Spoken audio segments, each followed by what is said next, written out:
Good morning, everybody, and it is time for another great at-home Mega Make and Take. Miss Vickyville and Expo Dave here. So we're glad that you're joining us, and once again, we have a box full of great projects. I throw in the O because of St. Patrick's Day. Yes, St. Patrick's. As Vicky decorated our little house here all ready to roll. Yes. So we're excited about that. And we're all about mini albums today, which will be exciting. Mini albums. And the projects today I like because they're all so different. They're, I used to always think of mini albums as being, it used to be like the 6x6 or the 8x8, a specific size. But gosh, we have some little, I call it the little pocket one. We have one that's a camper, which is, I always like the different shaped ones and everything. And then a beautiful one that is laced with some beautiful ribbon. Right. And then one that's full of pockets and surprises. So all of great things. So, and the great thing, I know you've done a lot of mini books and mini albums. Yes, I love making them. And it's so, I think you'll agree, it's so much fun because it's a way of capturing, guys, talk about like a specific moment, it might be a day or a specific thing that you're celebrating or, just something that you want to capture and maybe even give away. So I'm sure that you've done some. I have. I was thinking about how you're talking about specific moments. Of course, I'm working on actually a Christmas one. I'm also went back, Dave, which is funny, which I don't know why, because I think because Christmas happens so soon after Thanksgiving that I hardly finish any projects having to do with Thanksgiving and fall. So I decided this year, since it was just such a different Thanksgiving for me, I was going to commemorate it. So I'm working on a mini album for fall. Oh, there you go. That's fun. Yeah. But I did make one for Bjorn, which is my dog. Oh, yes. Oh, that's awesome. And I made like a little mini shaped in a heart and it had like the cover page had a cutout in the middle and I have his face right there. He is your love. Oh my gosh. Poor Kelly. Yeah, that's my husband. No, Bjorn is just like, and it's so cute to like just, I have it right there on my craft desk. Yes. Sometimes I'll even look at it, and he's always right at my feet when I'm crafting. Yeah. So that's what I wrote in my little mini album, Yeah, you said that he Vicky will say, gosh, I went here and there, and I think that dog's attached to you. He is, and he loves car rides. He loves them. So, and if you watch my YouTube channel, a lot of times he's snoring away in my YouTube channel videos. And I'm always like, I'll get him water or I'll try to keep him. I'm like kind of kicking him underneath the table, but he's just snoring. So if you watch any of my Vickyville videos on YouTube, the snoring is not my husband. It's not my kids. The snoring's from under the table. It's under the table, and it's my Bjorn Ironside underneath my table. Oh my God! Yeah, he's so cute. And it is fun because dogs they get in these little precarious positions too, and they have different looks. Like Zoe, she gets into, I'm like, why is she laying like that? Because they all sprawl out or something and everything. So it's so fun. But that is the nice thing about the mini albums where you can capture specific things. And gosh, having a pet, I wish I would have started a pet one, more pictures with her, as a smaller puppy and kept taking pictures. So and had a little, brag book for our fur babies too. Exactly. So. Which is so cool about the box is that I know that there's going to be like a pocket die. Yes. So I always think that's really nice.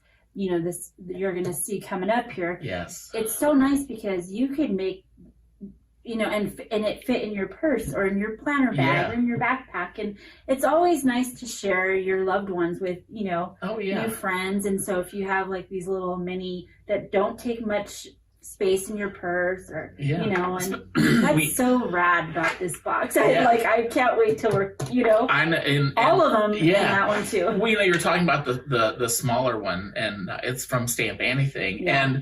And what is nice is because, I think we're going to be wanting to take those little memories from this past, gosh, it's going to be a year and a half. Right. Because, you know, I mean, think about kids, how much they've changed. You know, you might have seen, you know, your girlfriend at Crop, and now, you know, the kids have changed, you know, boy, you know, so it's going to be really a really good brag book to have in there too. So cute.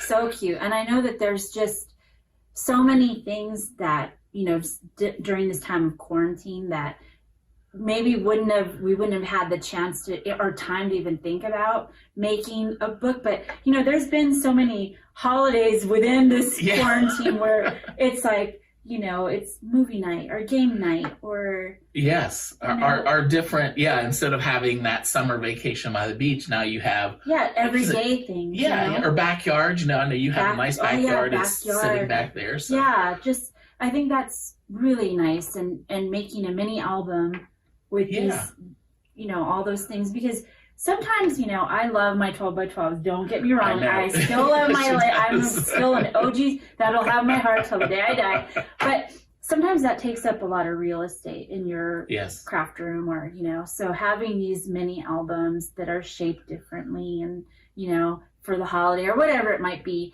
it's just so cute to display too. So I love mini albums. I think you could tell I really love mini albums. She has them and she's going to make them. So. And, you know, great ideas. You know, there's one today with the summer fun theme. You know, we've all had some fun this summer. And also, this is always so important to me, and I mention it all the time, is, you know, in the mini albums, you know, pictures, but make sure that you journal, you know, and I'm one that still likes to use the regular pen and not the keyboard, but trying to get that handwriting, but any way that you can, you know, make sure that when, you know, maybe when one of your daughters or so, you know, you could give that as a gift to them, you know, and show their sure. And you know, it's so funny, Dave. I'll ask you after, but in the summer when my kids were little, and even with my niece Paisley, you know, I never had a pool or anything, but we did have a slip and slide, or we had the sprinklers. And here in Southern California, we have a water park called Raging Waters. And so a lot of times I would say to the kids, I'd say, if you be really good today, we'll play Raging Waters. And what that meant was it was just me with the water hose, and I was just like, you know, swirling or like making big, you know, and like we had the best time. So this album here, I still have those pictures that I need to scrap up, so I could put them in. That's perfect for the summer one. Did you have any summer? You know, as far as different, I mean, you know, when I got to see the grandkids, we were always at the park. And so, you know, we played a lot, you know, at the park and everything. And that was always nice. And it's so funny because the kids, I'm going to use the word play differently, because Simona, the older one, you know, she's 11 going on 20. You know, she's getting that teen thing going on. So she's like, you know, and if you wanted anything, she gives you the shoulder hug or whatever, you know, which we can't hug anyway now. And then Rachel, the middle, she loves the trees. So any tree, she's a climber. Oh, cool. I mean, anytime I would go to visit them at their house, she'd be in the tree, literally. How cute. So she loves that. And then that's a great photo op. Yeah, oh yeah, it is. I can see the layout. She'd be in there, you know, or just hanging. I'm like, and she literally would just go up to sit. So my sister used to do that. Yeah. My Lexi, we had this big, beautiful tree in our front yard. And, you know, during her angst years of like junior high, we'd be like, where's Lexi? And then we'd say, oh, she's in the tree. Up in the tree. She's up in the tree. But that's nice. Yeah. You know? And when I was growing up, we, one of my friends, he had a tree house. Oh, and that was always fun. Wanted that. Yes. I always wanted a tree house. That was fun. And the favorite thing that I always loved is we had a tire from the tree. That was always so much fun too. So, you know, gosh. I could just picture that. It's like dream summer. Yes. It seems like so far away, but it was now. Gosh, you know, my birthday's coming up next in a week. You know, just in case I didn't remind you enough a couple weeks ago. But no, everybody, I'm sure that you are going to be able to fill each of these mini albums with some great memories, whether it's summer, maybe winter, celebrations, whatever that might be. So, and, we're going to get started here in just a couple minutes, or actually about 10 seconds with quick quotes, and they do have a phenomenal summer album. So we'll be back, and you enjoy.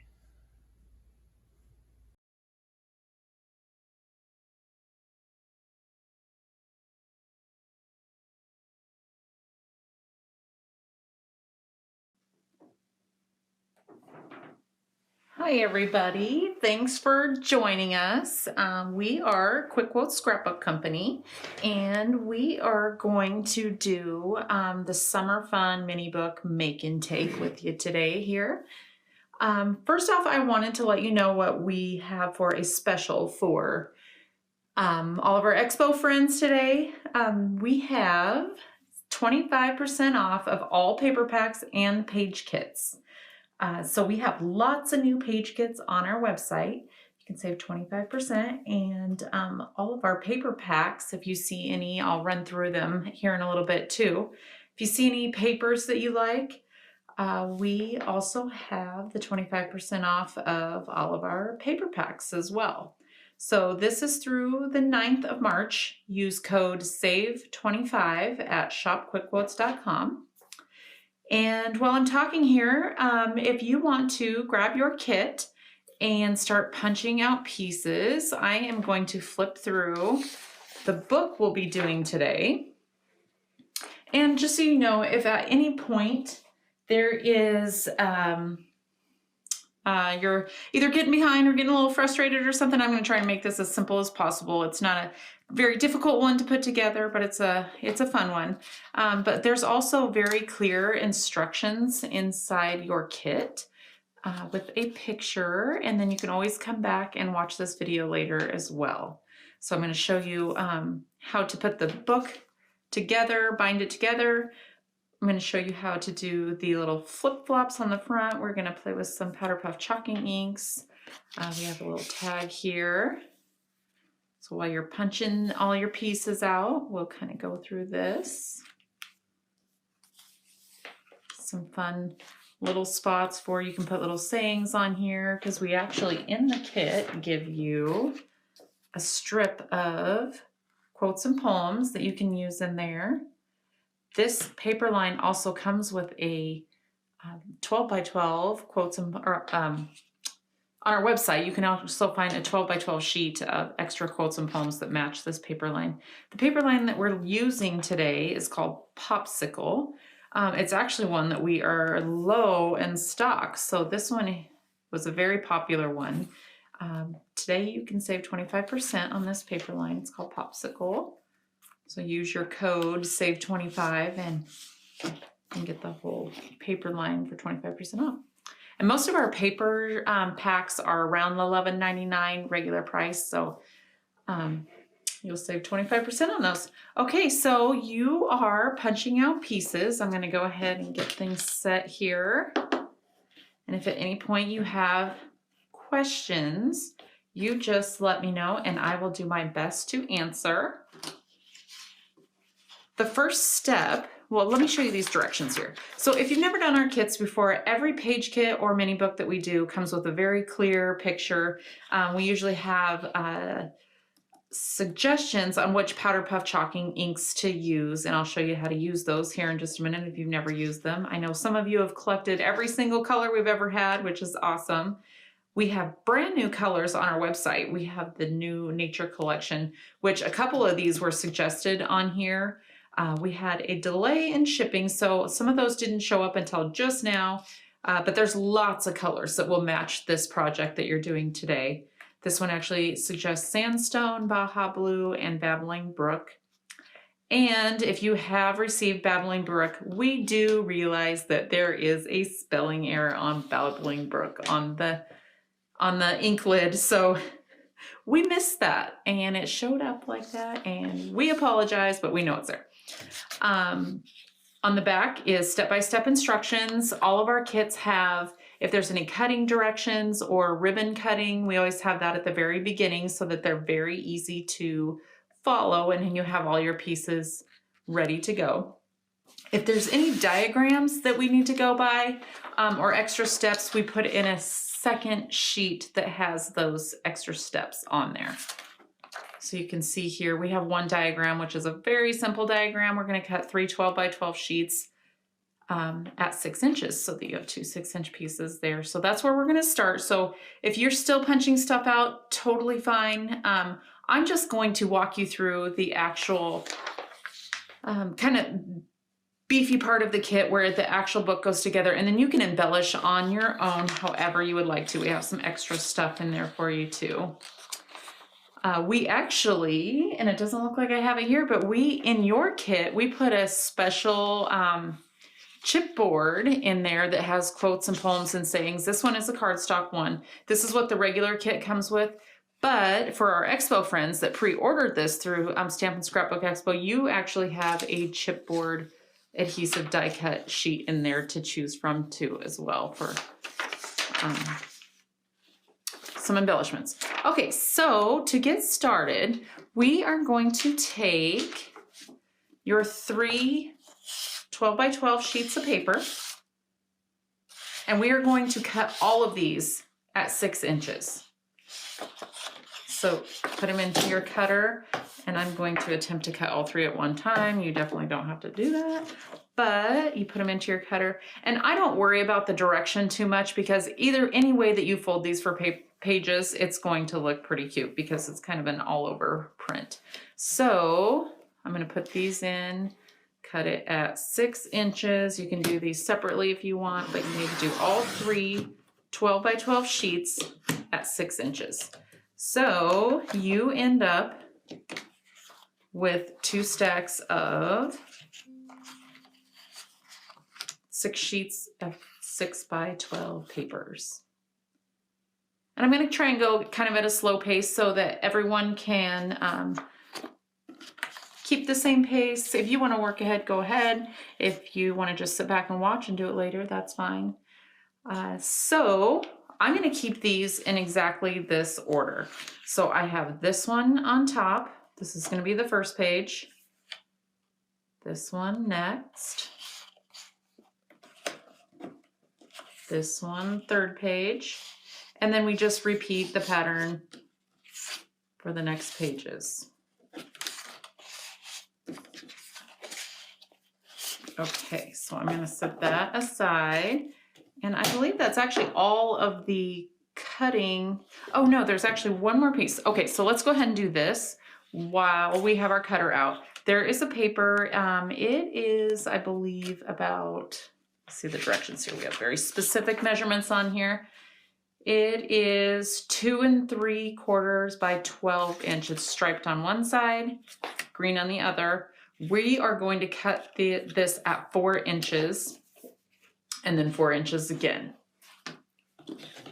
So let's put this in, cut this strip at 4 inches, and then move it down and put it at 4 inches again. This is stripe on one side, green on the other. And these are going to be little tags that you put in your book, and then we can set these aside for later.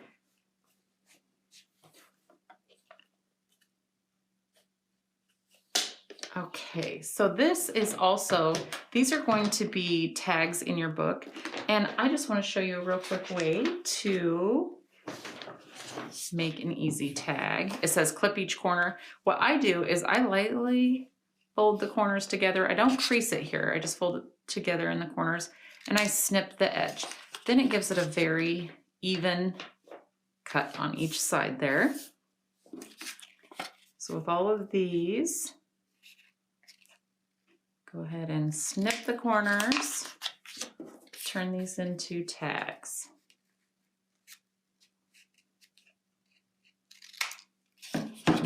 Okay, so you have 3 tags.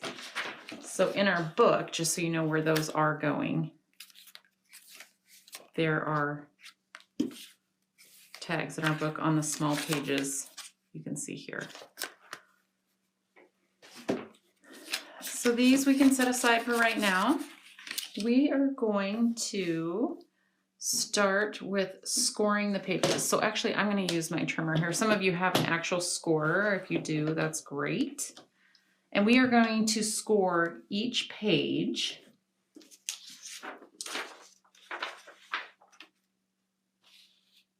at, where is my, sorry, I flipped over my directions here. Let me get this right before I actually tell you where to score. So we are going to score at 5 inches. So each one of these papers we are going to put in, as you can see here, this is a, oh, I'm sorry, it's at 4 inches.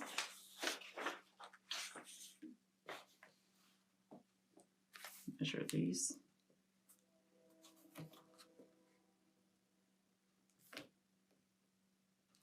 We are going to score them at 4 inches. Okay, sorry, got that out of the way. So each page, all of these 6 by 12 pieces, we are going to score at 4 inches. I'll put this down, and I actually use a crochet hook to score. So I'm going to put it at 4 inches, score this page. Set it aside. And really you can put these in any order that you would like. I'm going in the order of the directions, but you can put them in any order you would actually like to have them in. Then I'm going to tuck this one actually under here so I keep them in the same order. Score again at 4 inches. Sorry if you can hear the train. We, at our warehouse here, the train sounds like it's going right through our warehouse every time it goes by. It honks and says hi every time, blows its horn. So you know he's coming. Another one at 4 inches. Put that under there to keep it all in the same.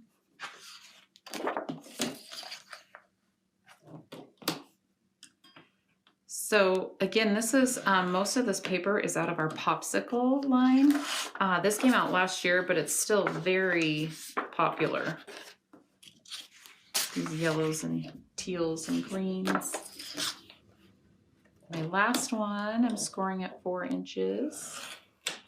And you don't, when you score, just so you know, you don't want to press so hard that it actually tears through your paper. You just want to do a light score so that you know where to fold this for your pages. If it does tear, it's okay because that's going to be in your binding part anyway. Okay, so now I'm going to start with this one and fold this over for a page.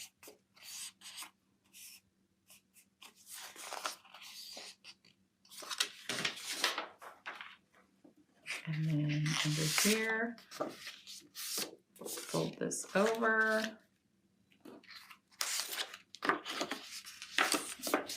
Fold on your score line.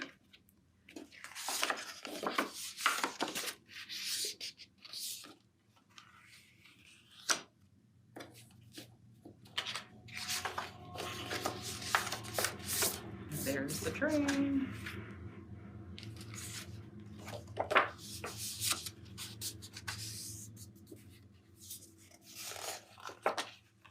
Okay, so now you have all of those in order.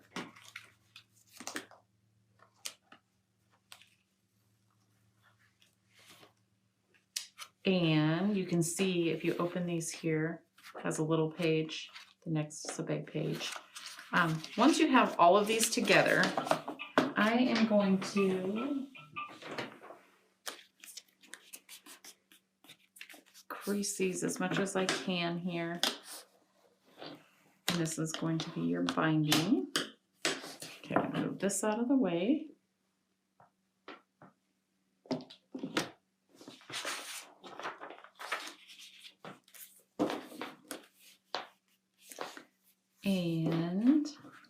we are actually going to, at 1 inch on your binding, we are going to make a punch. And this is easiest with your crocodile. But if you don't have a crocodile and you can't punch through all of this at one time, you can do one and then line it up and punch the next one and punch the next one. You should have a small bag of embellishments, some buttons and brads. So all the brads go down the side pocket, or the binding here. Get these out. And normally I would take a ruler, which I don't have in here, it doesn't look like, but lay it down the side, and at 1 inch, make a circle at 1 inch, and you want it about 1/4 of an inch in from the side.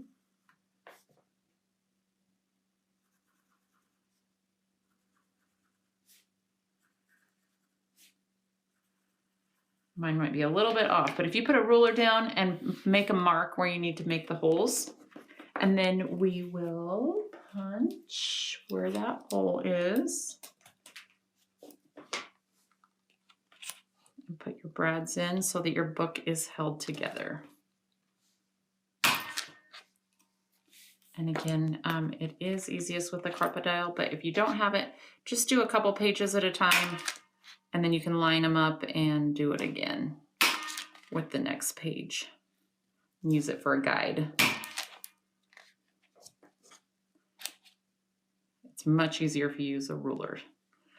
Space them out nice and neat. Mine are not quite that way, but that's okay. Mine's just a sample here. And then you use your brads to create your binding.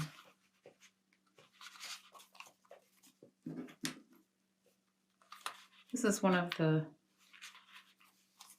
easy ways to make a quick mini book, no matter what size you're doing. Use some brads to make a binding here.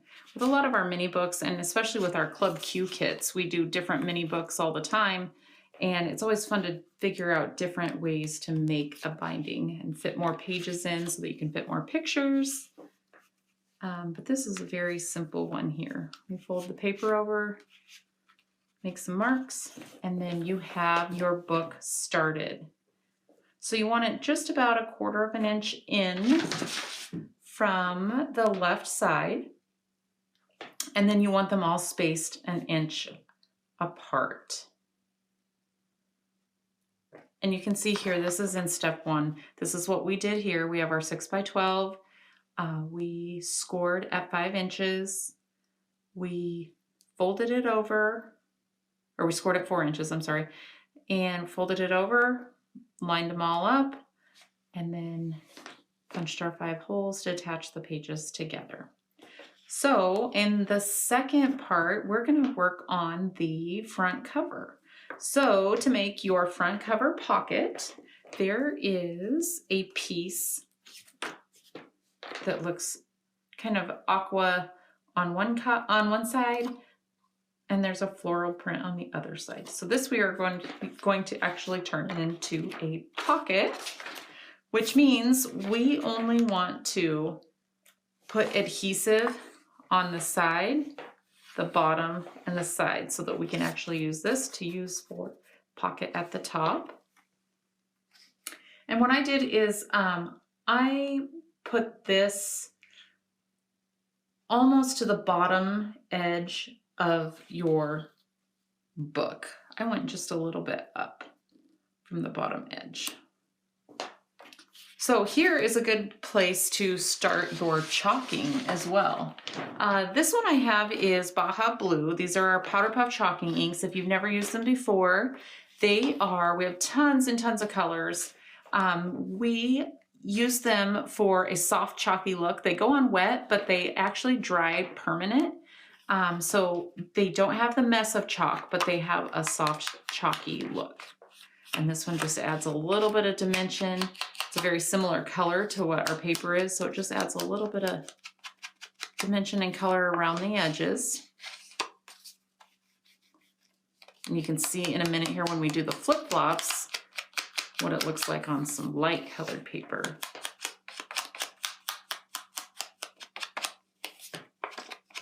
Okay, so once we have that chopped up, and as we go, you feel free to use whatever color chalking ink you would like, and chalk up as you go, or don't chalk at all if you don't want to, but lots of different colors will match this one. We have some, let's see, some different, this pumpkin pie is kind of an orangey color, but it looks really pretty with this line, and it adds one more color to the line. We have pineapple, which is a nice yellow. Desert Sun is actually one of my favorites. It's kind of between a yellow and an orange. Baja Blue, we have a color called Jade, which is really beautiful. It's kind of this color here. So you just chalk up things as you go and choose any color that you would like. If you have a favorite Powder Puff chalking ink color, let us know in the comments. I know a lot of you collect them and have maybe even hundreds of them. Let us know what color your favorite is, or what color you're using with this kit today. So remember, you only want adhesive on each side and bottom, and this is going to go on about 1/4 inch from the right side of your book here. So go ahead and put that pocket down, and then out of your die cut sheet, you have a piece that has kind of a crosshatch on it, white with yellow. We're going to use that piece that goes across the bottom. So the next piece you would use goes across here. And I am going to actually use Desert Sun. I love this color. You can see here it just adds some brightness to the project. And our new inks that did come in late, they got delayed and delayed and delayed. We usually have a new set at the beginning of every year. Well, we just got ours, and they are on the website. They should be on the website right now. Just got put up there. Our new Powder Puff Chalking Ink Nature Collection. So there's lots of gorgeous colors in there, like tree bark, oak tree, lovely lilac, emerald forest. Let's see, I'll show you a few here. Here's emerald forest. I don't know if you can see that. Ocean blue, this one is gorgeous. So lots of new colors in our nature collection that just got put up on the website. Okay, so we're going to glue this right down to the bottom. And you can go ahead and put adhesive all the way across that one. Add that here.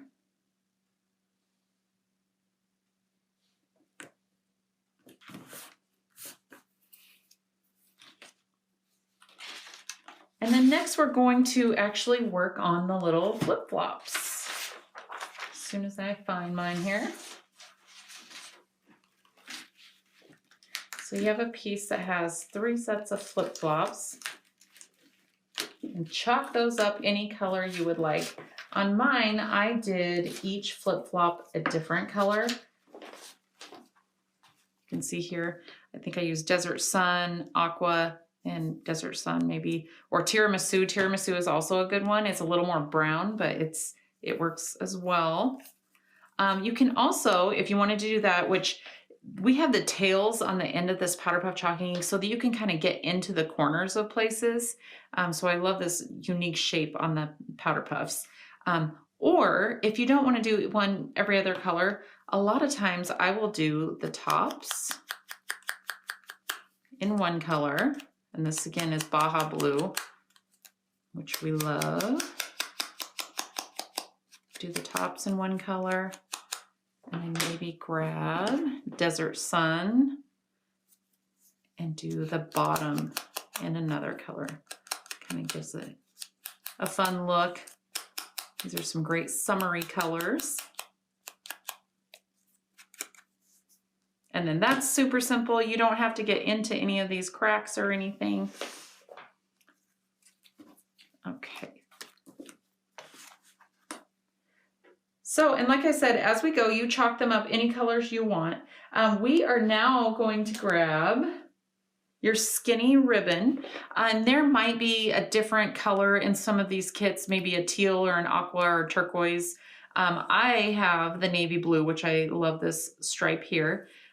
What you want to do, and like I said, on all of our directions at the very top, we usually put our ribbon cutting instructions. So the yellow sheer ribbon, which is this one needs to be cut into 4 5-inch pieces.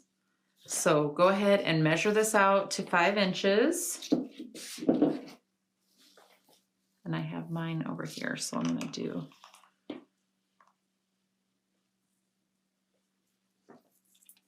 five inches.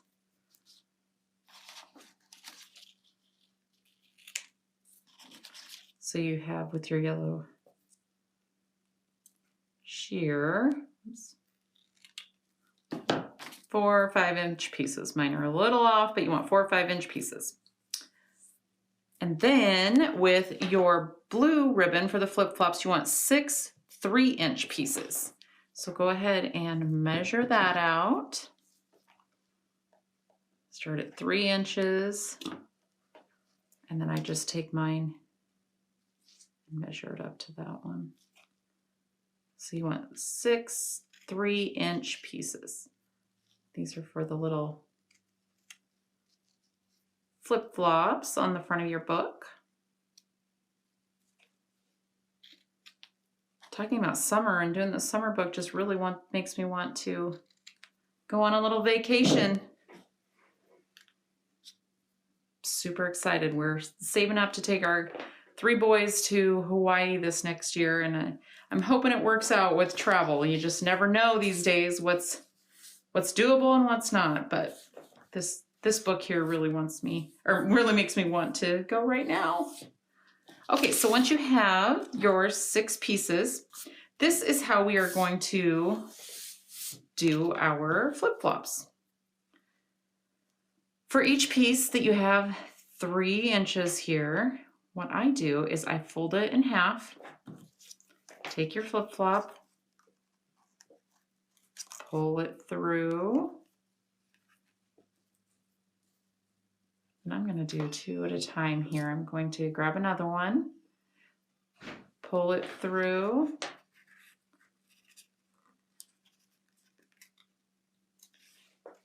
and then the little ends, they go through the small part here. And if you can't quite get these with your fingernails, go ahead and use it doesn't have to go very far through at the top when you fold it.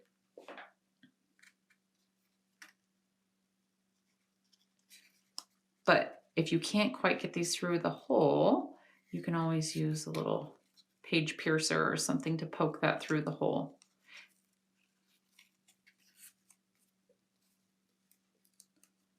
You just need very little on through the top hole. And then pull each piece through, whoops, pull it out the top, through the bottom, and came right out. So maybe it is easier just to do 1 at a time. Trying to be efficient. And then once you get that, what I do is I just take my tape runner with my cute little boy on the side there, and I just go over top of it so that it holds your ribbon in there. Fold that up and go over top of it so that you can see that the adhesive holds the ribbon in, and then it's perfect to be able to just go over top of it there. So you go back and you do that with each flip-flop.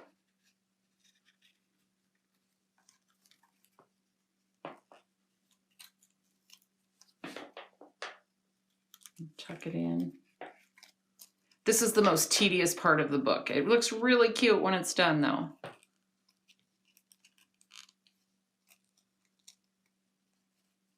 If it gets twisted up a little bit there, that's fine. And then turn it over, run your tape, double-sided tape over it so that it stays. Grab the next one, fold it in half. Yeah, this part takes a little while, but really it's really a cute little technique once you're done.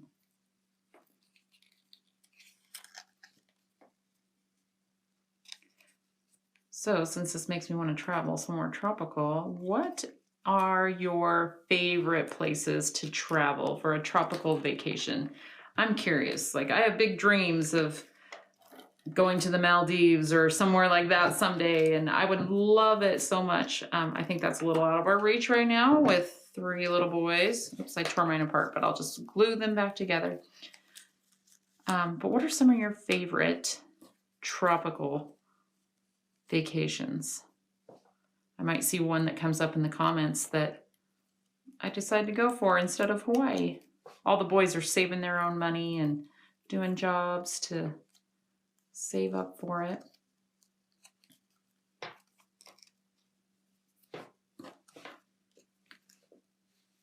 And they don't care where we go as long as there's a beach.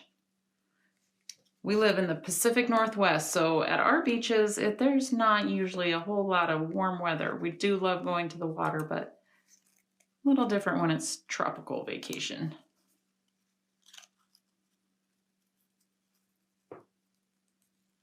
Okay, so, and I'll get out my other pieces. If you're still working on this part, no big deal.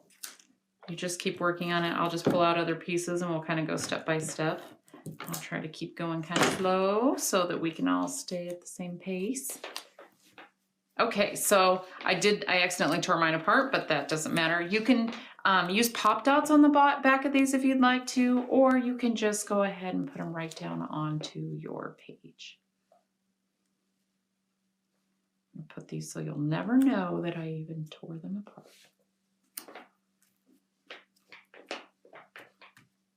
So there's our cute little flip-flops. And next we are going to add our flowers. So maybe use 2 or 3 different colors on the front here.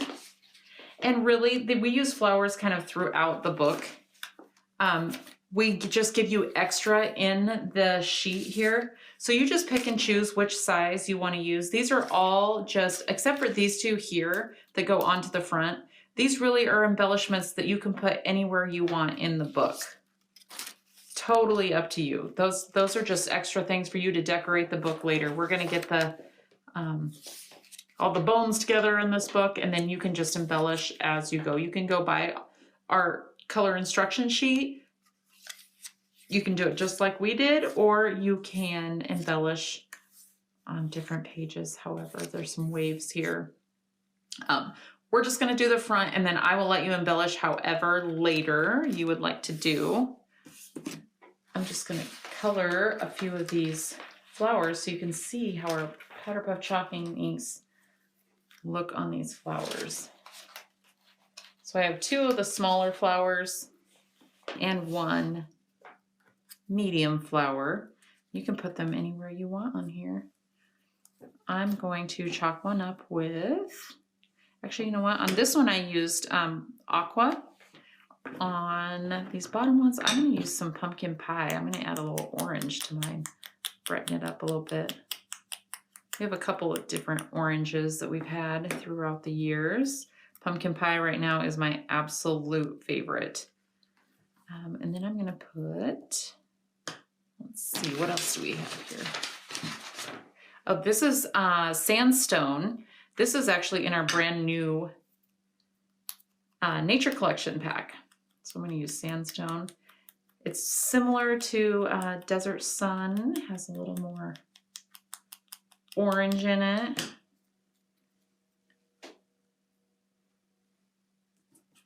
Maybe I'll do one blue too. Baja blue. The aqua looks really nice with this as well. I don't have an aqua here, but if you do at home. And if you are collecting all of our Powder Puff chalking inks, we actually, just about a month ago, we had been sold out of our carrying cases for our Powder Puff chalking inks. But as we were doing inventory and rearranging our warehouse, we found an entire box of carrying cases. So we actually have a few of those on our website right now. Let me show you what they look like. They hold 24 inks. They have Velcro, little handle so that you can just stick it in your tote bag to take to a crop. Holds 12 on each side. So we have a few of those back in stock right now. It's still limited because we thought we were actually out of stock, and we found some during inventory. So check that out if you have a lot of our inks. Okay, so next we are going to find the two pieces that go on the background here. They came out of your die cut on this side, and then the crosshatch on this side. So we are going to get the front all finished, and then the inside is very easy to embellish, and you can stick your tags in. We'll do the covers. Okay, and then on these two pieces are the Summer Fun white die cut pieces.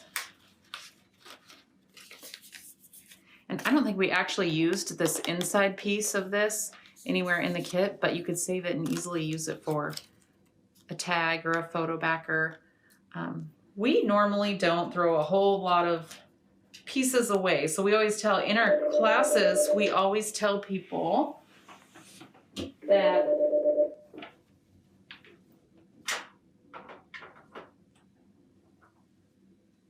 sorry, the office is closed and we had the phone ringing.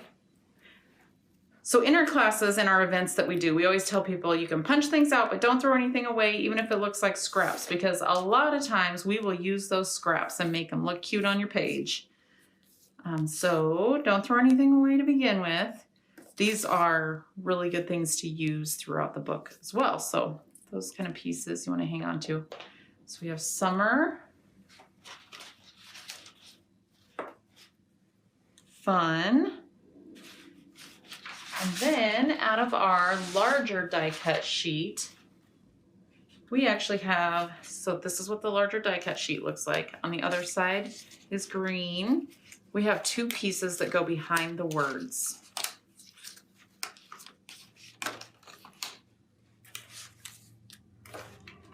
Take those out. There's another train. I really didn't think there would be that many trains this hour. Okay, so the green goes behind each word. So I just put a little adhesive on the side of each word, and that is enough to hold the green piece on there. And it just fits.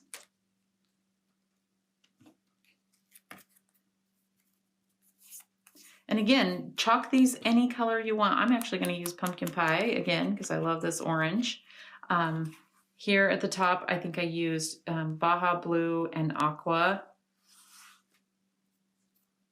But I'm adding some orange to this one. And then when you actually glue this on, you only want to put a little adhesive at one end so that you can slide a picture in there later. All the kits that we do with all of our classes, in our events or anything, we try to teach the class so that you can finish the project, but you don't have to have the pictures to put in it right away. So again, we're going to put this green piece behind.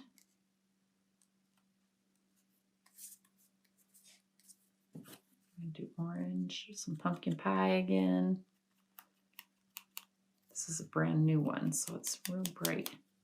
I actually prefer the Powder Puff chalking inks when they start to wear out a little bit. We use ours a lot, and typically we get anywhere from 6 months to a year out of each one. And when they start getting worn out a little bit, I love the soft chalky look that it makes. We try to keep the price point low so that when your pad starts wearing out or your ink starts drying, you can replace it easily. Okay, so again, just a little on the top. Glue that down so you can put a picture into it later. And I'm going to do a little bit of yellow around the edges of this. Give it a little brightness here. And some people, you can just run your pad right down the side.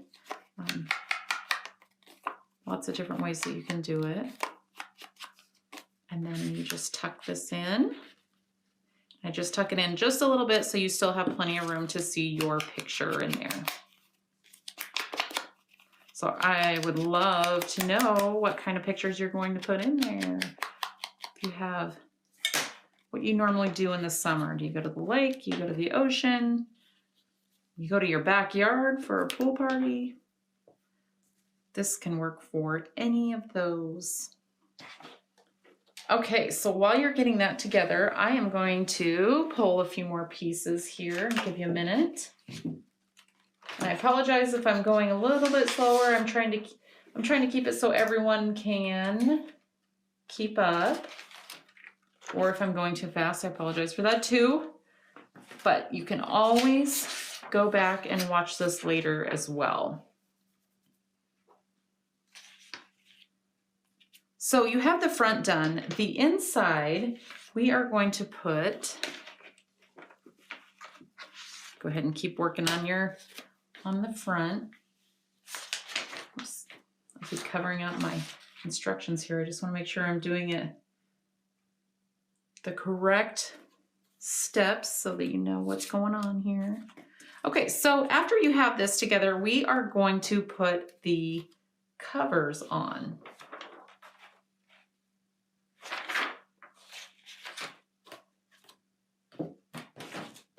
So you're looking for 2 chipboard pieces that look like this. They are 6 by 8, I believe. 6 by 7. So they fit right on here.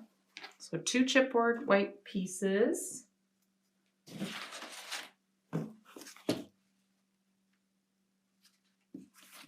And one of them actually goes right inside. I'm going to tuck these in a little bit so that I can fold this open.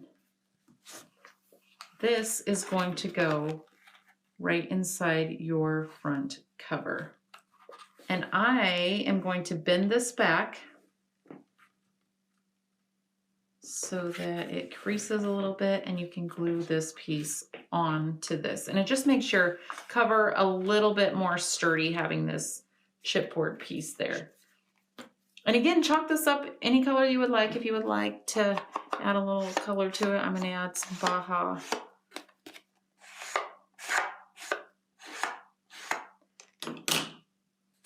This side you won't even, this end you won't even see. We actually use this for a tag.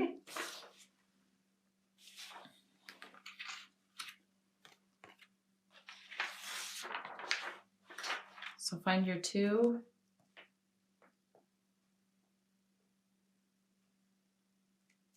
white pieces. Let me make sure that I'm doing this correctly here. Yep. Okay, so do you see on the inside here where this tag is? This is your white chipboard piece. So we're going to glue this down and then we're going to put a pocket down here so that you have space for your big green tag there. So this one I just chalked up. I'm going to put some adhesive all around. You want to kind of get it close to the edge here so that it doesn't peel up. I'm going to do it through the edge and then I'll do an X in the middle to keep it all together. Flip this over, line this up here. Make sure you can see that. Put it right at the edge, flush with the edge of your cover, your printed paper cover. And go ahead and push that down. And then to make your pocket, you have a 3 by 7, or sorry, 3 by 6 that goes on for your pocket.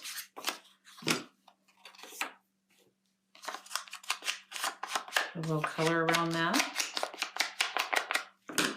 And again, you just want to do just the edge, bottom, and edge so that you have room for your tag. Man, this ATG gun has really seen better days. We have ink all over, we have pictures stuck to it. It's not real pretty anymore, but it still works. We're hanging on to it. Okay, so you have a pocket here. And then in your die cut sheet, stripes on one side, grab one of the large tags.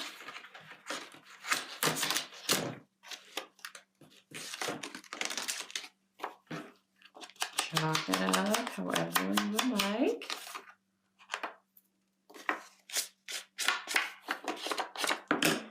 And then we are going to use one of our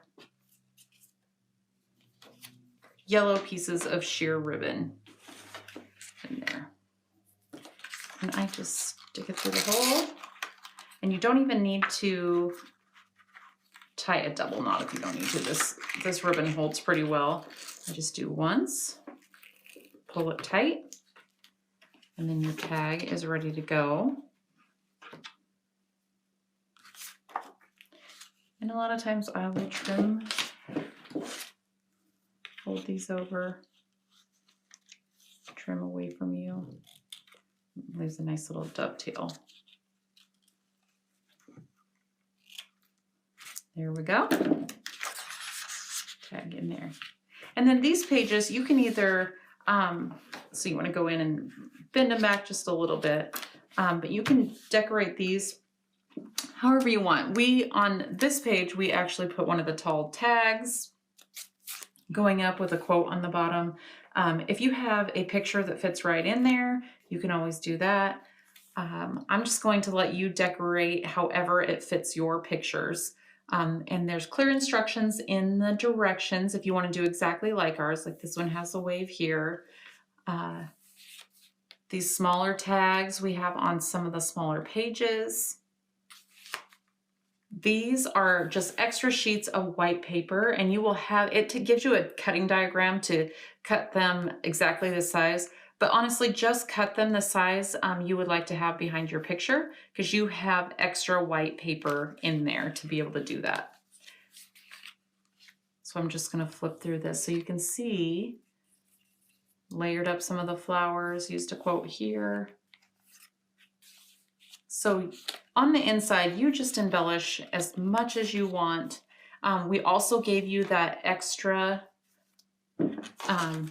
chipboard quotes and phrases that are adhesive. Sometimes you want to put a little extra glue on that. I know they're adhesive, but in a mini book, when it gets handled a lot, I would put a little extra glue on those little chipboard adhesive phrases.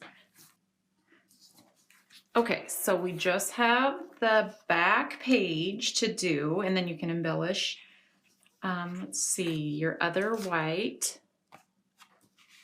chipboard piece. It's 7.5, 6 by 7.5, I believe. What you do is flip your book over, and you can see it's a short page on the last page. So what you're going to want to do to get this in the right spot is grab your chipboard, and just so you know, there's two different sides of the chipboard. One is more of a matte side, one is a slick side. The slick side, or the matte side, is easier to chalk on, and it leaves more of a soft kind of chalky look. The slick side, it kind of smears on. It still works on that side, but it just kind of depends on what you like to chalk. So the matte side, I am actually going to put down because the slick side will be covered up. So we want to line this up flush with the side of your book. And then on this side, just so you know where you want to glue it back down, make a light pencil line that you'll probably never see again. So just go ahead and put a light pencil line on there. You won't even notice it's there later. And that helps so that you know where to put the glue to put your chipboard piece on. So let me grab my ATG gun here. So right on the inside of this pencil mark is where you're going to want to put some adhesive, and then up the side or across the bottom and across the top.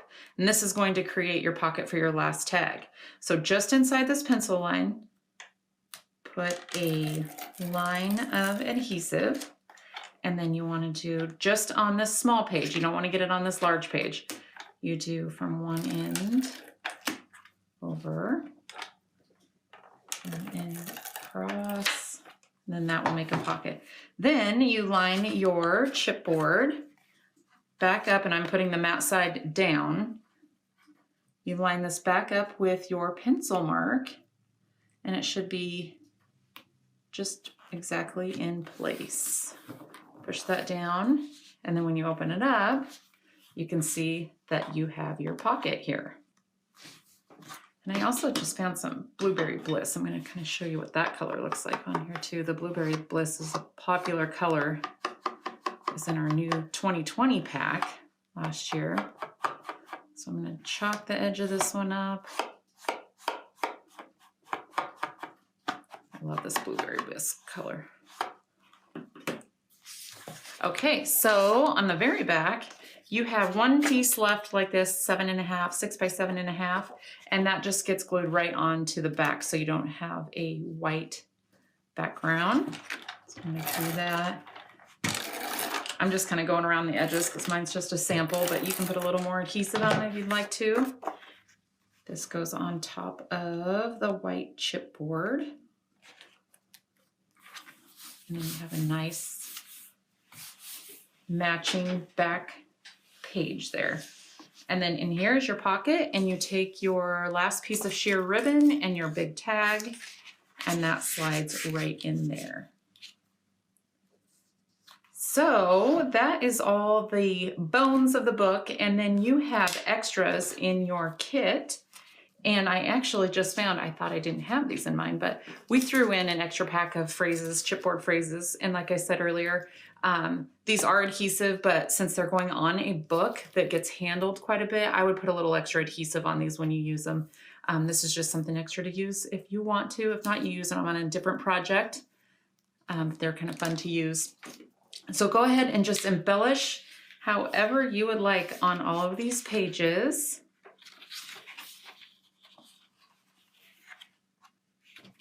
It makes a fun little summer book for you. So I hope you enjoyed the project. If you have any questions, put it in the comments. We also want to remind you of our special that's going on, and it's save 25% off of all paper packs and page kits, and use code SAVE25 at shopquickquotes.com. That will get you the 25% off of all page kits and paper packs. And we will also go through some of the page kits and paper packs and some of our new paper packs that you can actually use that code on. So I hope you enjoyed the project, and we will see you next time. Thanks so much.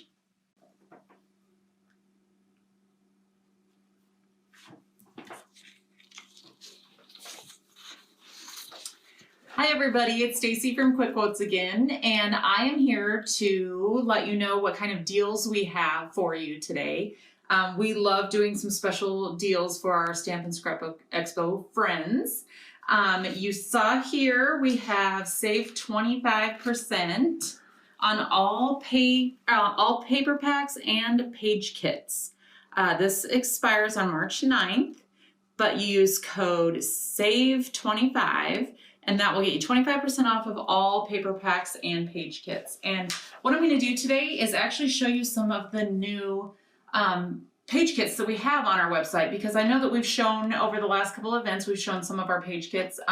We have all new page kits up right now. We probably have, I don't know, 8 or 10 of them that are new on our website. The first ones I'm going to show you though, they're actually already marked down because they're in a bundle deal. So if you go to our sale category on our website, we have month kits, which are, we'll start with January. These are really good because you can do a few photos from each month starting in January. And they come in bundles of 3 kits. So we have January, February, and March all come together in one bundle.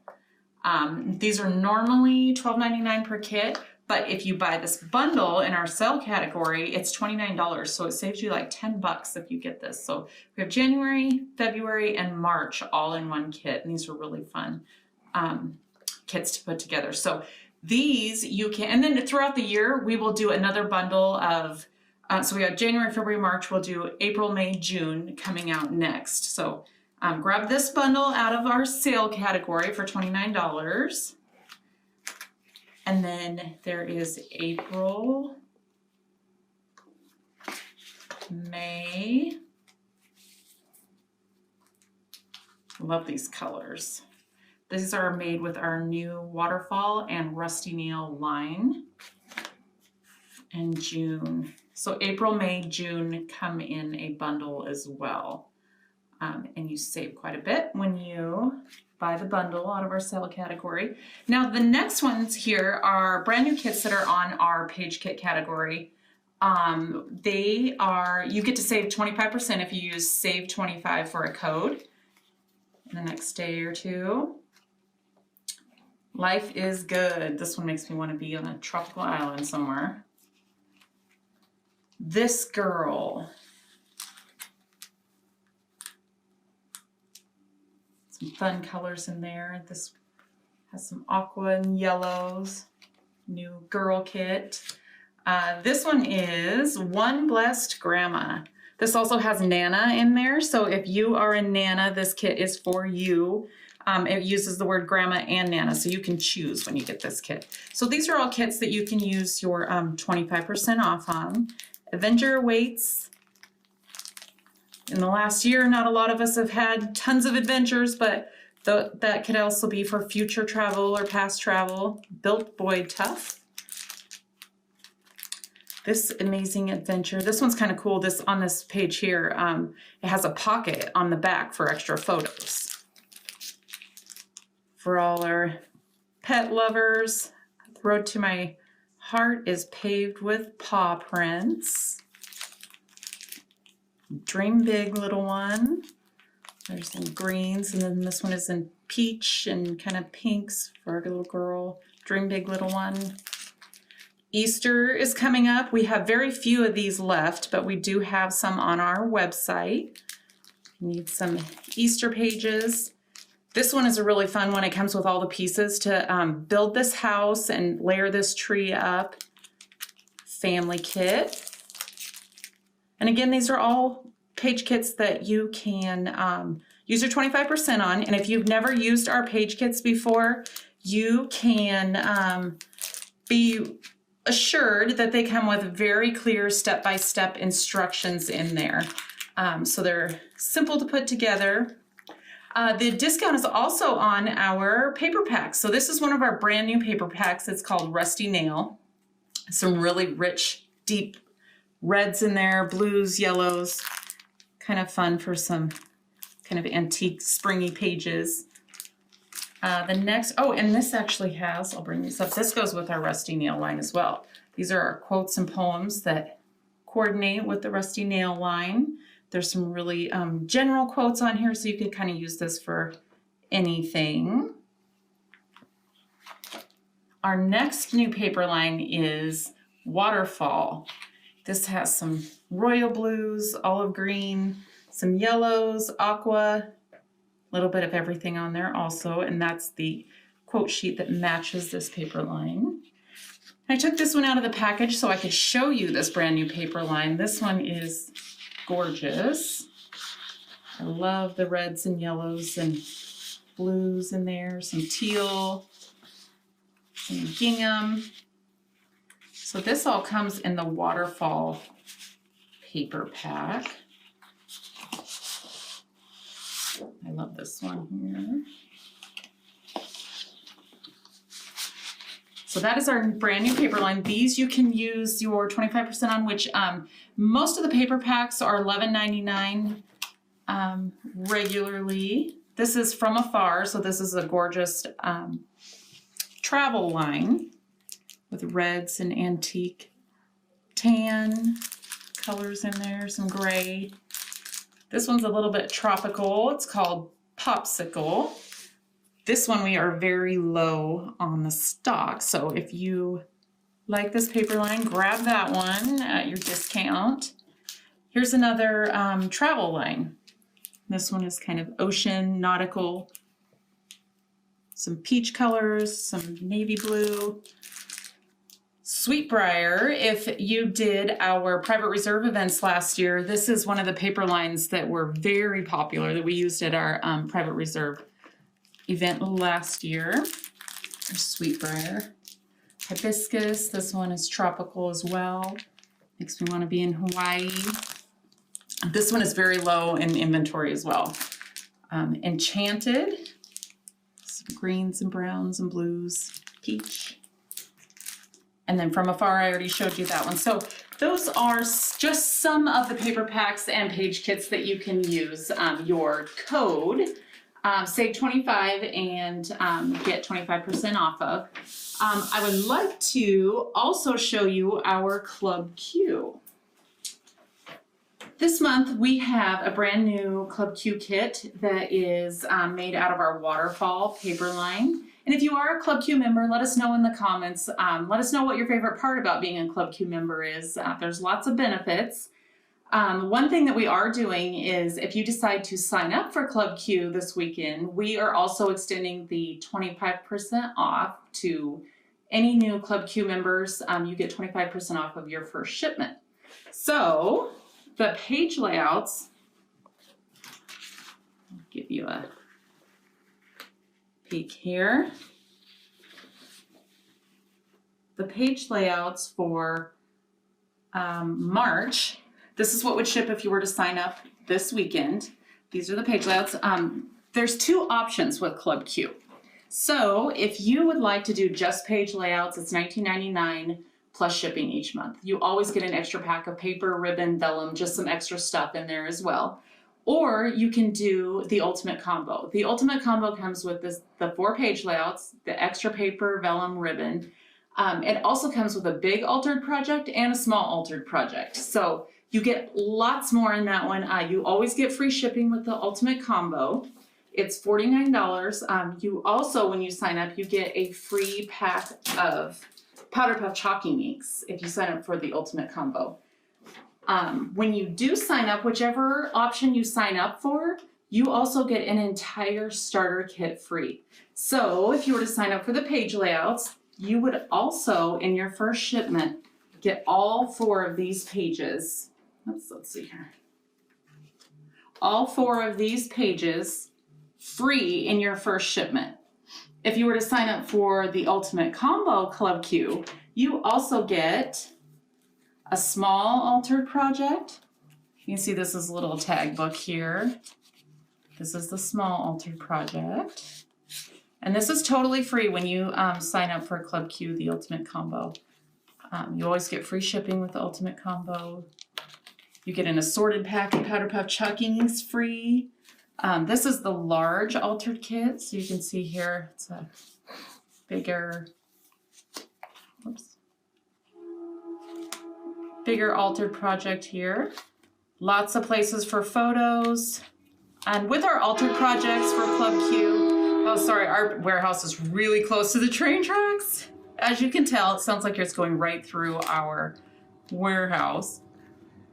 Which actually with some of our live events that we do, every time a train goes by, you win a prize. So if you sign up for any of our live events, any Quick Quotes live events, you may win prizes just for the train going by. So with Club Q, if you were to sign up today or tomorrow, we are extending the 25% off to new Club Q members on your first shipment as well. And you don't have to put a code in with that one, you just do the sign up form. Before your card is charged, we'll take off the 25%. So yeah, if you are a Club Q member, let us know in the comments. We'd love to say hi. Let us know what you love about it. And next, we have brand new Powder Puff Chalky Inks to show you. We actually just got these in. So this is our nature collection. Lots of beautiful colors. I actually just have the prototypes right here. But these are just got put up on our website, and we have a limited supply. It was hard to actually get these in this year. So we have brand new colors just up on our website. If you've never used our Powder Puff chalking inks before, they are a soft, chalky look, but they go on wet, they dry permanent, but they leave a soft, chalky look. So I'm gonna use Wildflowers right here. So our new collection is called the Nature Collection. So it has Wildflowers, it has Babbling Brook, it has, let's see, what's some of these names? Emerald Forest, Ocean Blue, lots of beautiful colors in there.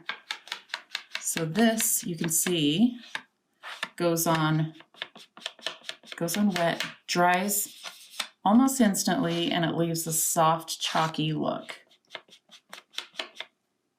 And we have 12 new colors just put up on our website. If you're interested in those, check them out. We only have a limited supply that came in.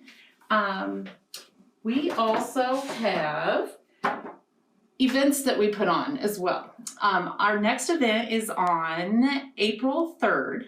It's $49 till the end of this week, and then it goes back up to its normal price of $59. So if you like our kits, or you like, or if you've used or been to one of our events in the past, we have a $49 event coming up on April 3rd. If you get onto our website where it says workshops and events, you can see all the kits that you'll be getting. You get 3 double-page layouts, you get an altered project, a thank you gift.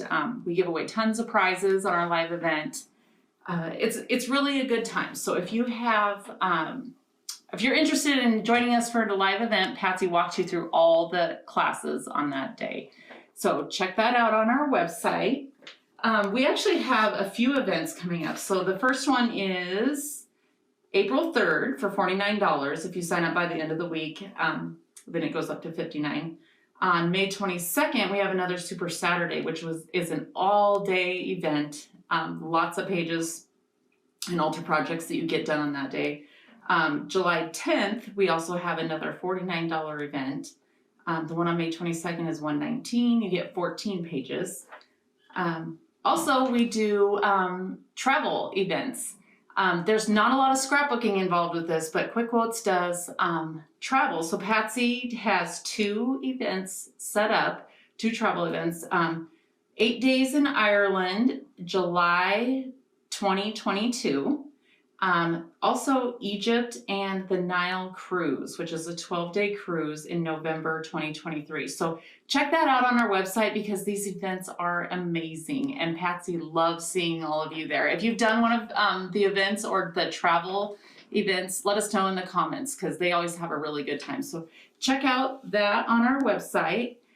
And just to wrap things up, again, our deal is save 25% on all paper packs and page kits. And we hope you enjoy the deal, and we will see you next time.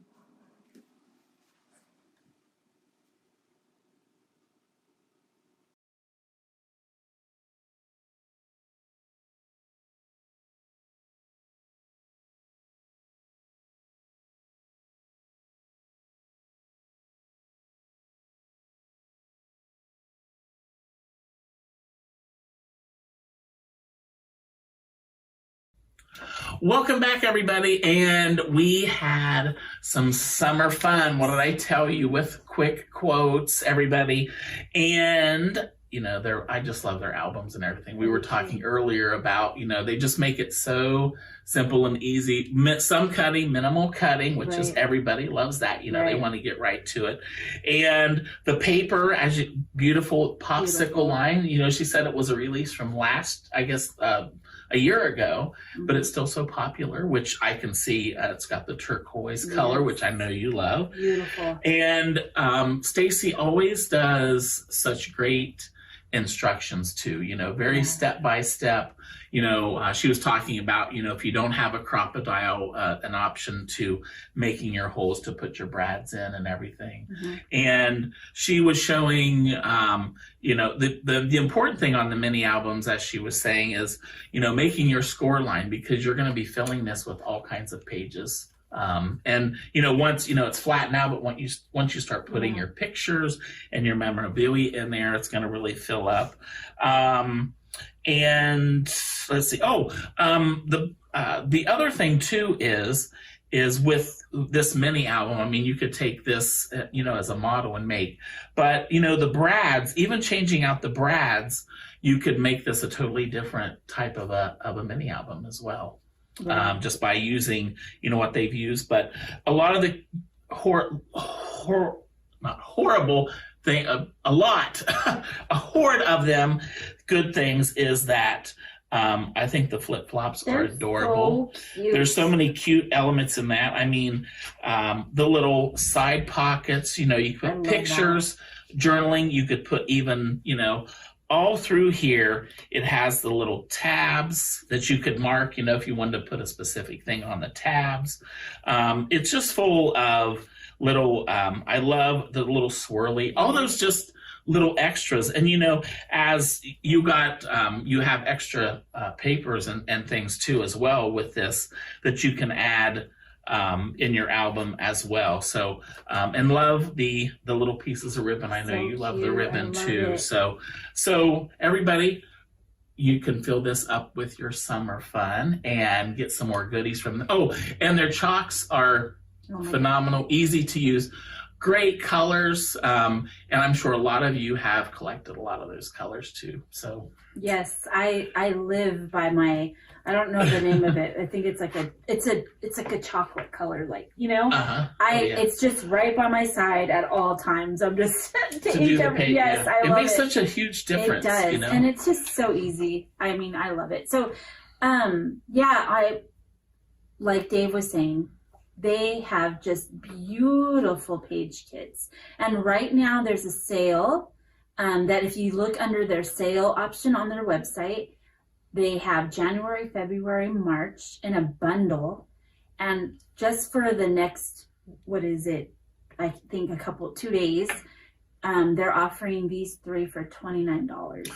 Oh, wow. And that's almost buying 2, get 1 free almost. Yes, because wow. They're regularly, I believe, $13 to $15 each. So, I mean, that is amazing. So that's something that's a must-have. Yes. Also, oh my God, they have such beautiful layouts. They have Life is Good layout, This Girl layout, One Blessed Grandma or Nana, whatever you say. I love that. One Adventure Awaits, Road to My Heart, which is like a pets layout, which I love, Yes. There's baby layouts. There's an Easter layout that she said there's not too many left, so you're going to want to jump on that. But like Dave was alluding to, the Powder Puff inks are amazing. So they have all kinds of colors that sell out fast, so you're going to want to look. But these are the new colors. And I love the names because the colors are gorgeous. They always have great names. Tree Trunk, Sandstone, Fields of Green. Doesn't that sound beautiful? Yes.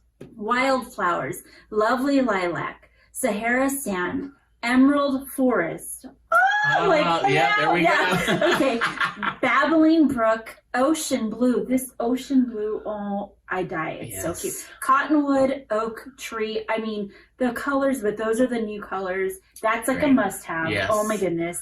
Let's see what else. There's new paper packs. There's one called Rusty Nails. And with the paper packs, there's also add-on embellishments and like quick, stickers and stuff. But oh my gosh, the paper pads are so cute. Waterfall, From Afar, Chasing the Sun, Sweet Briar, Hibiscus, Enchanted. Just wow. It's anything, amazing. Everything and everything. Yes. And also what Dave, I say this every time, don't I? I just want to quickly mention, because I know we're out of time, but Club Q. If you are looking for an amazing, and fun and Christmas, every month, yes. it comes in. They have 2 different options. One is the regular Club Q, and then the second one is the ultimate combo. and that one is $49. And the page layout one, which is the page layout, you pay for shipping on that one. That's $19.99. The ultimate combo is free shipping, and that's $49. And with the ultimate combo, you get 4 page layouts. You get a big kit altered and the small kit. So there's a big and a small, and then you get, I mean, you just get a lot. So it's just really awesome. 𝐒𝐒𝐁𝐄 is amazing. Yep. Go to the website. There's beautiful projects on there, and like there's so much more I didn't have time to mention. Just go look. You'll find it. Go shop. Because the show special is save 25% off all paper packs and page kits. Wow. So that's why I was wanting to say all the page kits and the paper packs, because you get 25%. That's amazing. Wow. And that's going to end on March 9th. So you have 2 days. Yes. So click. Yes. Go to 𝐒𝐒𝐁𝐄. There you go. Yes. All right, everybody. You are going to have another great project right now with Deborah Jennis from Pinecone Press. So enjoy.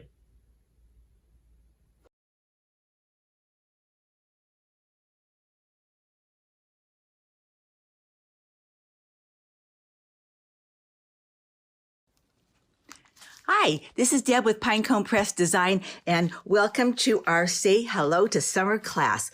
Now, this is such a really fun album. It's nice and quick. You can complete it in an afternoon, and it's just ready for your summer pictures. So let's take a look at the project. It says Say Hello to Summer. We're going to review it quickly, and then we'll go over it a little more in detail. So there are 24 pages here in this album. So enjoy the season. Everyone is welcome. Make a little pocket here if you want to make that, or just add the border strip. Got a cutout page. You're going to be fussy cutting a pinwheel and adding a little heart to it. This we just left blank. Created some pockets, a pocket. You can see there's just a lot of going on here in this really fun album. Some nice little die cut pages, other pages, this. And as you see, it just kind of, you can sum up a lot of photos at a day at the beach or a lake and put it all together in one album, or it could be over your summer. So let's take a look at, there's your quick preview of the project. Now, here in your kit, you are going to be you get your badges, your rings, you get a package of pockets. This is your pages. As with all the Pinecone kits, they come with full colored instructions. So here are our instructions that page by page showing you what you get in your kit, and then we're going through and telling you each page by page throughout the whole album, so you get your 24 pages. In this kit here, you do have then a little bit about Pinecone Press, that we do monthly kits, that we do a mini album or a card kit. Most of them are about $30 each. They will vary a little bit on that, but we do a lot of mini album card kits, project kits. So there you have this strip here that gives you all of your words and some border pieces. Have this paper and this paper. So let's go ahead and take a look first at what we're going to do. Let's open up our pack of pages. Okay, and with that, we're going to go through and find what our first page is that we're using. So we are using kind of the page that is this page here, that is our whitewashed wood strip. So that is going to be our front cover piece. So then to begin with, I'm just going to kind of keep this here side by side. You can see what we're doing is we're creating this. What's really nice here about this video is that you can stop and start whenever you want to. So you can take a look to see what we're doing, pause the video, and then go on with the step. So I have found the page that I'm going to be using. I'm going to set my pockets aside, my header there. I've got this page here. I want to cut out my Hello Summer. So if I look at my 12 by 12 paper, I've got a square Hello Summer. Let's cut that out. And also this next square 4 by 4, Hey There Sunshine. I'm going to be fussy cutting around that sunshine strip, or that sunshine icon. With this Hello Summer, we do not want as much brown at the top and the bottom, so we trimmed off 1/4 inch on the bottom and 1/4 inch on the top. And it tells you that in your instructions. So it will say on there, it's showing you your Hello Summer, the front cover. Trim 1/4 inch from the top and 1/4 inch from the bottom edge. And then we're going to adhere that with pop dots. Now, if you're an inker, which a lot of times when we cut pieces, you want to ink them anyway, just to get rid of that white edge. So go ahead and ink around your page, your little icon here. And also if you want to ink around each of the pages, go ahead and ink that.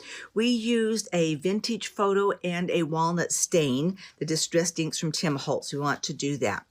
So adhere that with pop dots, and then adhere, fussy cut your sun, and adhere that with your pop dots. And our next page, be going through our little packets, and that is just on that one, it is just the back side. So on these pages, we're not backing them, they're just as they are. So that's why we're getting our 24 full pages. So here comes Sunshine. Now, a lot of this is very easy to put together, and it's going to be, the time is going to be finding your photos. And if you want to put one 4x6 photo, if you want to put two 3x4 photos on here, that is entirely up to you and depending on the photos that you have for that summer day. So then that's just the back side. So our page 1 here. Then you had that strip of words. So we're going to be cutting apart all of these different words on here. So we have here, enjoy the season. To be cutting across there, and you see read a book, daydream, pull up a chair, everyone is welcome. So there are a lot of different little page accents all in this one strip. Then we have border strips here that we're going to be using to accent some of our photos. Okay, the next page then, pull out through your pages and find the page that is the stripe or the diagonal up and down stripe diagonals there. So you've got your stripe page. Go ahead, adhere your photos onto it, cut out your word and put that on with pop dots. When you flip that over, we have our clouds on the back side. Again, from your border strip, you want to cut off your border, and you're going to make that 8 inches tall, so you need to cut that off, make that an 8-inch piece so that you could adhere that right onto your page. Add your photo. Again, cut another word, fold your ribbons so that you can put that on before you put your pop dots on. And our next page we're going to be dealing with is the page that has our die cuts on it, as I Love Our Summer. And the pinwheel, that is going to come from your other 12x12 page that you have in your pack there. And we are fussy cutting around this pinwheel design. So go ahead and fussy cut that. Now we did, when we cut this, we say hello to happy. We cut around that and saved that for another page. Let me just show you that. So when you go to cut your pinwheel, I want you to be careful on cutting that, because that say hello to happy is, okay. Have a lot of page right here. So your say hello to happy. So again, fussy cut your pinwheel. We saved that flower on there. So just follow the grid line, cut across your stem, around your flowers. And then you could fussy cut around these flowers if you wanted to. We just made it simple, cutting straight, and then follow your grid and come across there. So that is where that say hello to happy comes from. So you're going to want to save that. Also, you want to save your borders around here for more photo accenting. Okay, so let's go back here. So we're going to add your photo. And again, we're just suggesting 4x6. Now, so many of the photos in here, we just did 4x6 because when you get them developed, that's the predominant size that most everybody gets their photos developed. But you can, if you're printing your own, you can certainly choose whatever size that you want to. Do that. Adhere the pinwheel that you fussy cut with pop dots. And then you have a package of these little stick-on badges. Go ahead, pull out your badge from there and stick onto your pinwheel. And then your laugh a lot, go ahead and adhere that with pop dots. Back side of that page, Put another 4x6 photo, tie a little ribbon knot, add that, and then adhere your Watch the Sunset with your pop dots. This is just kind of a fun, like, let us lay in the sun. We didn't do anything with this, but you certainly could add a photo if you wanted to on here. The back side of that page is our Say Hello to Summer. We put in a couple of photos. Our next one that we went through and pulled out was this one that's all the die cut hearts. And we wanted to add a pocket onto that page. So from your 12 by 12 paper, you're going to cut out the I'm in love with summer. And we did not want that to go as far over with the ring, so it says just 6 inches, so that will fit right onto there. And in your cutting guide also, so we were wondering, well, where did that come from? We're showing you on here, this is the pocket for page 7. The rest of that paper you're going to save because that's going to be your pages 9 and 10. So I'm going to make my pocket by putting adhesive on my 3 sides and adhering that down. Then I can create some photo tags. When I flip this over, then I want to take a piece of my ribbon and just tie through a couple of the hearts. When you go to tie your double knot, just be careful that you don't pull it too tight and that you pull through and break the ribbons there. Add your photo. Remember those strips that we talked about saving? Here's kind of a little diagonal border. Add a little bit of your strip on there. Use Listen to the Birds with pop dots and put that on there. Then you have a whole packet of pockets. So with your packet of pockets, you have small, medium, and large size on your packet of pockets. You want to pull those out. Then we're going to do kind of our quilted looking one here. You can take one of your pages and you want to see where you're going to punch that hole, so you can turn over this way, like line up your holes.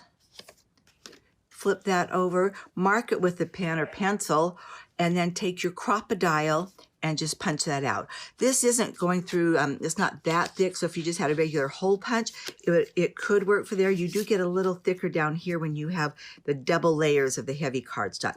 But go ahead and punch a couple holes there so that can be inserted into your rings. Make a little photo tag pocket, add another one of your little badges that you have.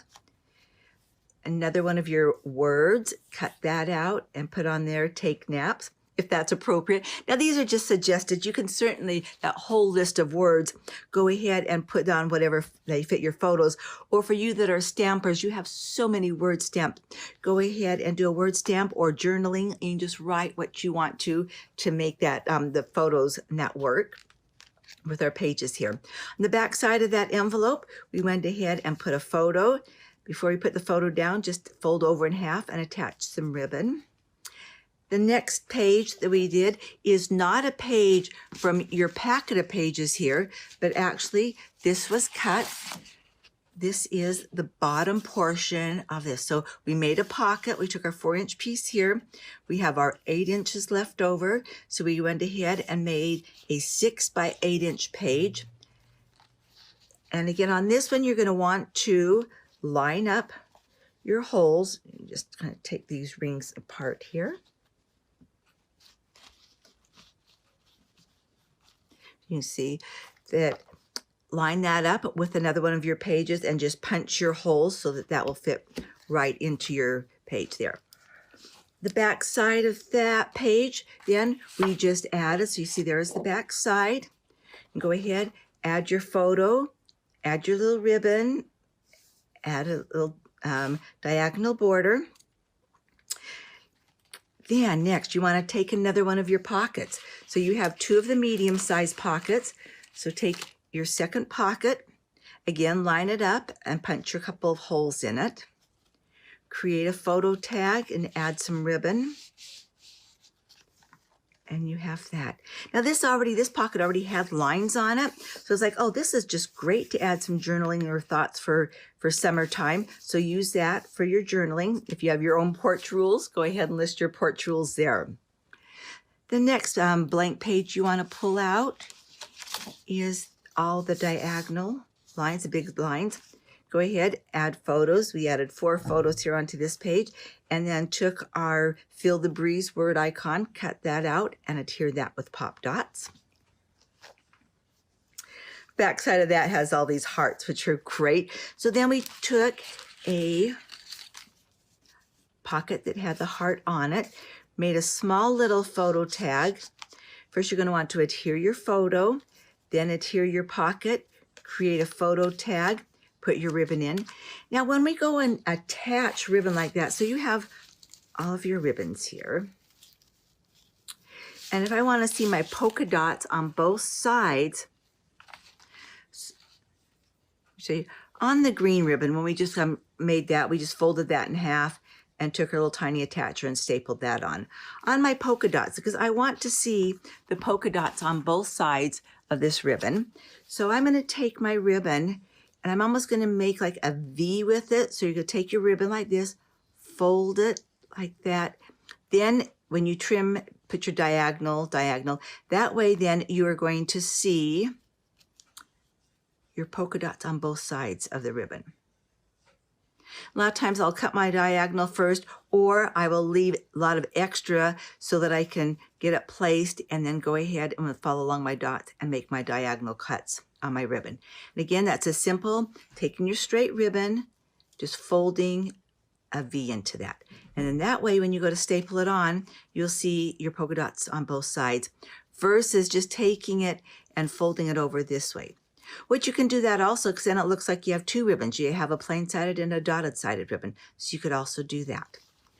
Okay, our next page, the little die cut page here. Now this is where we use that Hello to Happy piece that we cut out and we saved from other paper. Add your photos, then Hello Happy with pop dots. Add another photo and a little diagonal stripe border. The next page also is one that is a little smaller so that we framed it so you're seeing the till all the way around. That you're going to cut from, you've got this 8x8 page here that when we cut out our front cover embellishments, this is the piece that goes right there. Could use this for some journaling or a photo. Add another photo onto that page.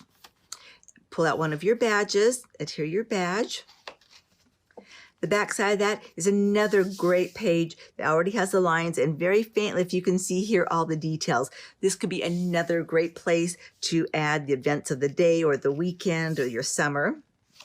Then our next one is a blank page that has the die cut clouds in the bottom. We're going to take another one of our small pockets and adhere that. So adhere our photo and our border striped stripe border. Take that, adhere your pocket on there, and create a photo tag and to put into that page.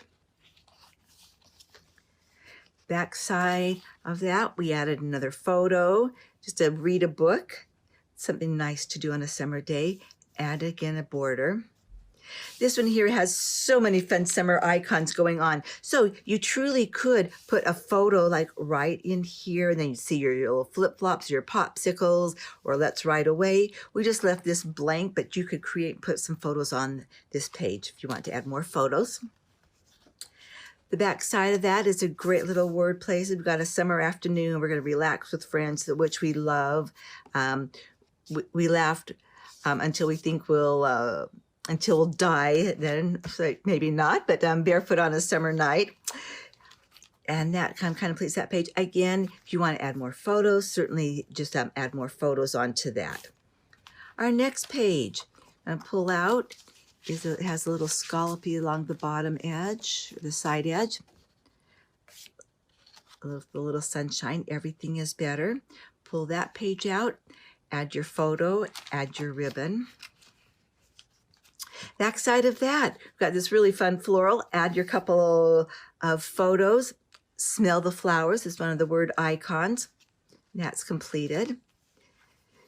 And this great, really fun die cut page that has the diagonal lines die cut into it. Take your photo and kind of weave it through.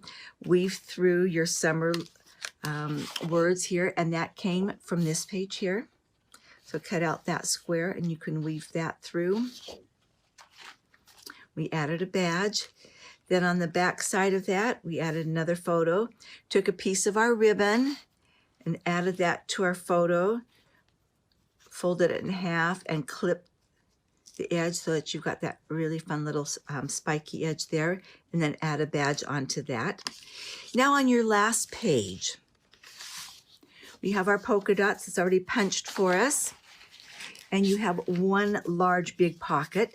We went ahead and we adhere that right there, kind of center, so you got a little bit of polka dot showing all around. Want to miss our holes. Now if you wanted to slide that all the way over, you could and punch this and leave that separate if you needed an extra page there in your album. But we put this on here. When you fill these pockets, they're pretty substantial. They're made out of 80 or 100 point cardstock, so they're pretty substantial in that. We wanted to give a little stability to the back cover, so that is why we went ahead and just put a lot of adhesive on the back here and stuck that right down onto the back cover. So there, and that is your back cover. You've got our fun little quilted design on the back side.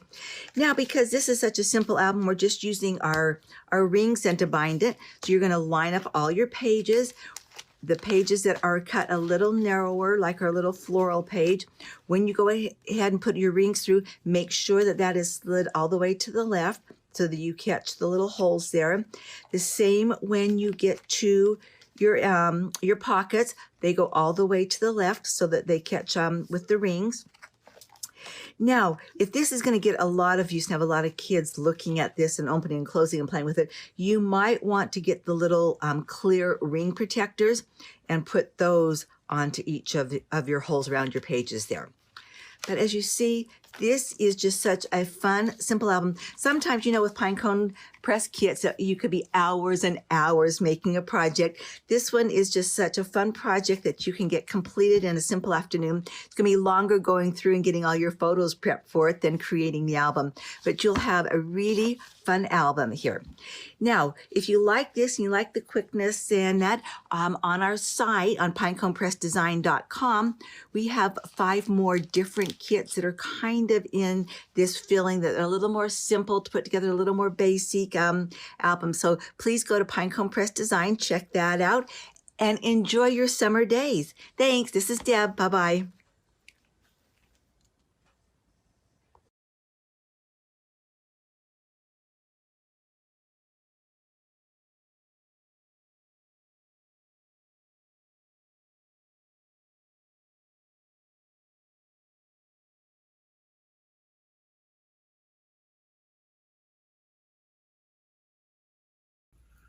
Welcome back, everybody. And Deborah Jemis and Pinecone Press said hello to summer. How about that, everybody? Look at how big it is. I know, 24 pages. Oh my gosh.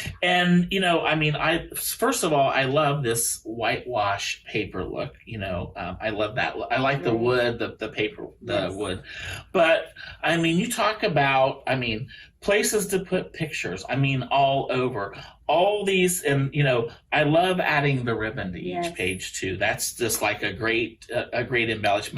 A little side pocket if you wanted to do a picture, and then you could do a little journaling card if you wanted to do that.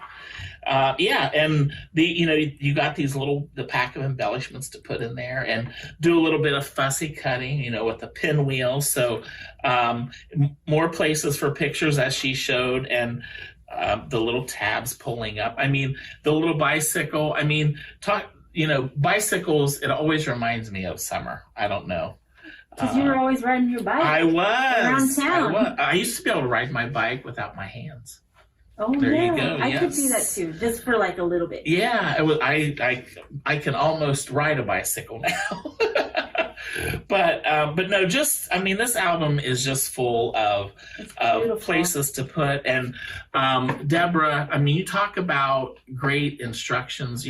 She has step by step, colored instructions along. And what's nice is, like she was saying, is you can, with being able to go back and watch parts of the video or stop the video as you're doing.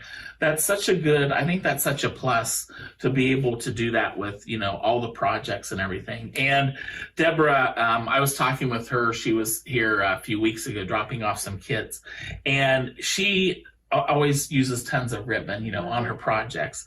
And her daughter is in soccer, and she says when she's at soccer, she sits and cuts ribbon for all of her, because I think they literally do include ribbon with all of their kits and things like that. But and look how cute. I mean, love it. It just adds. It's just that extra thing, to cover up the little O-rings. But everybody, say hello to summer in your way and make that album, get those pictures in there, and get some journaling done for sure. So cute. And so I went onto the website, and you guys, I've said it before, I love their mini albums. They have mini albums that are just gorgeous. They have so many, like some that I saw that I liked. I love them all, but there were You Make My World Happy, a mermaid mini album, nature sketchbook. There's beautiful graphic 45, a fashion calendar kit. There's a authentic monthly calendar album, which I do love to scrapbook for the month, so that is very, very appealing. There's different recipe mini albums. And then what's really hot right now, I feel like I'm going to say, I think it's going to be big, is an explosion box. I think that they're coming. I know they were for a while. Yeah. I think they're coming back. I don't know, don't quote me, but I have a feeling. You can see it. Yes. You can see it. And so she has these beautiful Christmas explosion boxes that are just so much fun. There's one that's a coupon, and then there's one that has like a cookie theme, which is so cute. Oh, that's fun. Yes. But there's all kinds of different projects on the website, like Halloween, Christmas, Valentine's, fall.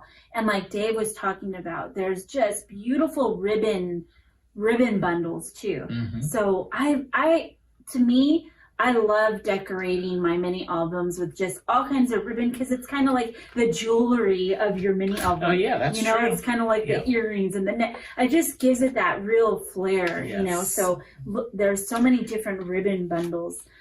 She also, which I think is really, really neat, is there's different chipboard albums that you could buy that is just the album itself. So if you really wanted, you love a paper pack that you have, or you want to design your own album, they have these amazing albums with, that are the chunky ones with the flaps that you could add all the pages on that you design yourself for very affordable. What I love about Pinecone Press, it's very affordable too. Yes. When I used to do the shows, I used to be like, oh my gosh, those are so exquisite. They're probably very expensive. And then I'd go, and it was just, I would bring you in the booth. Yes. And I'd be like, I thought he misspoke. And I'm like, okay. Yeah, because really affordable. But yeah, there's just so much. There's glassine pockets in different sizes, so that you want to add those, really cute pockets to your albums. There's cardstock, there's envelopes, there's banners, there's everything. And then also another thing, because I love my monthly kits. She also offers mini album monthly kits. There's a card monthly kit club, and there's also a monthly project kit club if you're interested. So yes, something go for everybody. Yes. So the show special is free on orders over $75, and a free Pinecone Press blank chunky, which what I was talking about, which is really cool. Free Pinecone Press blank chunky chipboard album with every order over $25. No code needed. So that is really cool. This, it's the album that you could design your own, and it's cute, it's chunky, and it's everything, and you only have to spend $25 to get that for free. That's awesome. Easy. Yes, so Great. thank Awesome. you, Pinecone Press. Yes, thank you, Miss Deborah. And gosh, now, Vicki, it's time to go camping with Keep It Simple. Woo-hoo. So we'll be back after our camping trip.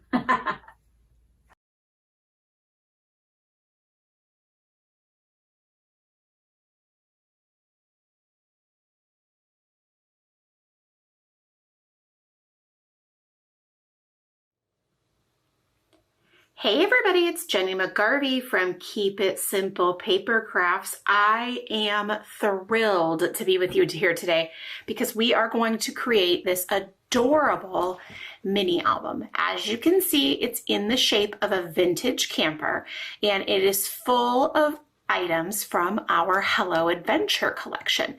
The collection is bright and colorful and everything you need for all of those outdoor photos, not just camping, not just national parks and things like that, or hiking, but they are perfect for everything. So let's take a look at the mini album, should we? I love the front because there's a couple of my favorite things here. This sheet of light pink paper is just, it's so pretty, it's so soft, yet it really provides the perfect sort of neutral backdrop. And I know you're thinking, that's not a neutral, but go with me on this, because I feel like the light pink in this entire collection really sort of acts as a neutral. We've got cute little enamel dots. Okay, now look at that. I am telling you what, that is adorable. So we've got die cuts and we've got texture with not only our twine trim, but we also have it with these enamel dots again. And we're using foam adhesive throughout this album as well. So that can help add more dimension. So cute, am I right? We've got layering and just the most adorable images. Oh my gosh, I'm absolutely in love with this page for a couple of different reasons. One, I think the design is just incredible. I think it's so, so cute. And your two little photos right there are going to be adorable. But this is my favorite element in the entire Hello Adventure collection. I know it's hard to have just one favorite, but I love this one and I would name it as my #1 favorite. Now again, just so adorable. We've created a really great little scene over here and kept this page simple for either your journaling strips, or if you wanted to add a photo as well, you could do that. So cute, right? Do you see the cascading flowers down the side? How adorable is that? Just in love with it. And again, there's that pink paper, I'm telling you. It's just the most beautiful. Now again, we're adding more twine and it's just so cute. And do you see that fox? So adorable. I love this little guy. And not only that, we have feathers, we have buttons, and then our heavy duty chipboard for the front and the back as well. So these memories are going to be well protected inside of the chipboard. So let's go ahead and let's talk about the things that you're going to need to create this album. You're going to need a paper trimmer. I like to use this one, not all of the time, but for projects like this. It's small, it's portable, it does its job. You need some sort of scissors, whichever are your favorites or you have handy. You will need some liquid adhesive. I'm just using this one, but whatever, again, your favorite is or you have handy will do. We're gonna use some foam adhesive. Now, again, same thing, use your favorites. I like these because I find that it's really easy to pull the backing paper off of these. Sometimes I have a little bit of trouble with that, so I love these a lot. You're also going to include some printed journaling strips or just journaling strips that you hand wrote. You will use your 4 3x4 photos and your 4 2x2 photos. And then you will also need some white cardstock if you'd like to mat those photos. That is not included in the mini album kit. I'm not going to be placing photos because I don't want to take away from whatever you're imagining from your album, but you will need your photos and then to provide some cardstock if you'd like to mat those photos. Now, let's go ahead and take a look at the kit. And let me remind you while I'm getting these items out that all of the instructions are included with your kit. So if I'm moving too fast for you or you'd like to work at a different pace, you are welcome to. Now, these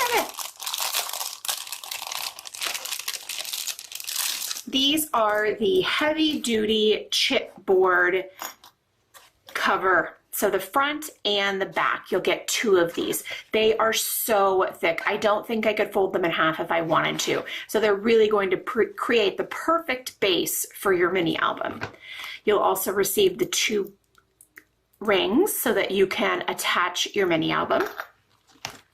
And then all of the beautiful patterned papers already die cut for you in the shape of the camper. So all you have to do is adhere them. You don't need to have a die cut machine to have a really cute vintage camper mini album. The Hello Adventure enamel dots, which I just love the Keep It Simple dots. They're the greatest shape. They have good dimension. They're not too terribly thick, but they have some height to them, and they come in a wide variety of really beautiful colors. You're also going to receive this little package that has the buttons in it that you need, the 60 inches of twine, and then also the black die cut for the front wheel on the mini album. And then last but not least, all of those amazing die cuts. Let's take a look at them.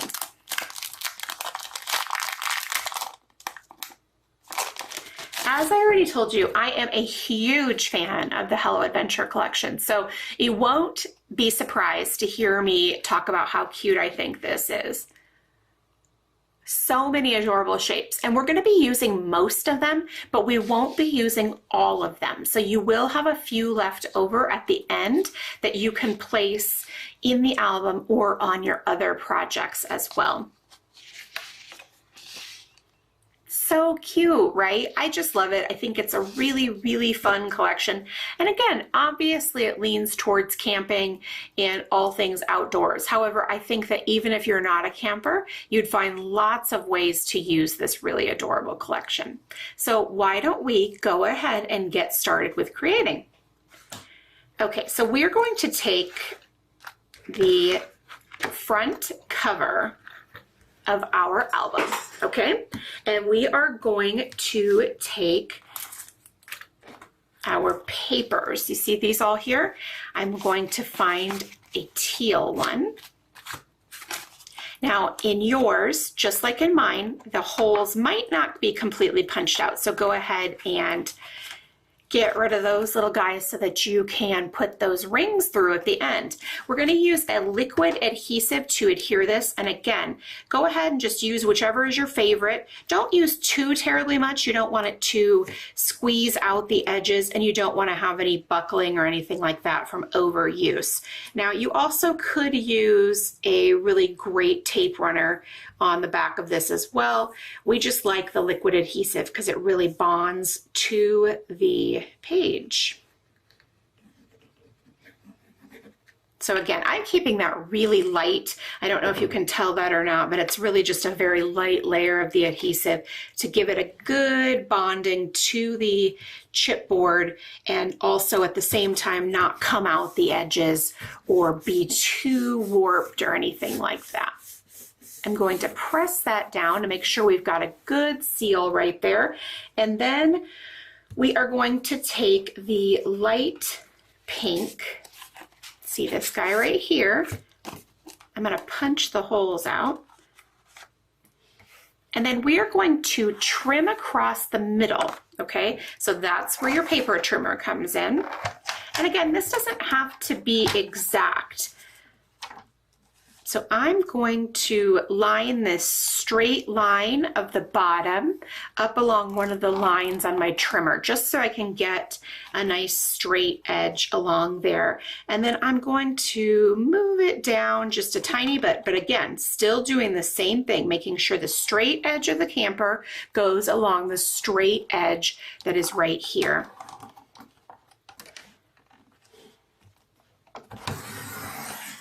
All right, so we'll cut this. I'm going to set this little guy aside for now. And then we're going to adhere this right there. Cute, right? Okay, so now I'm going to use my Scotch ATG gun for my adhesive. You should use your favorite. I like this one because it's very easy to use. The refills are inexpensive, and also it just lasts a really long time. And when you paper craft a lot, I don't want to be messing around with refilling it. And it's pretty good for the environment as far as tape runners go. Okay, so we've got that pink adhered to the bottom. And the next thing that we are going to do is we are going to cut a 1/4 inch strip to go right above the pink. Now, again, go with me on this, okay? So right here, I'm going to line this up and cut that. And then we're going to adhere that right along here. Do you see that? Now it's not going to be perfect, and you know what? It doesn't even matter if it was perfect or not. And I'm just going to apply a thin layer of my liquid glue just because it's such a tiny little strip.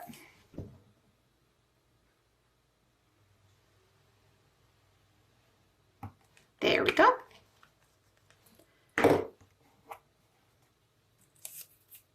Okay, so I'm just going to line those two up right there and press that down to make sure that it's attached. I'm loving how it's coming together. All right, now this is where the fun starts to come in. We are going to pull out these two banners from this die cut sheet.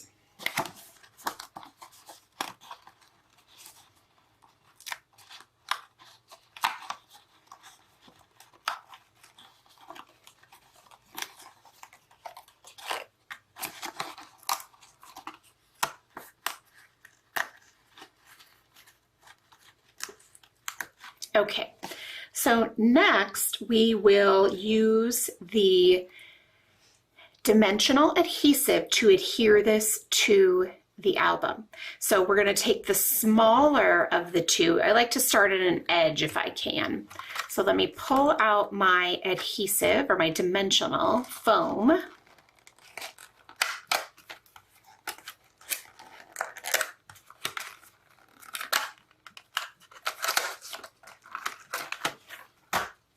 And I'm going to pop a couple of these on the back of here.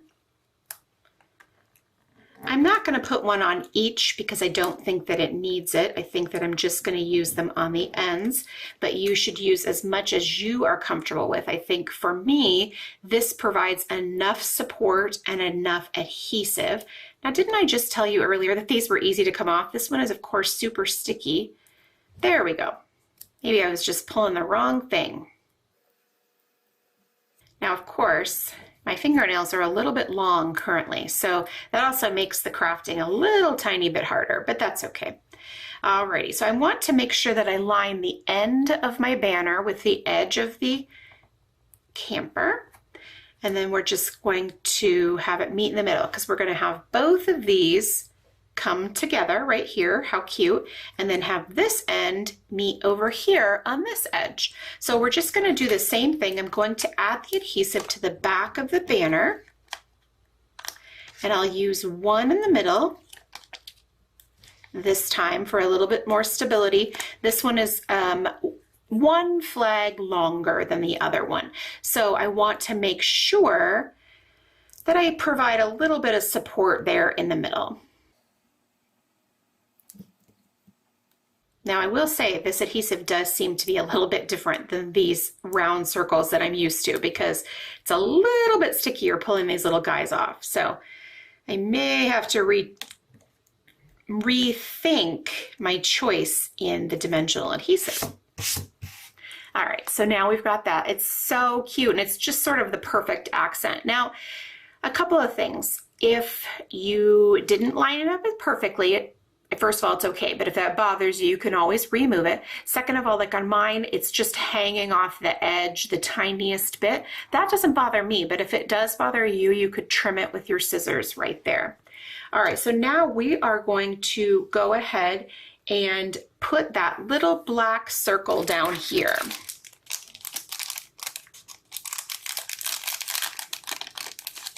Now, this little black circle is going to act as the wheel for our camper, our little vintage camper. Do you guys have a camper or an RV or anything like that? Will this mini album work for your vacation or travel, camping type of thing. I do not, but I think the vintage campers are just about the cutest things ever. So I'm really into this idea in general.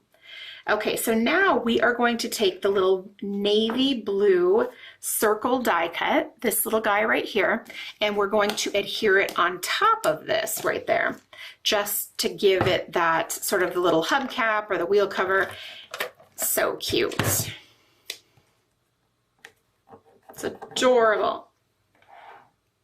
All right, so then we're going to put just one little enamel dot in the center right there. You should use whichever of the colors. I'm currently using a pink one. I used an orange one on my other one just because I thought that would be fun, but this time I'm going with pink because heck, I'd like to do that. Okay, so now we have the wheel finished and the little bunting right there. So cute. And now we can go ahead and we're going to add the door die cut, okay? So this is the door right here.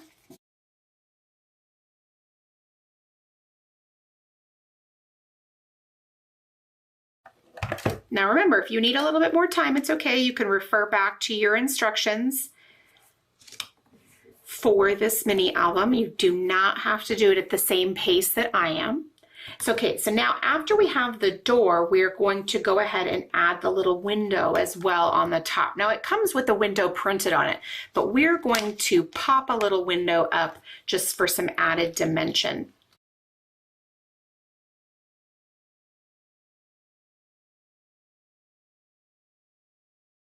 I'm telling you, this adhesive is not working as well as the other adhesives I have used in the past. I may have to switch because these are not coming, they're very strong. Okay, well that looks adorable, so it's worth the effort. All right, so now we have the window on top of the door, and we will use the little window, the floral window with the little awning. Oh my gosh, adorable. And we are going to add foam adhesive to that as well. So let's try using a different foam adhesive. I'm going to use this other, I think it's an older American Crafts one, and I already know that it is not quite as difficult to use. So hopefully we'll have a little bit more success with this guy. All right, so I'm just going to add a few around here to adhere it well enough and give it a little bit of support as well.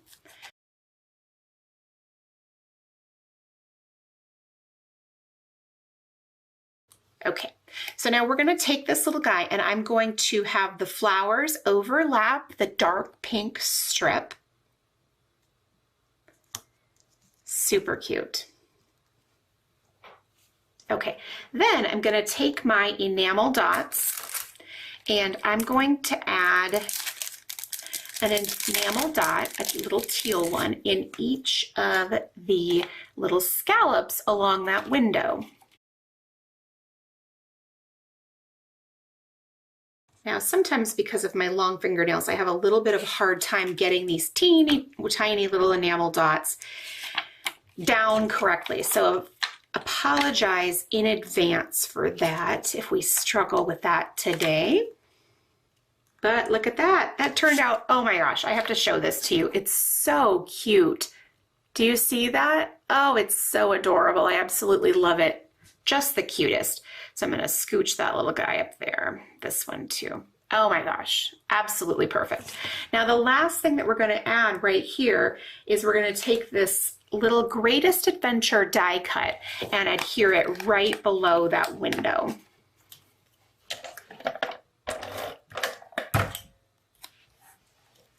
I'm going to center it right below there, and voila! I love the font that was used for Greatest. I think it's so cute. Now look at, that's the cover of our mini album.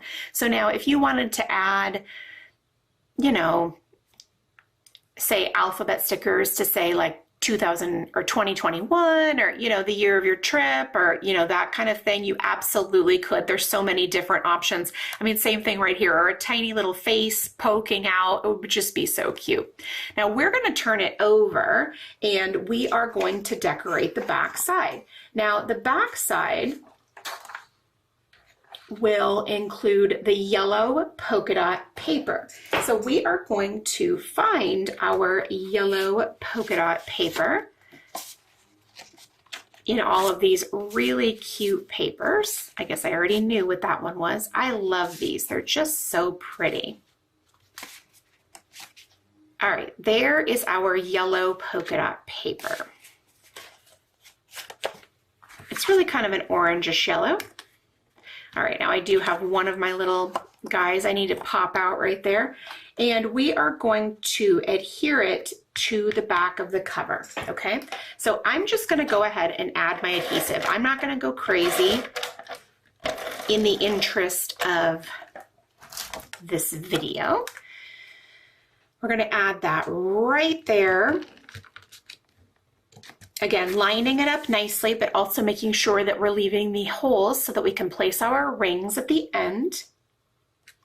And now we are going to create a scene by using the tree die cuts and some of the others, of course, as well. So the tree die cuts, ooh boy, right here. Okay, we need this guy.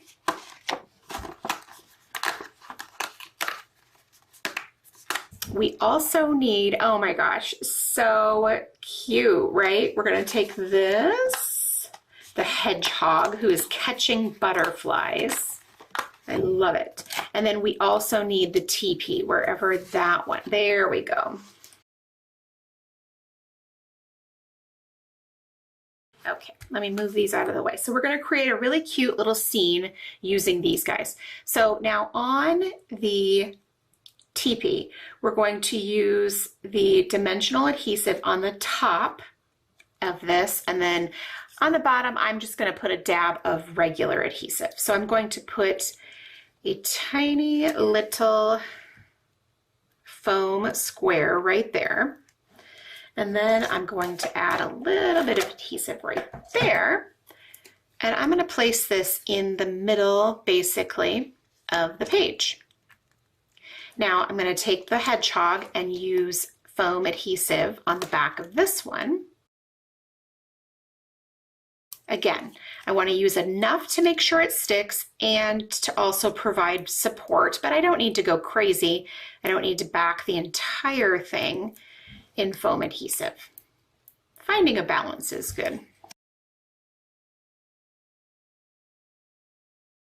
Now I know a lot of people use the foam adhesive on rolls. Is that what you're using for this, or for your favorite adhesive, or do you have a different type of favorite adhesive? And what about a tape runner? Do you have a tape runner that you prefer? I really think that the ATG, the benefit is definitely, if you can refill it, because I know that can sometimes be hard, is you're not throwing away a piece of plastic with every single tape runner, you know?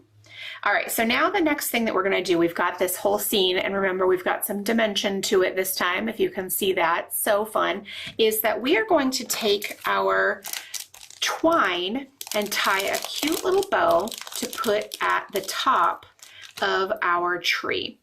Now, depending on your dexterity in your fingers, and then also, like for me, it's a little bit more difficult because of my long fingernails to tie things, but I'm gonna tie a bow.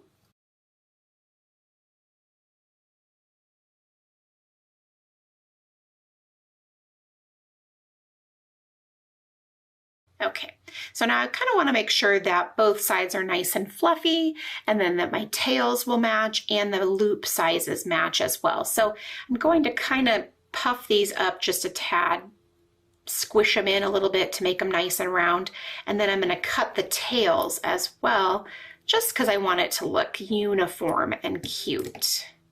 Now that one actually did not turn out as uniform and cute as one would have thought, so I need to trim that guy a little bit more. Now, something that we're going to do is we're just going to add a little drop of glue, and you can use glue or you could use a small little glue dot as well. On this one, I'm going to use the glue because I'm setting this page aside in a minute. If I was going to work on the other side, I would definitely use a glue dot. So I'm just using a tiny dab of glue, if you can see that there, just a smidge. And then I'm going to place the center of my bow right on there. and give it a nice firm press to kind of put them together. And then the next thing that we are going to do is we are going to take those really beautiful enamel dots and add those to this scene. Okay, so we've got that there. I'm going to use pink ones again just because, heck, why not? They're really cute and fun to use. And I'm going to start with a large one, and I am going to use 3 of each. Visual triangles and rules of thirds always apply, I believe. If you can make it work, of course.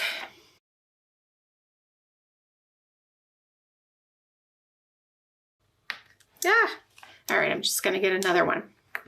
Okay, super cute. So now see, that turned out really adorable and so fun. Now I'm gonna set this guy aside and we're gonna get to work on the next page. So now the next page will include the purple stripe papers. So first of all, we want to make sure that our holes are out so that we can put our discs through, and we are going to adhere these together, okay, so that when they are together, the front is the purple stripe and the back is the purple watercolor. Does that make sense?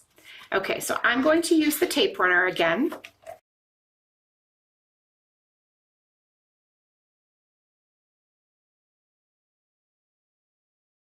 And adhere these. Now again, you got to make sure that you line up the edges, but then also making sure that you have the little holes lined up as well, because you need to be able to fit your discs through there. So not only do you want to look good, but for function as well.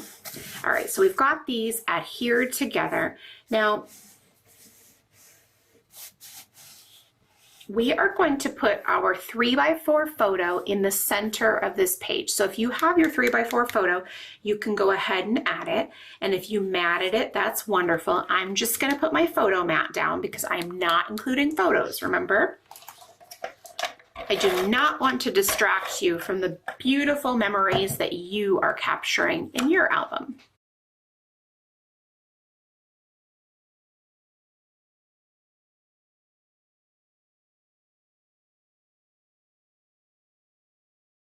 Okay, so now we're going to look through the die cuts and see if we can find, all right, we're going to use this tab right here. It has navy blue background and then it has yellow stars. It's really cute.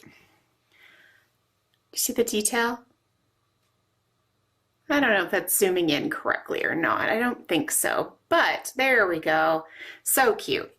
And then we also want to use this happy camper little banner as well. Now these are going to get adhered up on top of our photo. So I'm going to place this right here in the general area that we want, because I'm going to put the little tab right behind it. So I'll add the adhesive to the back. And then I will slide that right underneath my photo mat. And I don't want to, I want it to overlap with the happy camper, but not completely. I don't want it to be completely covered. So I slid it over just a tiny bit. Okay. So now you can have this overlap your photo a little bit, or you can place it up higher if you don't want it to cover the photo. I imagine that sometimes a lot of the photos at the top or the bottom, they don't necessarily include details that are super necessary, so you're able to overlap the photo a little bit with a die cut like this. Now we're going to also add just the cutest little bear also. Look at this little guy. Isn't he cute? Okay, so let's get him on the page also. Now I'm going to use the foam adhesive again on the back. I'll just place a few of these itty bitty little squares.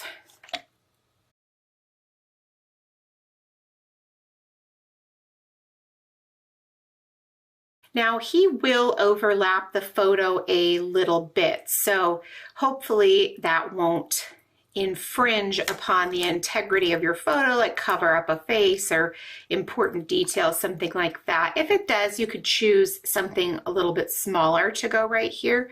Otherwise, he's the perfect addition, especially like when you correlate these two together, this little guy and then the happy camper, so cute. All right, so then we're gonna finish the page off with just a handful of the enamel dots. So I'm just going to scatter them, a couple down here at the bottom, and then to finish off my little triangle, I'll put one up above the bear. If I can get it off my finger, of course. These tiny ones are really a challenge, but they're so cute. All right, so now we are finished with this guy. So let's flip it over, and remember we have the beautiful purple watercolor background. Now on the back of the watercolor background, we are also going to have a photo as well. So I'm going to add this, just the plain white cardstock, a mat for a 3x4 photo. And we will put the photo in the center once again. And again, your best approximation of the center, that can be sometimes a little bit difficult to do. And then we will also, on the left side right here, we're gonna take this, I love this so much, this little signpost right here. And the detail that I'm really loving is the little flowers at the bottom. My camera is zooming in still on my little, on the album itself and not the die cut that I wanted to show you, but I love the little grass and mushrooms and flowers that are growing at the bottom. I just think that's so cute.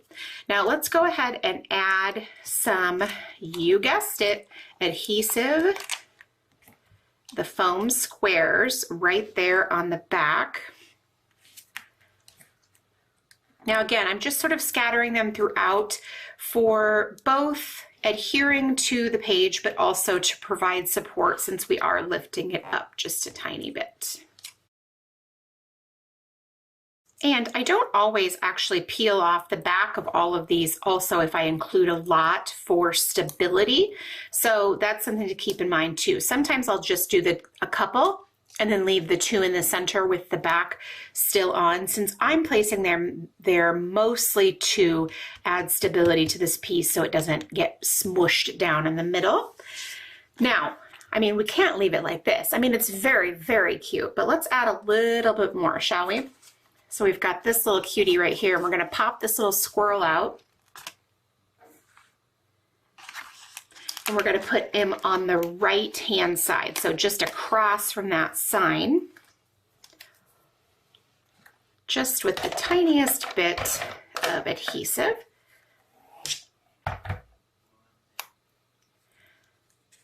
And again, he'll probably overlap your photo just a tiny bit, but that's okay, he's so cute.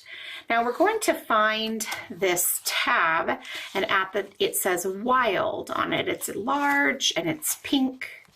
Well, we're going to use a tab that's large and pink, and then we're going to use this wild die cut right here.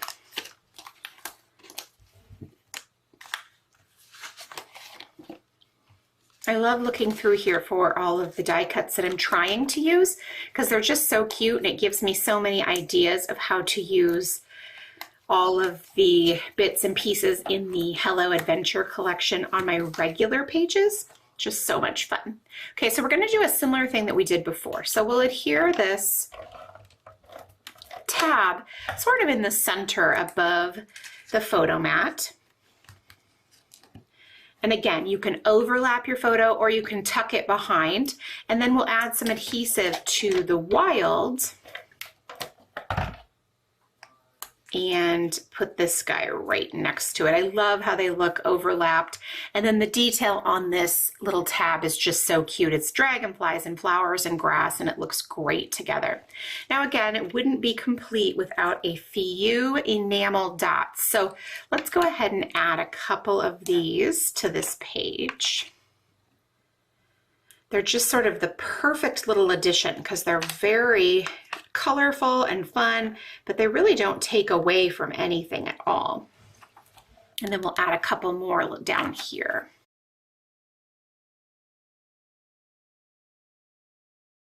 There we go.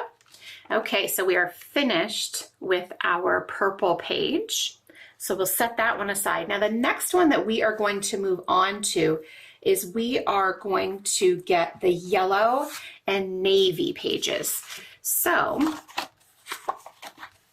I love these patterns. Do you guys have a favorite in all of them? Like I already said, this pale pink is my favorite, but it's a close, this one is a close second. I love the drawings and the map. Can you guys see that? Just so very cute. Okay, so I'm gonna move my paper trimmer out of the way. I don't need it right here, and it's a little bit in the way. All right, so we are just gonna do what we did before, and we are going to adhere these two pieces together. The front side will be the yellow, and then the back side will be this navy blue with just this very subtle pattern on the back. So I'll place the adhesive on here. And I'll make sure to line up the holes, the wheels, all of it together. There we go. Now, what we're gonna do over here is something very fun. We are going to just sort of embellish over here on this side, okay? So we're going to leave a nice wide open space for journaling or whatever you want to put there, another photo, something like that. Now, I am going to, let's pull these out. So we're going to use this heart. It's got some red cross hatch, not cross hatch lines, but little hatch marks on there. Very cute. We are also going to use How Cute Is This? Places we stopped. I love that. So pit stops or roadside attractions or something like that. It's just perfect. And we're going to use that as well. So the first thing that I'll do is I'm going to go ahead and adhere the heart because the map is going to layer on top of it ever so slightly. And so we want to get that down first, add adhesive to the back of this. All right, so now you'd think, oh, well, we could be done. You know, we're not done. All right, so the next thing that I'm going to do is I'm going to get out one of my white buttons. I'm gonna go ahead and choose this large squarish one. I am sure that all of our buttons are different. So you just pick the one that you'd like to use. I am going to simply tie a knot. I am not going to tie a bow. However, if you would like to add a bow to the top of your button, you should feel free to tie that there. In the interest of not taking too much time and making you watch me fumble tying a bow with these long fingernails, I'm going to simply tie the knot. I think they both look very cute. Okay, so I'll trim the tails off. I like them to be a little bit long, but not too much. I want to see them, certainly, but I don't want them to look unruly or unfinished, like I wasn't quite paying attention, you know? Now, you can use your wet glue to adhere your button to the page if you'd like. I'm going to go ahead and use a glue dot just because I don't want to wait for the glue to dry before flipping the page over and starting to work on the back side. I want you to be able to not have that lag there. So let's go ahead. I'm going to adhere my glue dot and then put that right in the center of my heart. Now you can see it looks really good. It's super cute, but you guessed it, enamel dots. So we're just gonna scatter these about, making them look pretty random, yet being sort of thoughtful about the placement at the same time. I'm gonna put a couple of them up here, and then I'm gonna place one smaller one down here. And again, you can just print some journaling off the computer and then trim the strips and add them right here, or you can draw some lines and hand journal right through there, whichever feels more appropriate to you. I know some people don't love their handwriting, but I also feel like handwriting is so important that you might want to include that. Now on the back, we're going to use this navy page, okay? So we are going to adhere a, you guessed it, 3x4 photo. We're loving those 3x4 photos. 3x4 photos, actually, even in regular scrapbooking, are such a great way to get more photos onto a layout because because they're a little tiny bit smaller, they fit so well, but you really don't lose any of the detail from a 4x6. So I'm a big fan myself. All right, so I'm going to adhere this in the middle of the page. And we are going to go ahead and go through here, and I'm going to find this strip that says, "Let's explore together," with a purple background. You see it right there? Then I am going to find my moon and star die cuts, okay? So here's the moon, and then there's 4 little stars. So we'll put the moon up there in the center.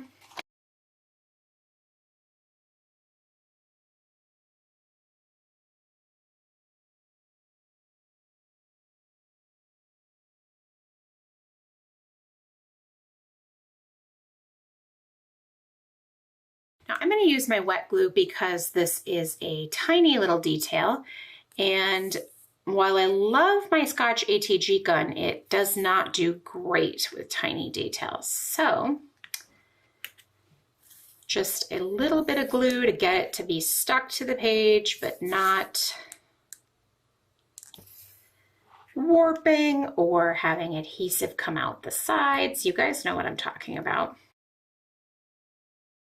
Now these, I am not going to add enamel dots to the stars, but it would be very, very cute if you had some yellow adhesive, or I'm sorry, enamel dots left over from your Hello Adventure enamel dots, and you added those to the center. It would be really cute and add a little bit more dimension too.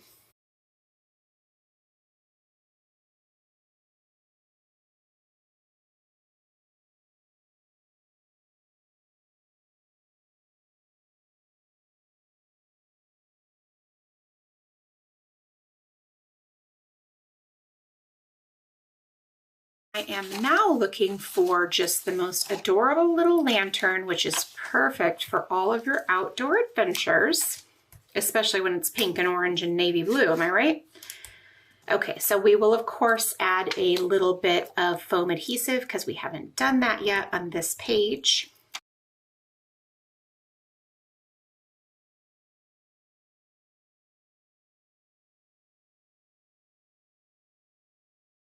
All right, now it's not complete. It doesn't have any enamel dots, so we're gonna go ahead and add a couple of those. So I'm going to, as usual, scatter them about just because I really find that that's so cute, and I love being able to continue to help move your eye all around the page and really focus on the photo.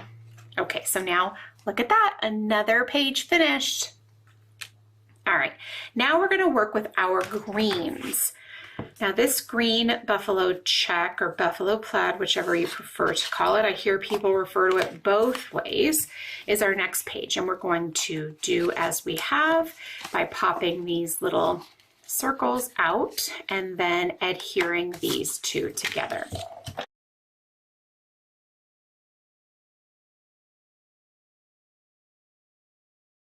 Now this page is such a fun one. First of all, the back is this just really subtle stripe pattern, and then we are going to use some of our 2x2 photos on this one.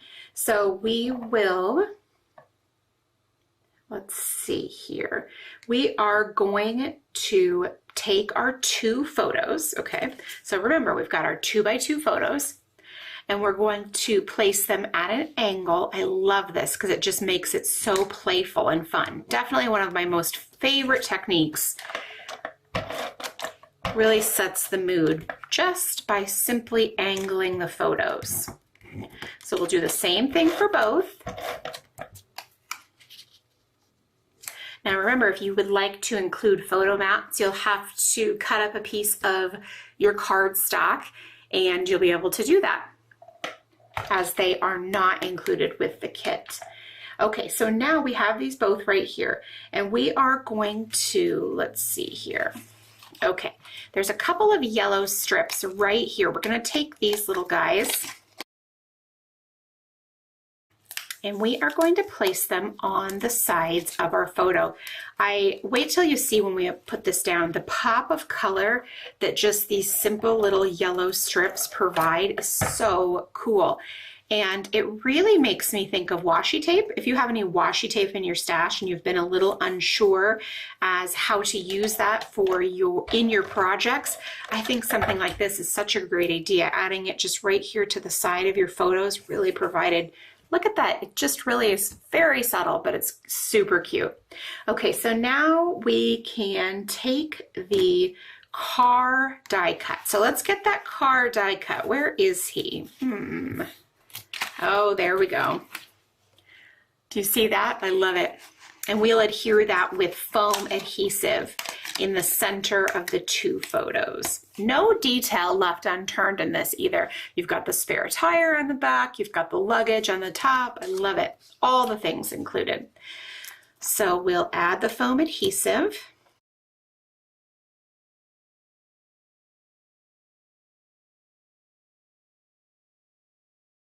And we're just going to place that right in between the two photos. Now, we're not done. So let's go ahead and continue to look through our die cuts, and we're going to find those little butterflies. Where are they? Oh, here they are. Here is a pink one. And then there is also a blue one.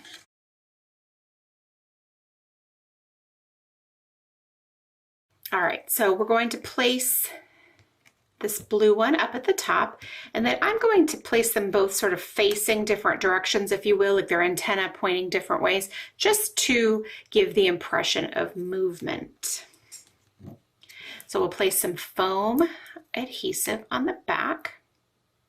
So I'll have this pink guy, he'll point off to the left, and then we will have the blue, after I put the adhesive on, and then we'll have him point to the right. And so then it just kind of makes you feel like the butterflies are flying off the page. Now we're not quite finished because we still need to add my very favorite die cut. Remember, we talked about this already. I'm going to put him down here in the wheel.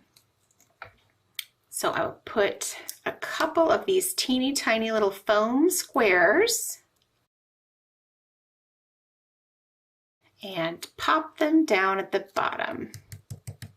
There we go, it's great. But let's add some more enamel dots, shall we? All right, so I'm gonna stick with the navy blue ones this time, placing a couple down here, and I love it because it sort of almost mimics exhaust and the movement of the things, and then I feel like the navy blue one up here at the top also plays into the butterflies flying away. It's just very lovely. So let's flip this guy over, and we have the green stripe on the back. Now this one is so pretty because we have these really cute florals in this collection. Can you see that right there? It's just a swag of beautiful florals, different colors, all coming together, and it looks fantastic.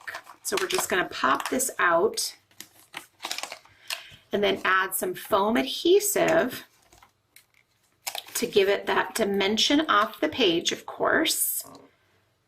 Now again, I'm going to place a couple on each side and a couple in the center. The ones in the center are just to provide stability so it doesn't get smushed down.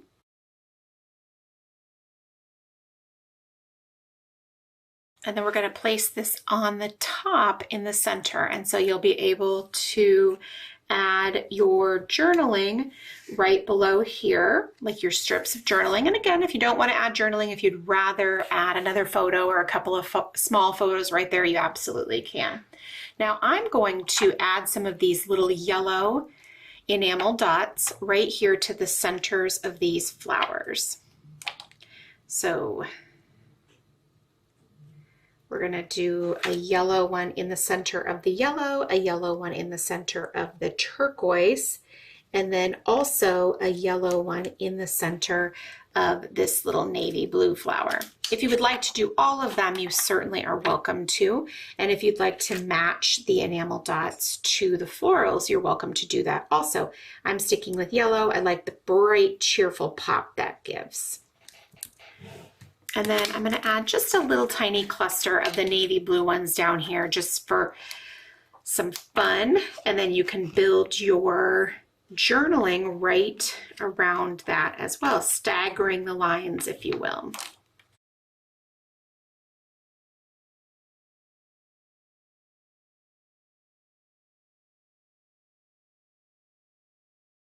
They're so cute. Another page finished. Okay, so I'm going to set that aside, and then the next one we are going to work on is we are going to pull out right here these brown. It's got a beautiful rich brown color, and then it also has this subtle wood grain pattern, and then the back side is just simply white with a grid, and I love it because that creates just such a nice neutral sheet right here with the wood grain and the grid. So if you wanted to kind of go crazy with embellishments, you absolutely could, because the patterned paper is not going to compete. All right, so let's add our adhesive and then line these up. Whoops, I didn't get that one out. I thought I did, but it was still sort of stuck right there. Okay, so we're lining up the holes and the rest of the die cut to make sure that they're kind of matching. A lot of working pieces there. All right, so the front is our wood grain and the back is our grid. So now the first thing on this guy is we are going to create we're going to use our, we're not going to create, we're going to use our photo mats for the two photos. I'm just misspeaking all over the place. All right, so we're going to add our two photos right here, and we're going to kind of put them in the center of the page, creating just a little bit of a divide in the center.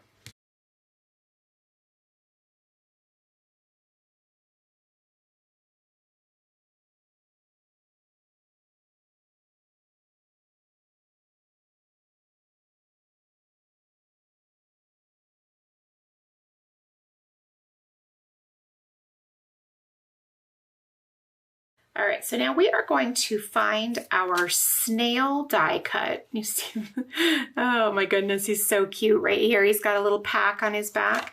We're gonna find him right here. And then we are also going to use right above it the sleeping bags. I love it. It looks like somebody just dumped their sleeping bags and went off to explore. And then also we need the Let's Explore. So, I mean, I was kind of right. Okay, so the first thing that we're going to do is we will place our little snail. We'll adhere him over here in the corner. And then I'm going to adhere the packs and stuff over here. And also, for the record, there is the cutest little canteen. Can you see that? Resting, I'm sorry, it wants to just focus in on this, resting on the tree stump. It's just adorable. All right, so I'm going to push this all the way over to the edge of the camper and adhere it right there. Now I will once again place some foam squares on the back of the Let's Explore die cut.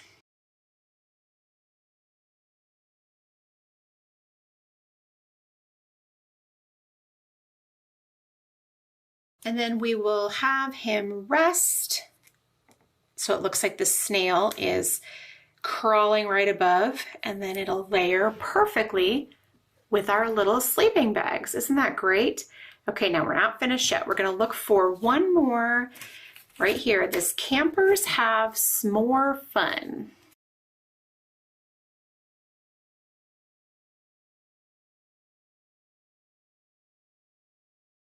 And now we're going to take one of our buttons. I'm going to take the smaller of the two that are left. I'm also going to place the other one back in the bag, which seems kind of silly, I suppose, but I don't want to lose it in all this mess that I have here on my workspace. I'm just going to go ahead and use a glue dot. Again, you can use your liquid adhesive if that works better for you, or you can use a glue dot as I have. I just don't want to wait for it to dry before we move on to the back side.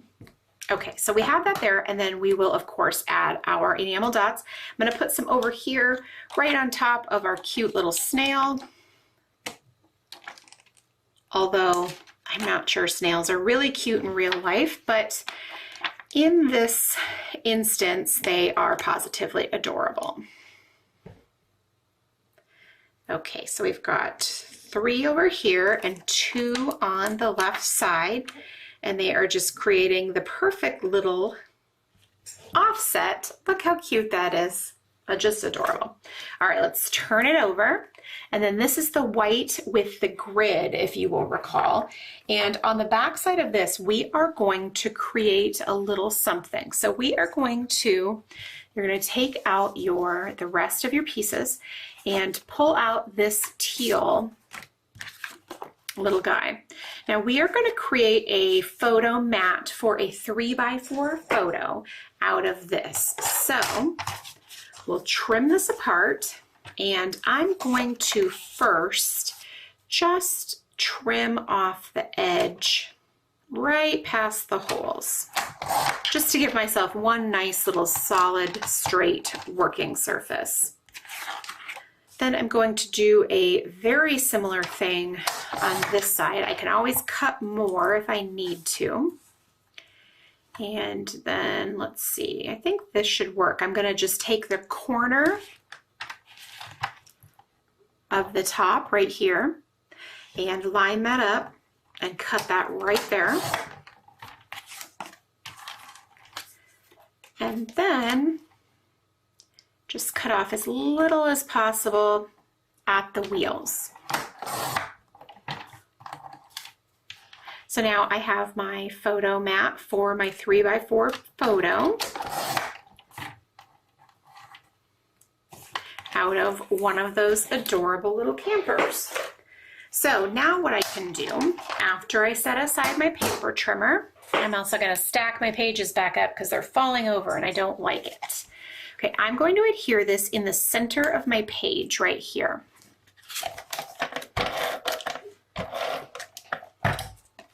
So this is the photo mat this time. Then I'm going to use, you will take your photo, okay? So you'll have your photo right here. I'm going to show you what I'm going to do, but we won't have that. It won't be a photo, of course. Yours, this will be a photo. So what we're going to do is I need to trim this the tiniest bit.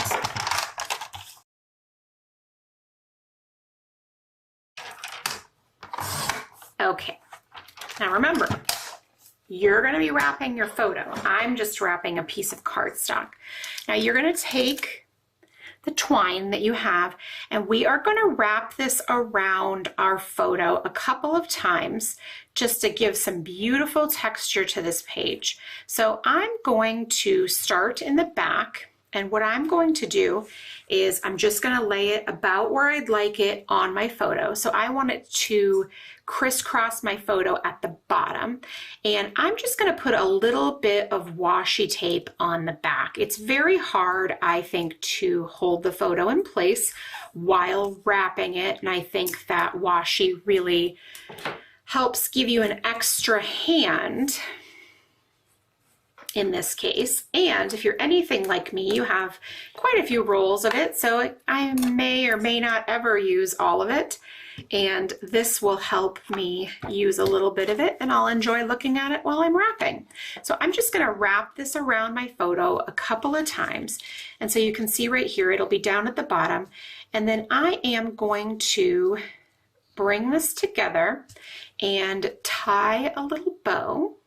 I need to cut this extra off. I'm going to tie a little bow. Now you could also use a little bit of the washi on the front if you need it to hold this still.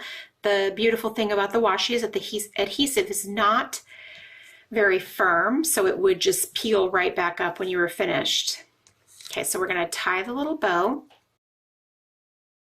And then just make it sure it's the shape that you like. The tails and the loops are in your preferred They look how you like them. I like my loops to be small and round. Everyone has, I think, their own little preference. I'm going to leave it like that.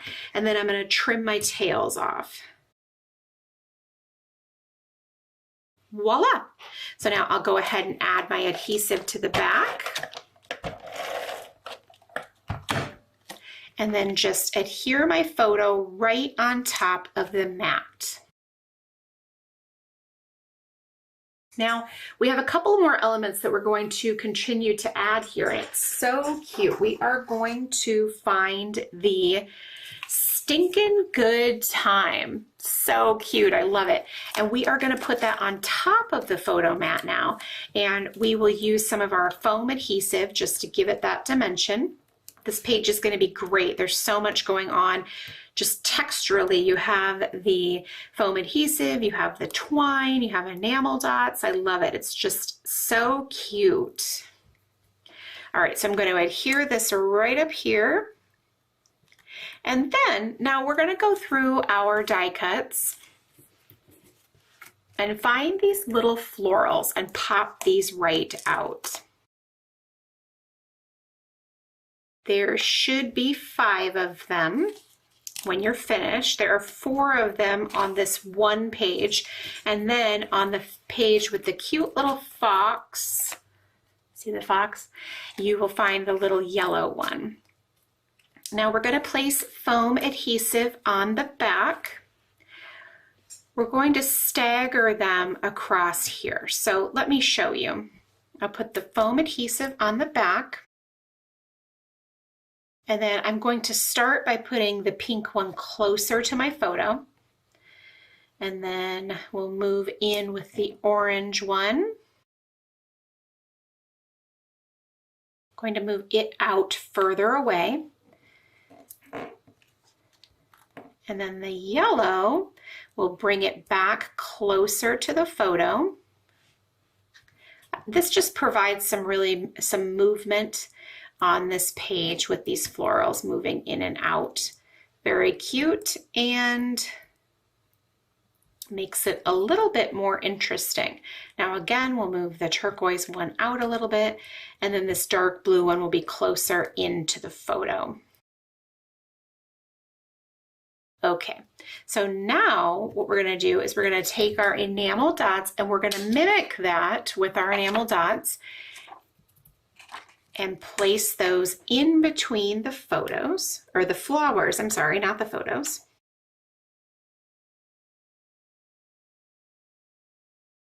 These teeny tiny ones, and then I'm trying to get it into a very specific little place. It's a little bit difficult. Okay, so now I'm going to put this, let's see, this orange one right out here, because again, we're going to go back and forth with these also. So let's put a yellow one out here. And let's put a blue one in here and a navy blue one out there. Look how cute that is. I just love it. Lots of movement, lots of fun on this one. And another page completed. All right, so now we are going to take our pink one. We're going to take the light pink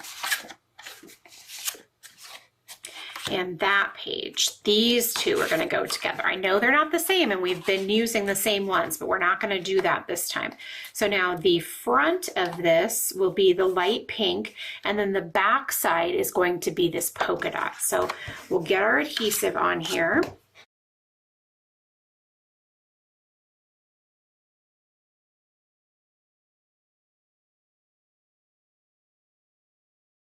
All right, now we're going to create just the sweetest little scene you've ever seen. So we are going to take our campfire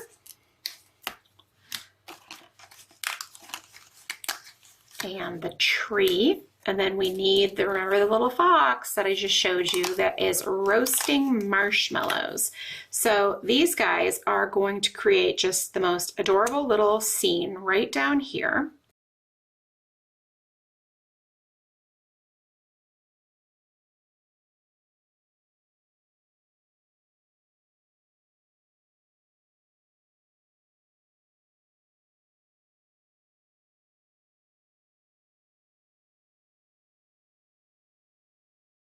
This is just going to be a very adorable decorative page.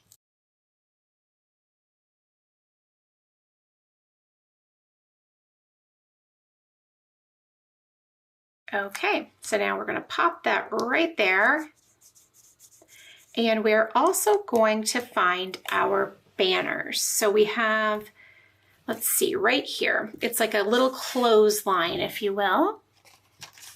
And we're going to pop this right out. Being careful, there's some teeny tiny details on this one that you don't want to tear. So just take some care when you're pulling this out. These little bows on the end are a little tiny bit delicate.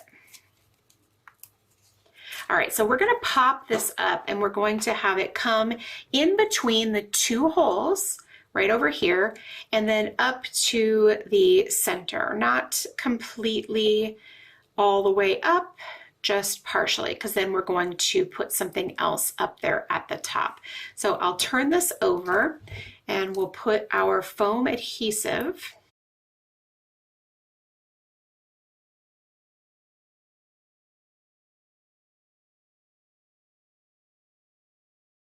I'm going to have it overlap just the tiniest bit with our little cute fox right there. You see that? So cute. And then, all right, so we want this adventurous in nature. And we're going to do the same thing with using our foam adhesive.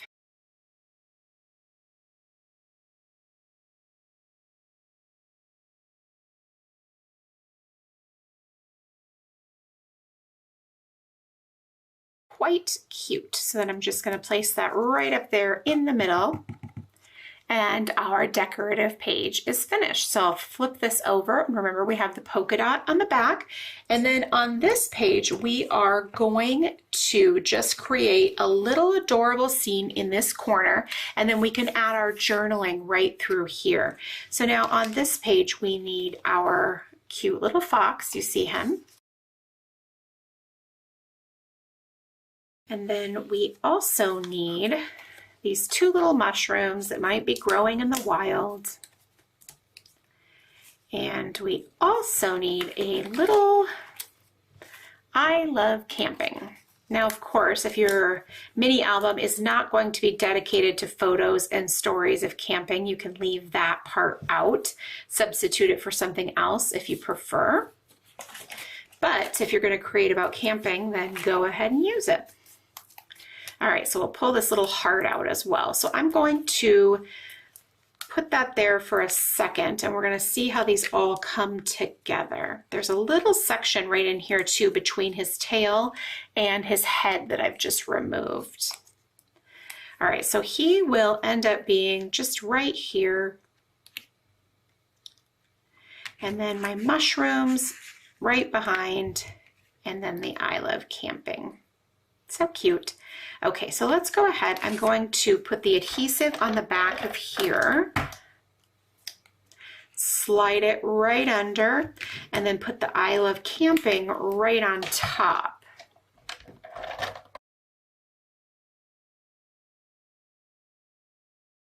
Now we'll put the foam adhesive on the back. My foam adhesive is definitely getting a workout today with this cute little album, but I am not upset because when I have a chunky little mini album, when I'm finished, it's so perfect. All right, so now I'm going to layer the fox just a little bit on top of both the mushrooms and the I love camping, but not covering up too much of that. All right, so I'll add some adhesive to the back. And then I am going to tilt this just a tiny bit so it's a little off kilter. Now let's take our twine. I'm going to cut a fairly decent length of this. And we are going to tie a little bow.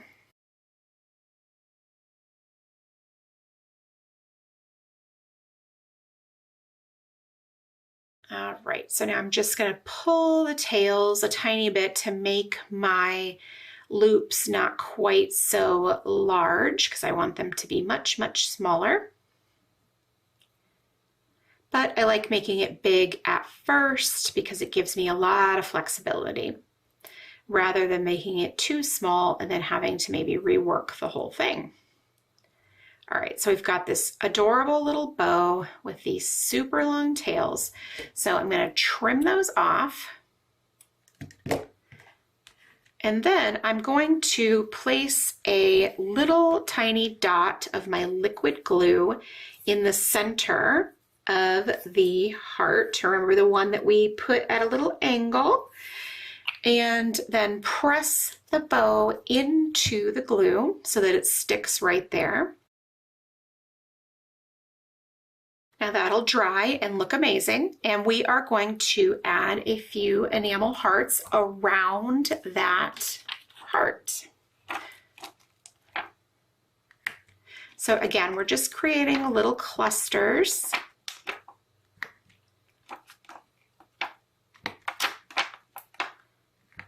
I like to try to vary them as well, not have them both be exactly the same, make them a little bit more interesting. So I used a couple of big ones and a medium size, and a big and a couple of medium size, just so that they're obviously almost exactly the same, but not quite the same. So see, now we have plenty of room for journaling right here. Okay, so now we're finished with that one, and we are going to pull out this plaid piece, and then we are also, if you can believe it, going to pull out the back of our chipboard album. So I'll add the adhesive right here, and we're just going to put a little bit of our glue. Now remember, we want to add some, we want to have a nice firm or a nice grip, enough glue so that it sticks, but we don't want to go crazy, and we don't want to have it coming out the edges or warping our paper or anything like that. So I'm making sure my glue is nice and thin and spread around my page.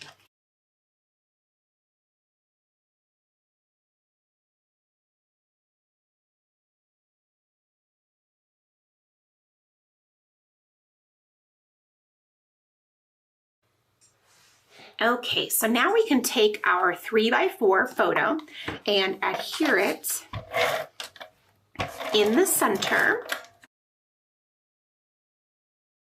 Okay, so now let's go back through the rest of our embellishments. As you can see, we're getting very close to the end, but there's still some great ones left. So we are going to choose this Find Your Wild Side. And then we're also going to use this teal plaid tab. And then also these two little feathers right here. Now see, there's still little pieces left that you'll be able to add to the rest of your album if you like, or use on other Hello Adventure projects. Okay, so I'm going to do a similar thing that we've already done and take the little tab and place him at the top. I'm going to just put it right on top. I'm not going to slip it underneath because I am going to layer the little banner on top of it, and I don't want to lose that.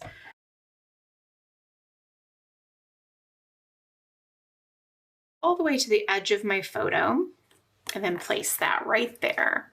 All right, so now we just have the tiniest bit left. I'm going to take the two little feathers, and I'm going to adhere them together down here at the bottom. So I'm going to just place them sort of right like that, overlapping just ever so slightly.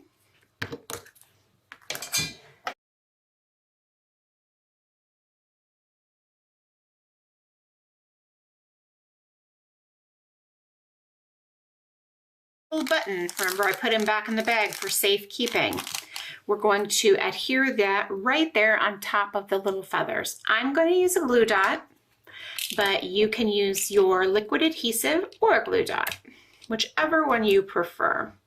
All right, so we've got that right there. And if you have any little twine left over, you could use that to create a bow in the center, or you could use that just to tie a knot in here as well.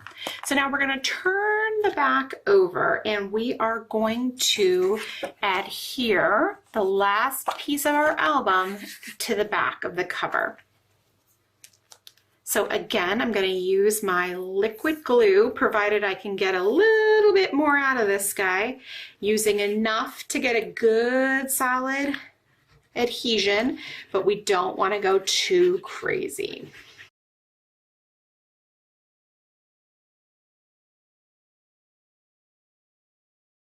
And voila, now we're finished. But we still need to assemble our album. So I'll put these all together with the little rings that came in the kit. I'm going to turn this back over, and I'm just going to personally start with one at a time, one corner at a time. I think this is just easier without trying to put both of them in at the same time. And I like looking at my pages again, so works out okay.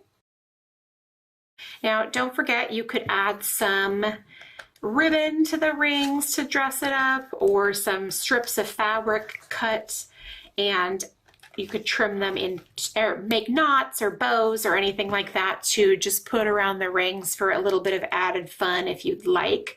But you can also leave them just like this. The album is so cute and so chunky, it doesn't need any additional embellishing whatsoever. Voila, now we have our very cute, super adorable mini album. Thank you guys so much for your support of Stampin' Scrapbook Expo and Keep It Simple, and I hope you enjoyed this little mini vintage camper mini album. Thank you so much, and make it a great day. Hi everybody, this is Sean from Stampin' Scrapbook Expo.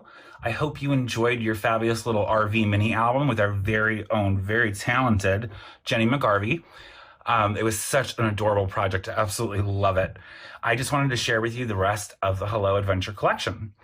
This is the collection pack, and it's going to have 16 double-sided cardstock sheets that are an 80-pound felt loop cardstock. Absolutely incredibly luxurious feeling. And then you've got a 12 by 12 die-cut ephemera sheet on the back with all these super cute little characters, a couple little journaling spots, another RV. So these are all the ephemera. And then the paper pack has just got some of the cutest patterns with the little mushrooms and flowers. You've got the stars, the trees. I love this paper that'll have all of the little characters all over it. My absolute favorite is the clothesline. Love, love, love that one. You've got some starry skies, mountain peaks. There's a couple of cutout sheets. So that's the collection pack. And then you've got the coordinating flip side pack, which is what your RV mini album was made out of. Should have been. 80-pound felt loop cardstock again. All of these colors and patterns coordinate beautifully together or with the collection pack. So you don't have to think about grabbing a different kind of paper because these are all going to coordinate together so well. And they're like a printed solid. So it's got some really cool, like this could replace just a basic navy paper. And it's kind of hard to see here, but it's got a little bit of pattern back to it. Same thing with the brown. You've got a little bit of a tree pattern. So it's fun to kind of replace your just kind of plain navy paper or any color with some of these printed solids. And then of course, you've got the 16 double-sided cardstock sheets and one 12 by 12 die cut sheet. You've got some great tags, some fun little things for journaling. Campers have s'more fun. Let your light shine. I promise to stay wild. I know a lot of you say that, I'm sure. We've also got the 12 by 12 collection sticker sheet. Again, 12 by 12 stickers, super, super cute. My favorite, again, the clothesline. It says a little stinker on the t-shirt. Just adorable. You've got all your little characters. And that's so cute. Where's my little butterfly? I'm just in love with her. Absolutely in love with her. I love them all, but she is my absolute favorite. I love coloring her. And then for the rest of the collection, you've got these super cute puffy stickers. You've got puffy buttons and puffy stickers, and these are more the puffy embossed buttons and stickers. Kind of like back in the 80s with your Trapper Keepers, if you remember what I'm talking about. Some of you do, where we had those kind of puffy Lisa Frank stickers. That's how these are. They're super, super cute. I love all the different patterns on the buttons. They're so much fun. You've got your little characters, little ladybug. Super cute. And of course the RV, which you just made. You've got the enamel stickers, and these are kind of like a hard enamel with a little bit of a shine to them, like a gloss.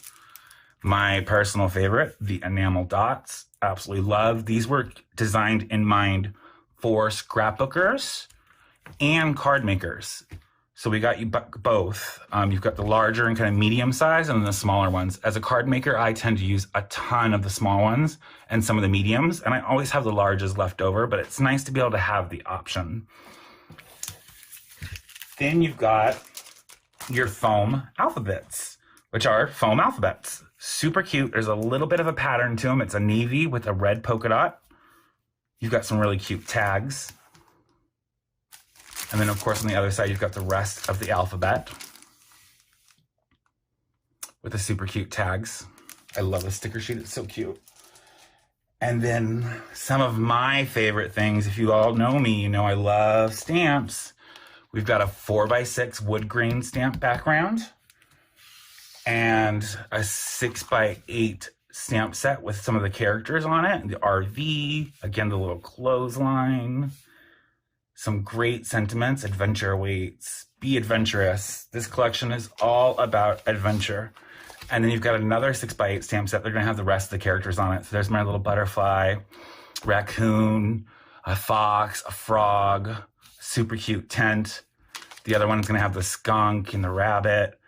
So just some really fun items. KeepItSimplePapercrafts.com is the website for you to use, to go to shop. And there's a code for you to use. Summer20, all one word, Summer20. Until March 14th, you will get 20% off your entire purchase. If you get to $100 after the coupon, you will get free shipping. Again, that code is Summer20. You can find a bundle that has all your stamps in it. There's also a bundle that will come with all the rest of the items that I showed you. There's 2 Hello Adventure bundles, 1 stamp and 1 paper and accessories. You can use your Summer20 code on that to get 20% off. You can buy the items individually. It's basically 20% off the entire website. That code is only valid on KeepItSimplePaper.com. You won't be able to use it on the Scrapbook Expo one. So KeepItSimplePaper.com, Summer20 will get you 20% off your entire order. I hope everybody had a great day. Thank you so much, and we will see you next time. Bye.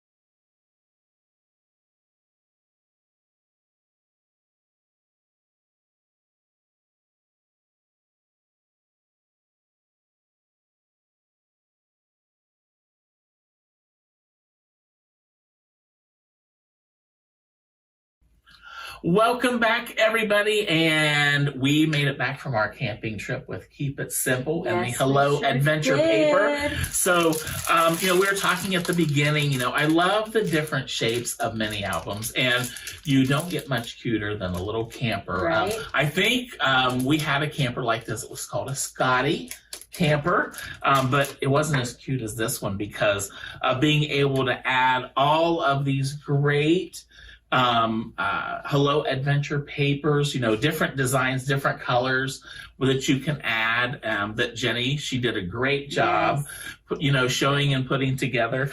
And, the pack of the ephemera that you can use and how much extra. And, what's nice about this album is, there's something for everybody in this pack too that you can add to it. And of course, add your own ephemera, and as you add your pictures and of course your journaling, of course. Right. And you got these awesome, this is a must-have, enamel dots for all your projects. But once again, I love the bright colors of the Hello Adventure enamel dots. So, but I hope that you enjoyed putting this little camper kit together with Jenny, and I was going to ask to find out if Jenny did some camping. I don't know. So I know she has a beautiful backyard. Yeah. She probably does a lot she of has backyard camping. There you yes. go. There you go. There's one of the gentlemen at the bank, he was telling me he and his dad and his nephew, they go camping a lot as well. So, but I was telling him that we were doing a project using the camping theme and a camper and everything. I'll need to take a sample up and show him. And I meant to ask him, I hope that he took pictures. Right. Maybe we'll get him to buy a camper kit. Well, exactly. Yes, but and Vicki will tell you all about the great Hello Adventure products and all the other Keep It Simple products too. So thank you, Miss Jenny, for taking us on an awesome camping trip with all the cuteness in the world. I can even smell the s'mores right now. Yes. Oh, yes. As we go. I think my favorite thing about camping, like you were saying, s'mores, I think earlier, I just love the smell of like the fire pit. I love, the fire. Not in my hair the next morning, but yeah, it always gets on. Yeah, you smell it. It's in your hair. You got it, But it's just that. Oh, and then being out in the elements, you smell. It's just so glorious. It's the fresh air. It's almost like the the ocean. I love going to the ocean because of that. And then at night, I love to sit around the fire. It's like a calmingness. It's like with candles and things like that. It feels very like vacation. Yes. Amazingness. I love it. So yes, like Sean was showing in the video, Hello Adventure collection and Flipside kits are beautiful. As you could see with the paper, it's an 80-pound weave paper, so it has like a really fabulous weight to it, and also like the texture. Yes. So it's really, really so easy to work with. Yeah, so pretty. Also in the collection and Flipside pack, there is a 12 by 12 die cut sheet, and so not only do you get the paper, but you also get the sheet, which has really cool different elements that you could add to any project, like your scrapbook layouts or, and I think that, you don't have to just stick to this Hello Adventure for being like camping. You could also do like Halloween with the little, the little kids that are on the, it's very versatile, and so it's like we were talking about, so many of us have had adventures in our home. So this would be great to do because we've been home. So that could be an adventure in itself. So there's so many, you might say, well, I don't go camping. I don't go on vacation. But you do have adventures in your house. This is the perfect, I think for me, I've used it in that way, where it's just so much fun. Yeah. Vicki, I'm sorry to interrupt, but have you ever done where you put like the two chairs and you put a blanket over? And my gosh. How fun is that? I'm sure your kids have done that. Exactly. Yes. That would be perfect for this. Yes. So just beautiful. And in the Hello Adventure collections, there's also puffy stickers, puffy buttons, and I've used those on so many things in my planner. I've used them to make paper clips. They're so cute. You have to look at them. There's enamel stickers, of course, like the enamel dots that you got in your kit. And then there's also a really fabulous foam alphabet that has that beautiful navy blue and then a little design on it. But I love to use those for like the titles of a mini album or even the title of my 12 by 12 layout. It's just so awesome. More of that bright colors that come out. Yes. So then there's also, if you go on the Keep It Simple website, there's different bundles with all the different Hello Adventure things. So if you just want to do stamps, you're just a card maker, there's a bundle for you. So I just sent one out this week. Yes, so you're going to want to look at that. But what's really exciting is we also have some stamps for Keep It Simple. And there's like this beautiful wood grain stamp. Yes. It's a really perfect background stamp for your card. We have one that's called Adventure Awaits, and then another one that's Find Your Wild Side. Those are 6x8 stamps, and they are just so stinking cute. Yes. You're gonna just want to darling elements on all of them. To color them. There's some great sentiments. There's one that says, say yes to new adventures. And I've been trying to work on that as I've gotten older, because I used to be such a homebody, such a nerd, and just afraid of the world. And now, yes, I want to say yes to new adventures. So I think this is just a really cute kit. So the show special is get 20% off your entire order. Wow, that's awesome. That's great. Using code SUMMER20 at checkout for keepitsimplepapercrafts.com. Free shipping on orders over $100. And the offer is valid until March 14th. So you have a few days to shop. That's so right. You're not going to, and go on the website because there's also a ton of other amazing products there as well. Awesome. Great. So thank you, Miss Jenny and Mr. Sean, for that great project from Keep It Simple. So now we are going to see the one and only Miss Annie from Stamp Anything, and we'll be back.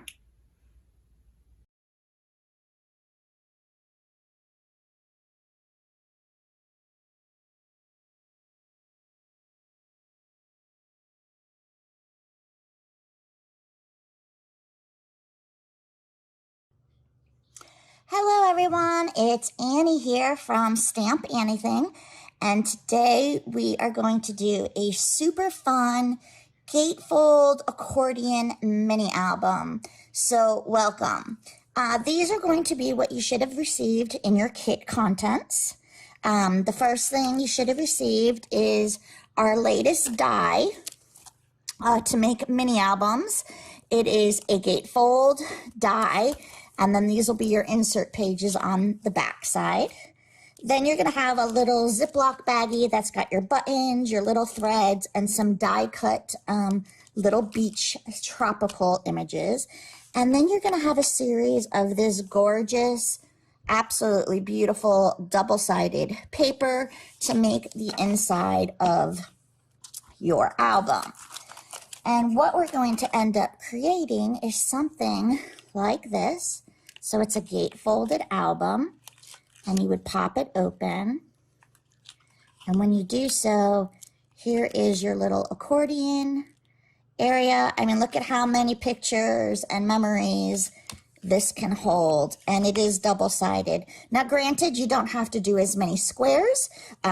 You can make it a smaller book, but at the same time, when you shut your gatefold, you can still see I have plenty of room here that I can actually even add more pages. That is up to you. I would start off making a smaller book because once you start adding in your layers, obviously the binder thickness is going to come into play for you for how much it can hold, especially if you're going to start bulking up your pages. But this is the basic of it. And the die cuts that we came in here, and they're very tall, tiny and simple to color. You do not need any crazy coloring skills for these. You don't have to even do shading on them if you don't want to. You could just color them very simply and plainly, and they're still going to look great regardless. So that is pretty much our little mini album we're going to do today. So to start off, what I like to do is I have my die, again, that came in your kit. I cut mine out of watercolor paper. Now you can cut yours out of chipboard. You can cut yours out of just a really thick, heavy cardstock. I decided I didn't want to use chipboard on this only because I thought the dark chipboard with these fun, vibrant summer colors just would have toned it down, and I didn't want that. I wanted to leave it light and airy. But depending on what papers you're using, if you're not doing this kit, but later on down the line, making other kits for different either occasions or birthdays or other things that happened in your life, you don't have to just use white. You can go ahead and use any nice thick paper, which is going to be the base of your book. And then these are your inside die pages. So then I just went ahead and I also cut all of those out in preparation. Now our die does have the score lines already built in for you. So there's no guesswork there on where you're going to be folding and scoring. But let me find my, never have anything where you need it. When you need it, where is my bone folder? course, my toolkit I used on another. Okay, pause, we'll be right back. Okay, so you're gonna need a bone folder, and then you're gonna need some really good liquid glue as well in making this project. So I'm gonna actually put this one aside, and we're gonna start working on getting and prepping our inner pages. So I am just gonna fold over and burnish the tabs on all of my accordion papers, like so. And you want to make sure you burnish them well so that they will lie nice and flat in your book when you start putting it together. Now I believe I cut 8 of these. 1, 2, 3, what? 1, 2, 3, 4, 5, 6, 7, 8. Yes, I cut 8 of these because you have 8 sheets of double-sided paper in 8 designs. So I just thought it would make it really easy without me having to try and pick and choose what papers I wanted to use. Now I'm just going to use them all, so it makes it really easy. Okay, so you're going to take 2 of your inside sheets, and you're going to start accordion folding, gluing them together. So you're going to take 1 tab, and you're going to glue it to the edge of one of your sheets, like so. And I like to use the liquid glue for that because I feel like I get that little bit of extra time, and this one is dried out, hold on.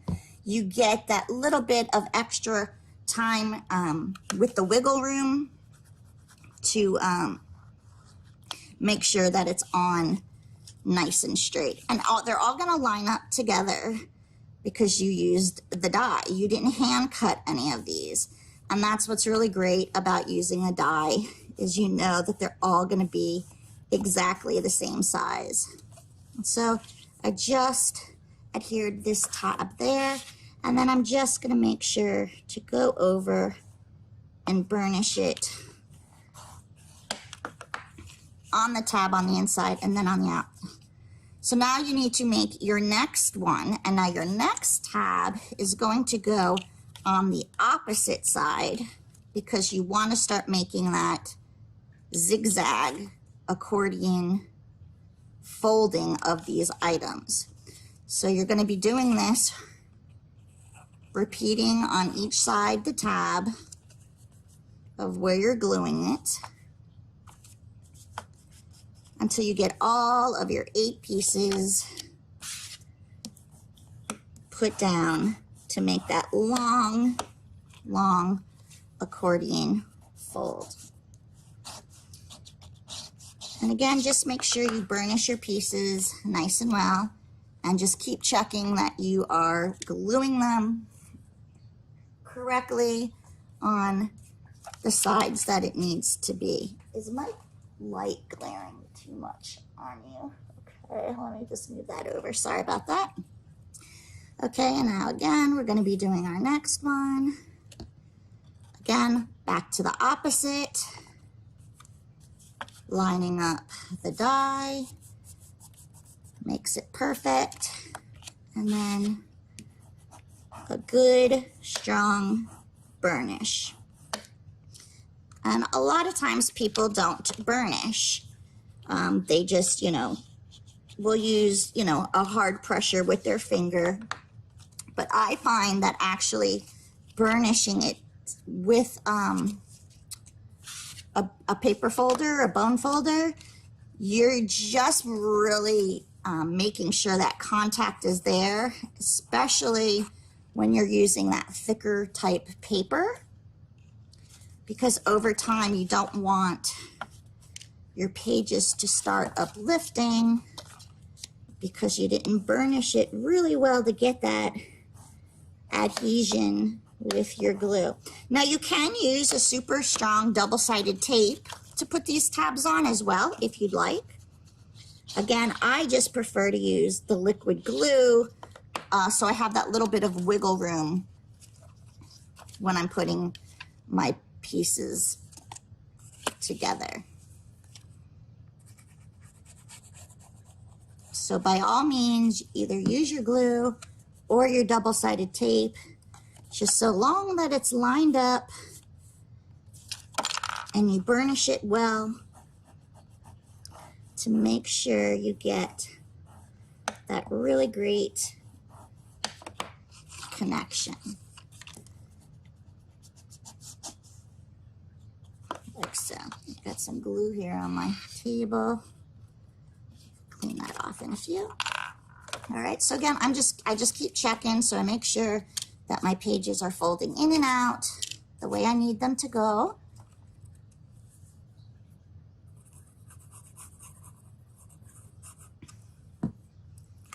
So super quick and easy gatefold panel that we are creating.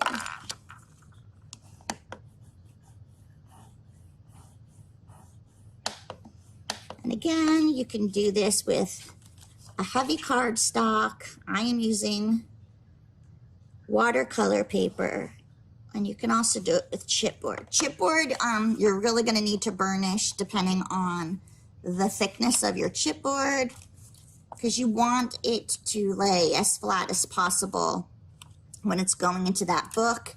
So if you're using too thick of a chipboard, you really just want to make sure you burnish your folds as flat as you can so it will lie flat inside. And this is my last one.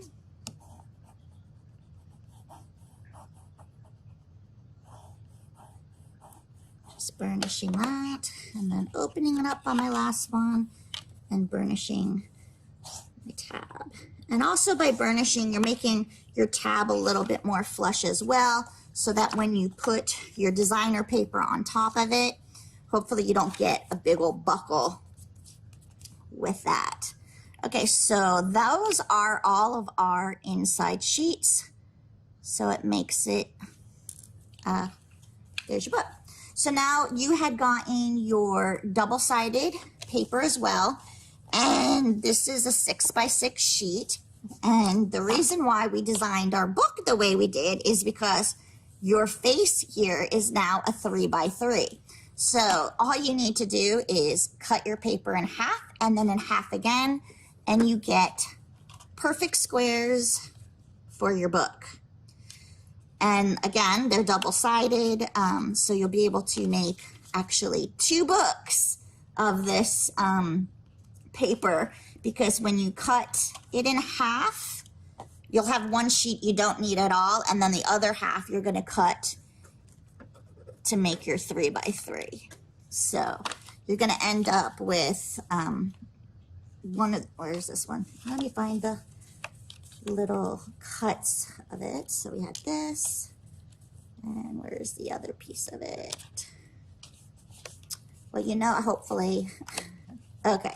So here's your 6x6 sheet. When you initially get it, cut it in half. This long sheet you can put aside for using on a different project later on. And then you're going to take your other sheet and cut it in half that way. And now you have a front and back of coordinating paper for one of the pages. And those are what we're going to use. So I'm going to grab all of my little squares that I already cut. So they are perfect 3x3s. And then I still have these papers left over for when we do the cover and the binding on the cover for later. So now it's just, this is probably the most difficult part of the whole project, is figuring out which paper you want where to layer. So I usually just will grab, I'll put a front with the back of the 2 coordinating papers. Oh, sorry about that.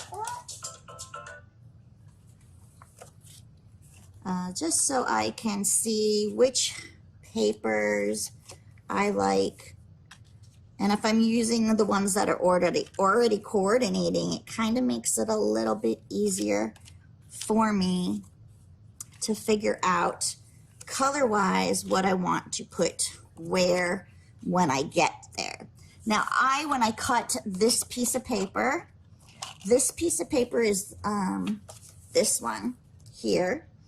So when you cut it, you're gonna have solid blues, but I really, really loved the flowers on it because it also matches this one here.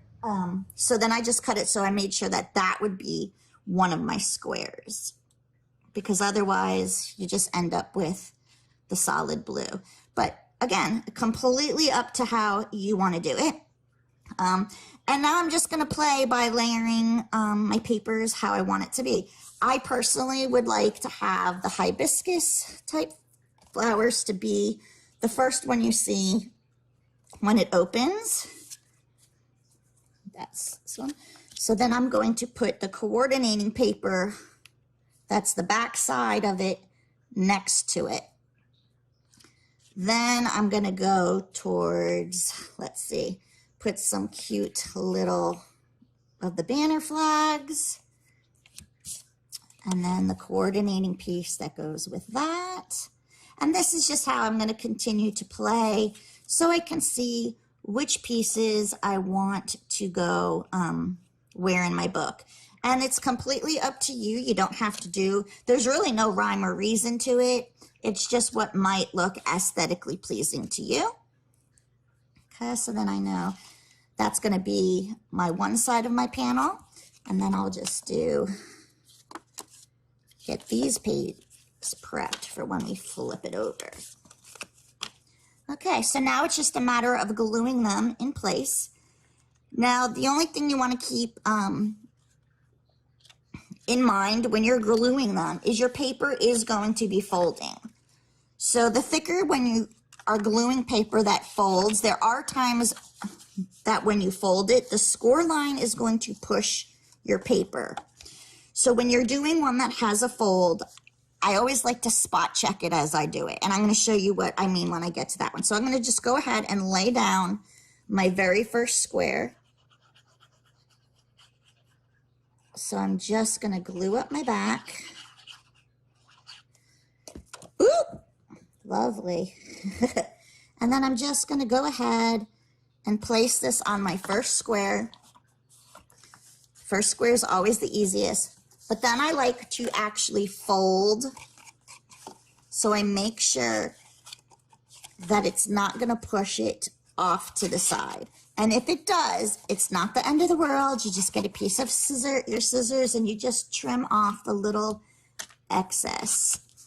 And then again, I like to burnish to make sure my paper is on there really well.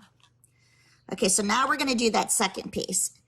And like what I was saying is here, you want to just make sure the fold part isn't going to push it over. So I just like to keep that in mind as I'm gluing, that I'm kind of staying clear of the actual fold part and lining my paper right up against the fold part, but not actually on the fold where it ends up pushing my paper. And I hope that makes sense.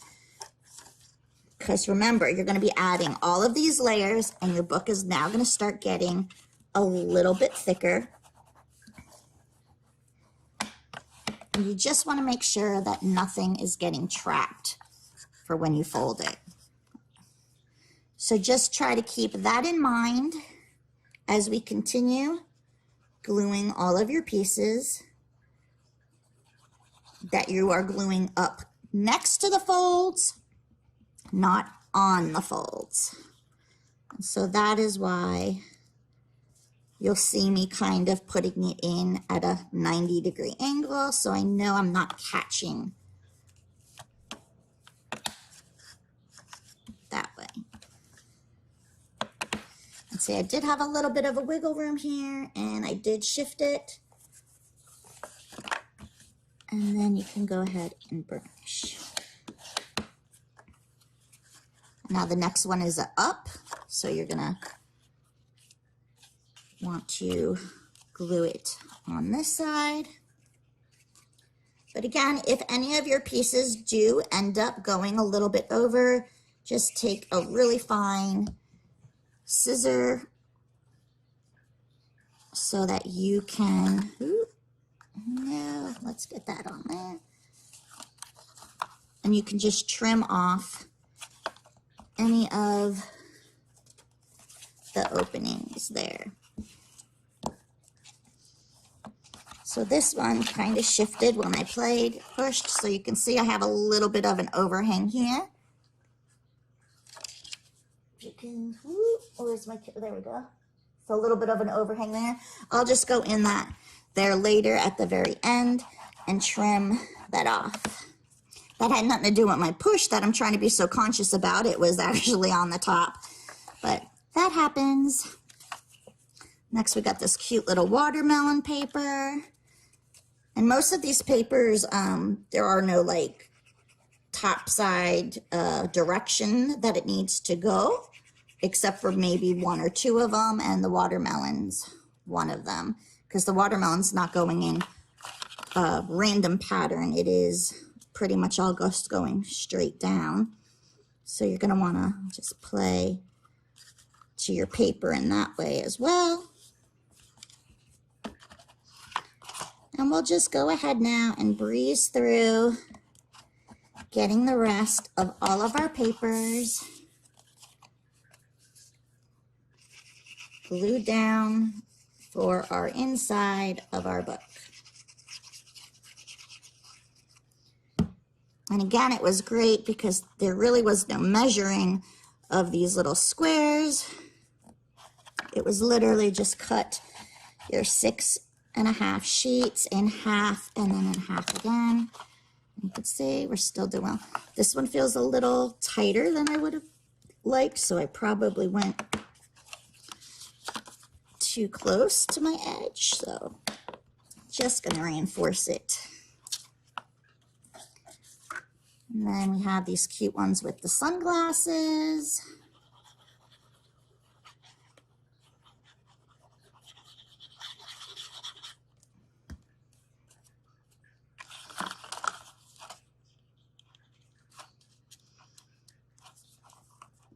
Again, just pushing it up to that fold part. And then our last piece here.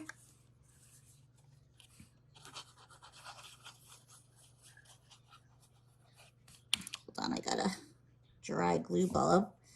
Got a bubble of dried glue. Was it coming out? There we go.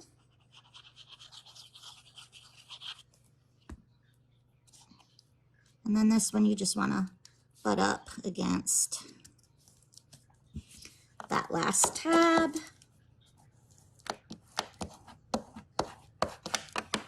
And now you should be able to fold them, and you will feel where it feels like your fold is a little bit stiffer than on another one.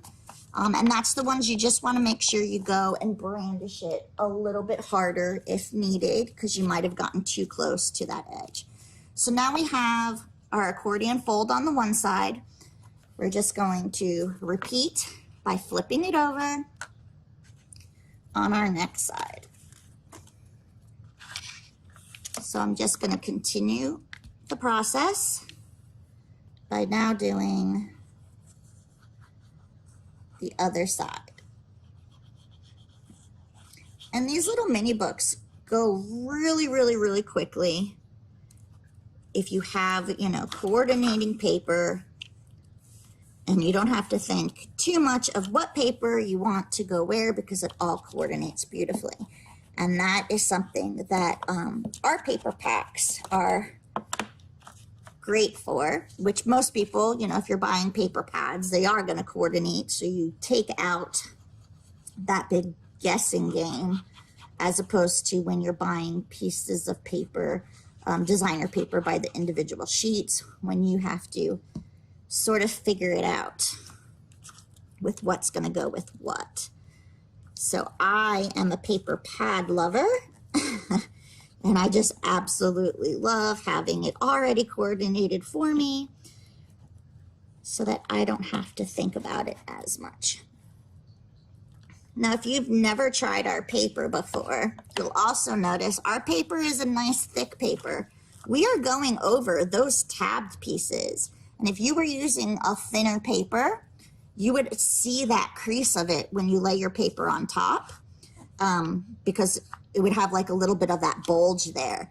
But our paper is a really nice thickness that you don't even end up seeing any of those little tab marks when you're layering on top of each other. And we are slowly adding more designs of our patterned paper paper pads. We have a handful now. Our latest one, we just came out with one for St. Patrick's Day, Luck of the Irish. If you love green as well, I always find it really hard to find St. Patrick's Day things where we live. So I was like, I just need to make a St. Patrick's Day paper pad.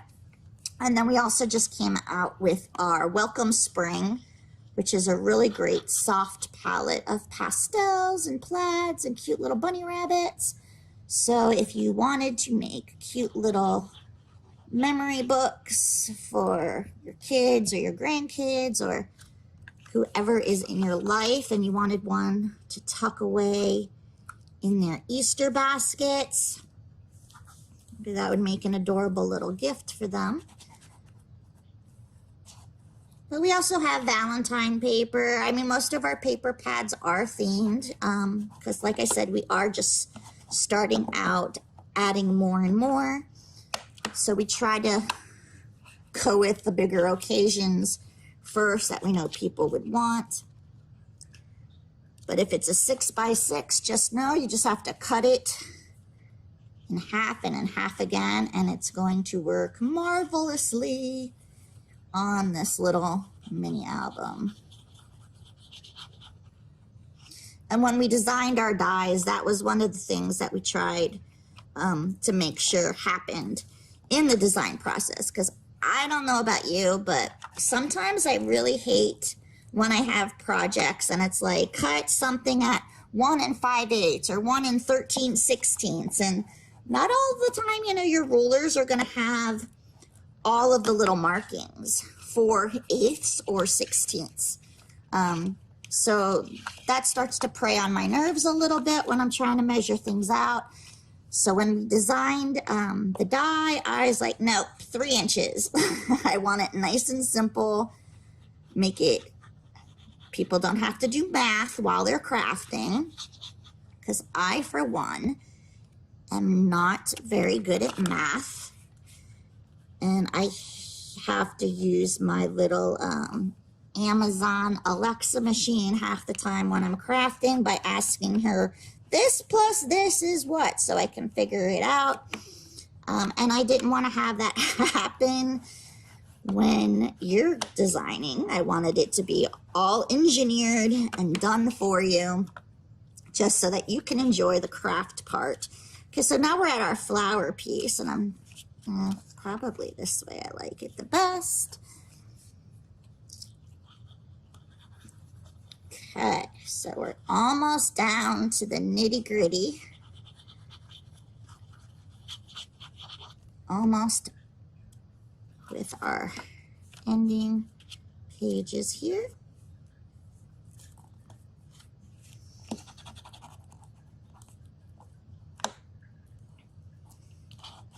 And bone folders also come in different sizes and shapes.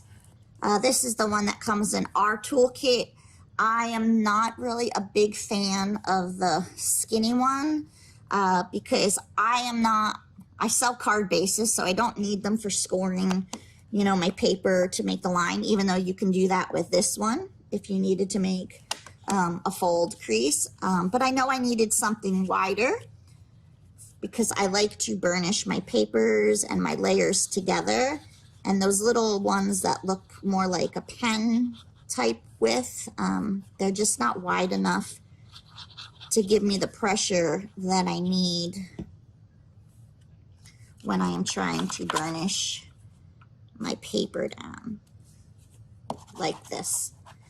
So I personally like the wider one, and I like that it fits right into the palm of my hand, so it's not too long either. So keep all of those kind of things in mind when you're using your tools about the function it's also going to play for you. Okay, so now I have all of my pages done. Everything is burnished down nice. We still have this last tab because that is what's going to go inside our book, of the base part of our book. But we also need to decorate our panels of our book, the insides, that last one, and also your outsides. So to make this as simple as we can as well, now because your gatefold base is larger than what's holding your papers, you're going to have a border around these pieces. So even though we're still able to use our 3-inch squares, whereas there's absolutely no border on your your inserty things, there is going to be a border on your base. And that is why I wanted it white, because if it was brown cardstock, you would see that white. So that's what I meant before when I was saying depending on my paper, and this one I wanted white to keep it light and airy. So now you still have your extra pieces here. And on my book, I did use the stripes for my front and my back. And then I used the, where did it? Oh, was it the back side of that one? It was. How did I do that? Okay, I must have used an extra sheet of paper on my demo one. Sorry about that. But anyways, I'm going to still use this to make my cover pieces. So I'm going to go ahead, and again, I'm just going to go and cut this in half to make my 3x3 squares. So get my little paper trimmer. And I'm just going to go ahead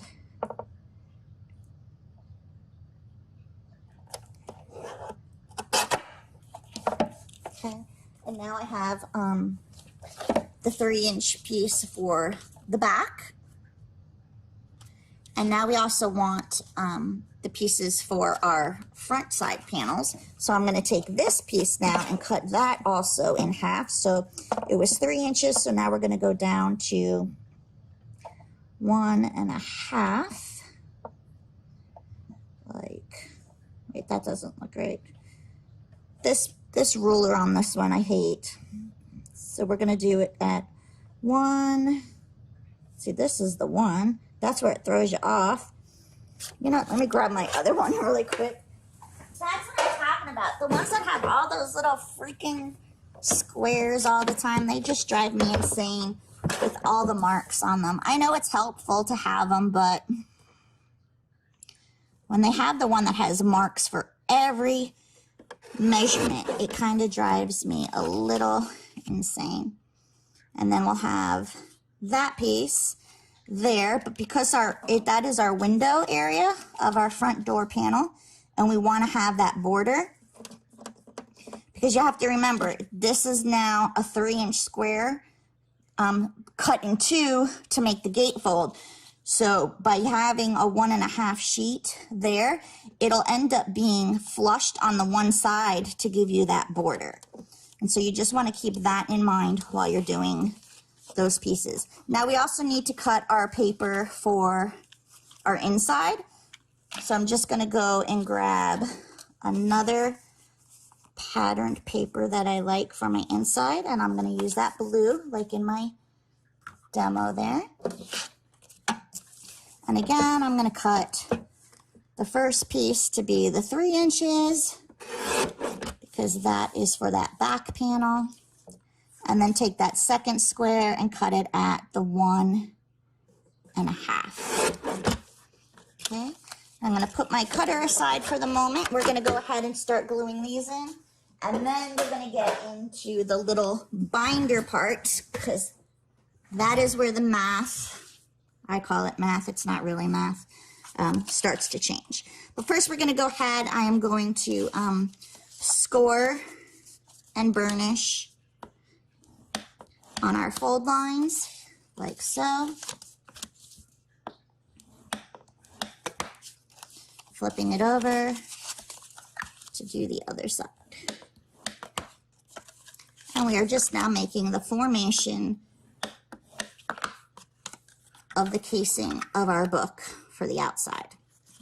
And I'm going to go ahead and lie it flat. I'm going to take my piece for that center back and then my two side pieces. So for my side piece, I know that I need to have it flush against the bottom cut opening, and then I just want equal distance on the top and the side. So I'm just going to go ahead and add some of my glue. And this is where I like the wiggle room, because I need to fidget to make sure I have that equal top and bottom border piece. And again, I am just going to burnish it down, make sure it's equal on the edge, like so. And then we're going to repeat for the other side. And just make sure your stripes are all going the same way. You don't want it to be your sheet paper upside down, because then that would be the front of your book. You want it to look uniform, so you want to glue it down facing the stripes on the same way.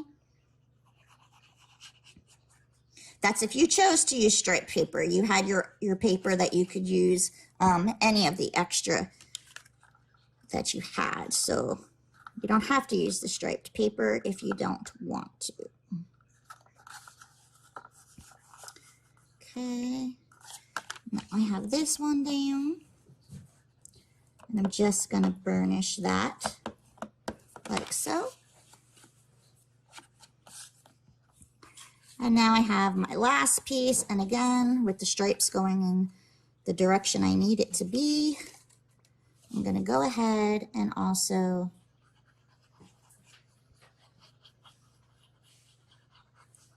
glue this piece down.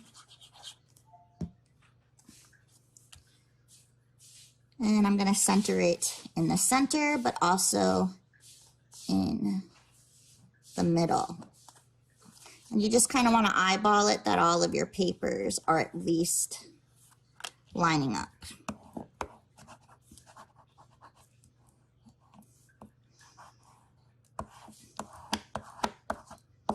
Okay, so there is the outside of your book. We're going to come back and cut our bindery parts in a moment, because we're going to flip this over now, and we're going to just quickly do the same exact thing now on our insides. And again, you can use any of the papers that you want. They're all going to coordinate just beautifully together. So there's not a specific way you have to do the colors or the papers that I am doing. And again, I'm just going to line it up,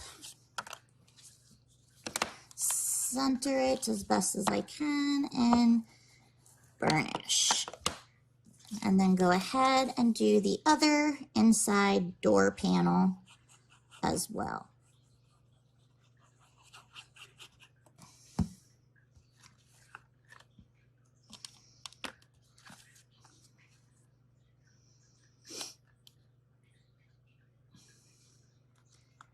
And the reason why you want that, again, just like when we did on our inside sheets, is because you want it to be clear of the scoring folds of your book. Because now this is going to be holding the thickness of your book. So you definitely want to make sure that you have clearance for your score lines on there. And now I'm just going to take my last bit of paper for that inside center square, like so. Again, and I'm trying to be halfway this way and halfway that way to get as much of an even border as I can.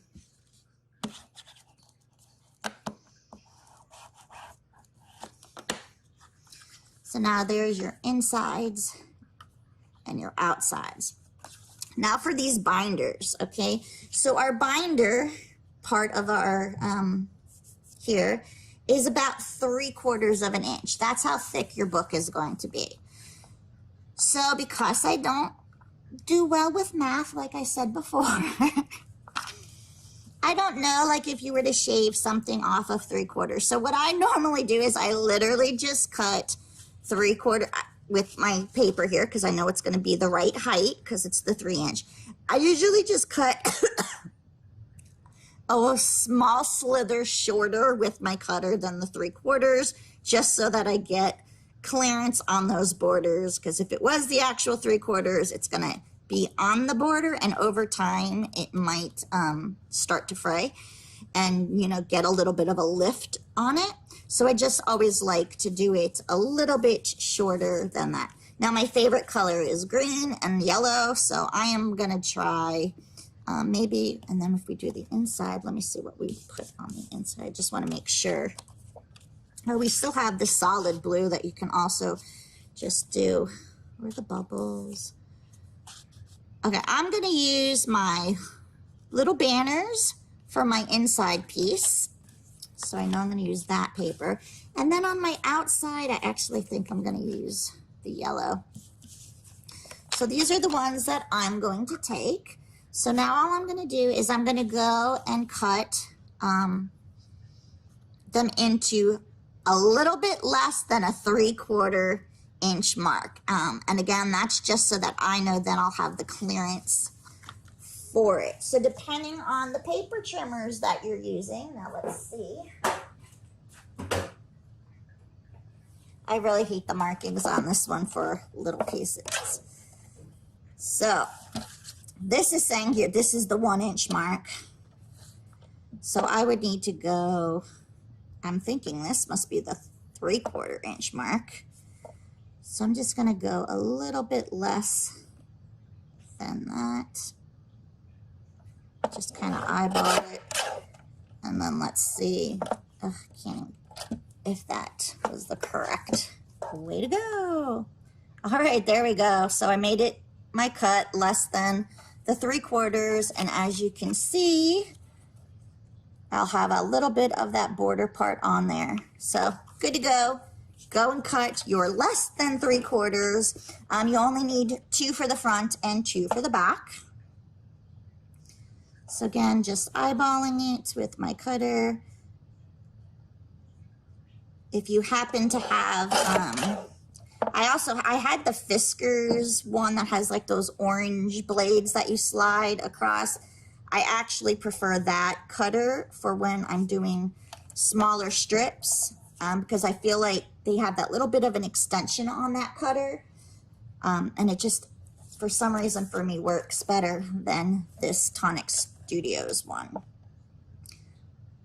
But you use the cutter you have. Just know for your little binder pieces, you need them to be slightly smaller than 3/4 of an inch for that clearance part.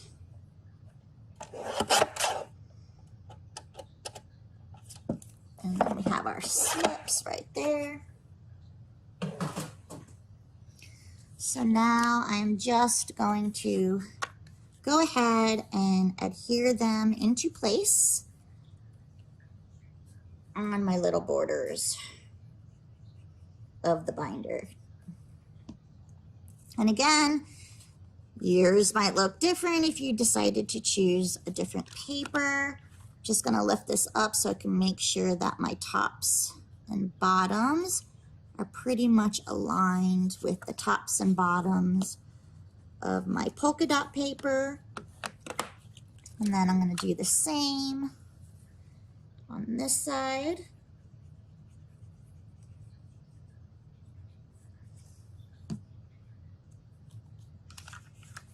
just lay it down and then I will wiggle room it.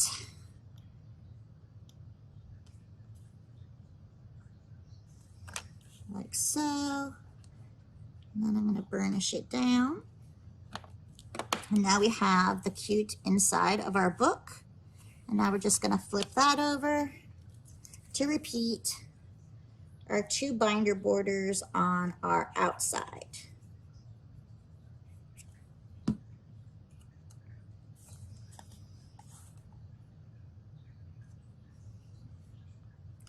And again, I just want to make sure all of my paper is aligned as best as possible,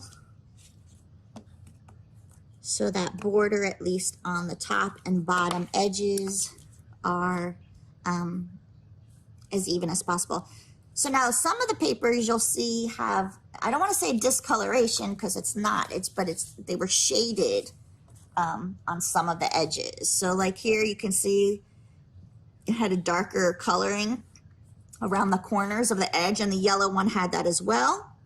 And since I'm consciously aware of that, I have the darker area on this side, so I'm going to make sure that the darker area matches on my other border. I mean, these books can be so much fun for a kid's birthday party. You can make funny ones for like a bachelorette party. Of course, you can do any holidays that you'd like. I mean, and you just need little cute 3x3 little snippets of photos or little journaling tags. And now we have our book outside and our book inside complete. So before we adhere it, we need to make our holes so that we can attach our button to it. So in your little kit, the Ziploc-y kit that you got, we're gonna go ahead and open them. You'll have a coconut shell button. You're gonna have a couple different die cuts to color. Then you're gonna have a piece of waxed string, and you're gonna have a piece of elastic rainbow tape.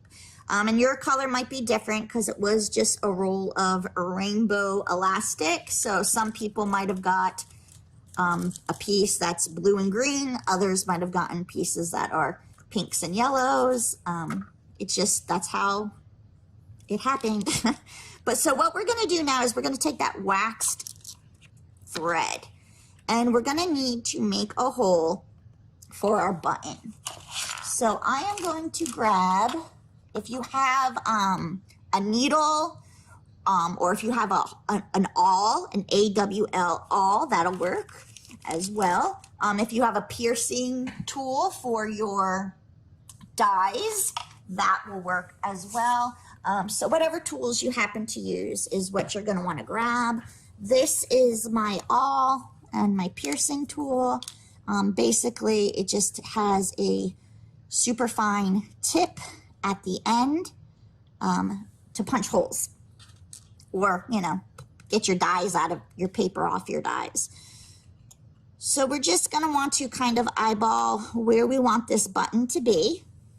And then you're just going to place your awl inside to make a bit of a hole so that then we can put our waxed thread through. So you don't want it super close to the edge. You want it in a little bit further because you want your elastic to be able to wrap around. And if it's too close to the edge, you're going to get a push as well on that part of the door that's going in. So I'm going to put it about, try to get it a little halfway this way and then a little less than halfway that way. And I'm just going to take, I should probably do it flat because I just need to make my first marking. So I'm going to put my awl, butterfingers today, put my awl in my hole, and then I'm going to slide it to hold it, and I'm going to very lightly start to push through. You can also do this with a safety pin, and you just want to make a clean hole. once you have that first hole in, then it's pretty easy to figure out your second hole, because you just have to line it up where that first hole was, and I always put my back inside it, and then I'm able to lift it up and move it over. And then I'm just going to wiggle it like I did before, just to get it started. Sorry, this probably doesn't come off very clear on camera with the angles and the pushing, but I've done it with safety pins before. It's just to get that hole started.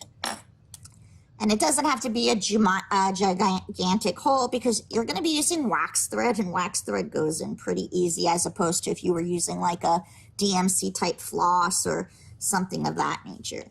So, and then I always like to go back on the back side as well to open up the hole there too. And now it's just a matter of stringing your waxed paper, your waxed thread through your hole to that other side, through your button,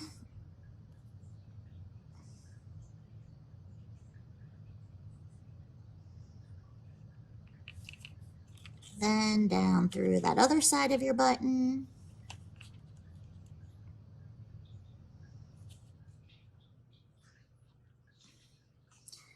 and then lastly through that hole.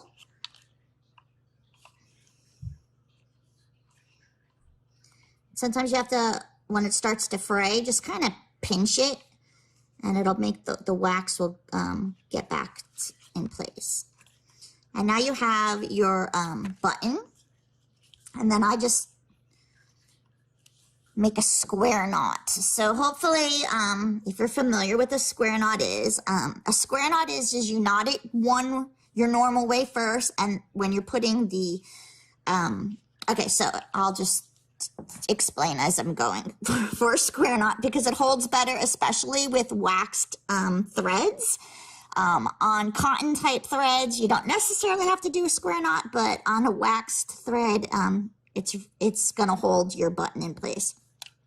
So when you're making a knot, and just a standard knot, you have it where it's going to go over and under to make your knot, and that's your first knot. Now a square knot is you're doing the same thing again, but this time it goes over and under on the opposite side. And that is how you make a square knot. And it's not going to move. It's not going to loosen up over time because you made the square knot. Okay?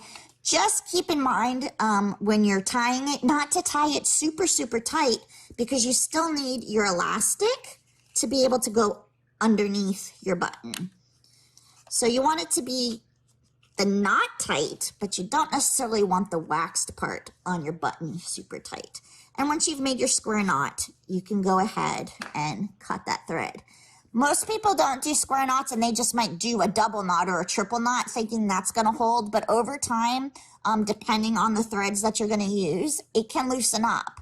And that's why doing a square knot is you're doing it backwards from one another, and it just holds the knot a lot longer. So there is your button. And now what we're going to do is we're going to go ahead and grab our inside stack. We still have this one tab, and that one tab is what's going to get glued to the back panel of your base. So I just basically line it up to that square we've already had. You can also glue this in first and then put your square on top of it to hide the tab if you want it as well. So we're just going to take our tab,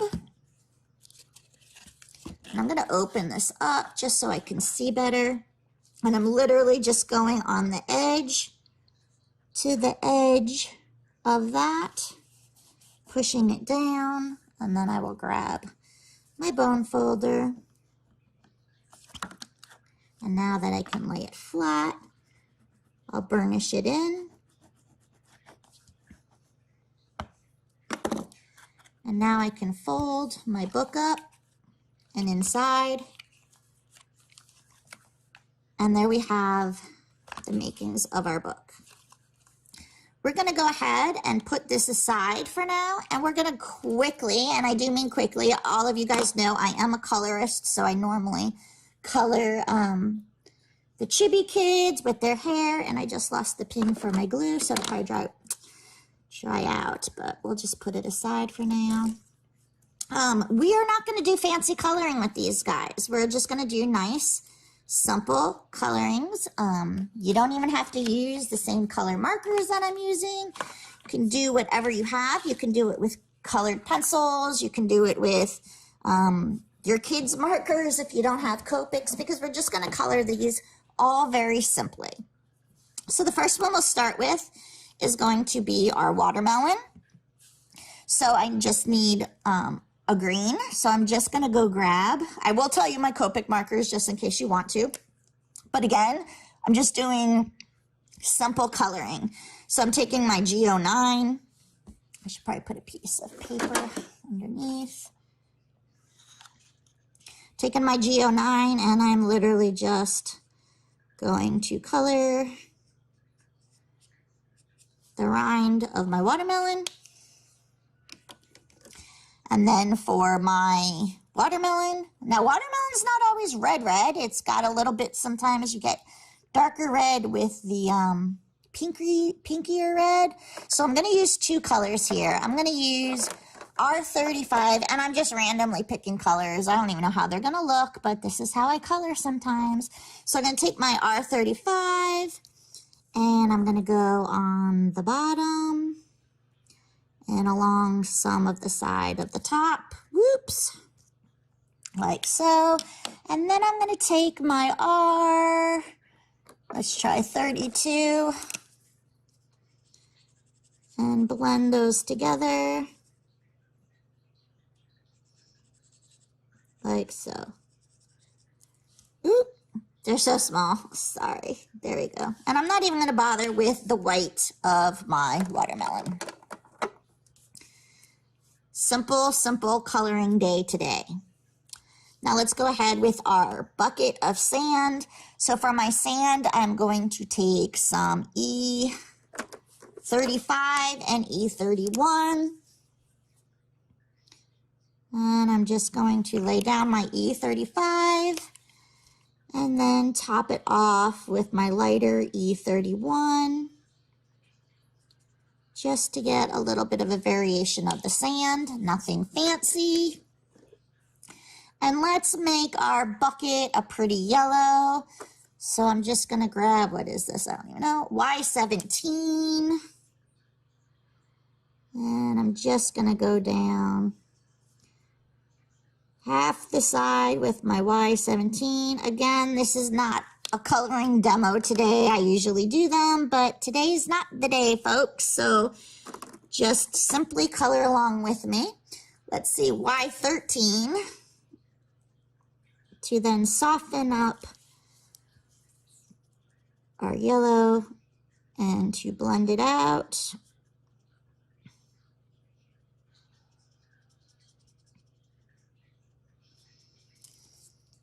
And there's our little bucket. And let's give our oh, you know what I didn't hit? I didn't hit the rim of, there we go. And now let's give ourselves a cute little purple handle. Oh, purple, purple, purple. So I'm just gonna grab VO4. And I'm just choosing random colors, honestly, but bright colors, because the pages in our books are bright. And now for our shovel, let's do him in an orange. So let's grab YR16. And we'll go up the side here, YR16, and then let's grab our YR, where is it? That's all right, we'll grab YR14.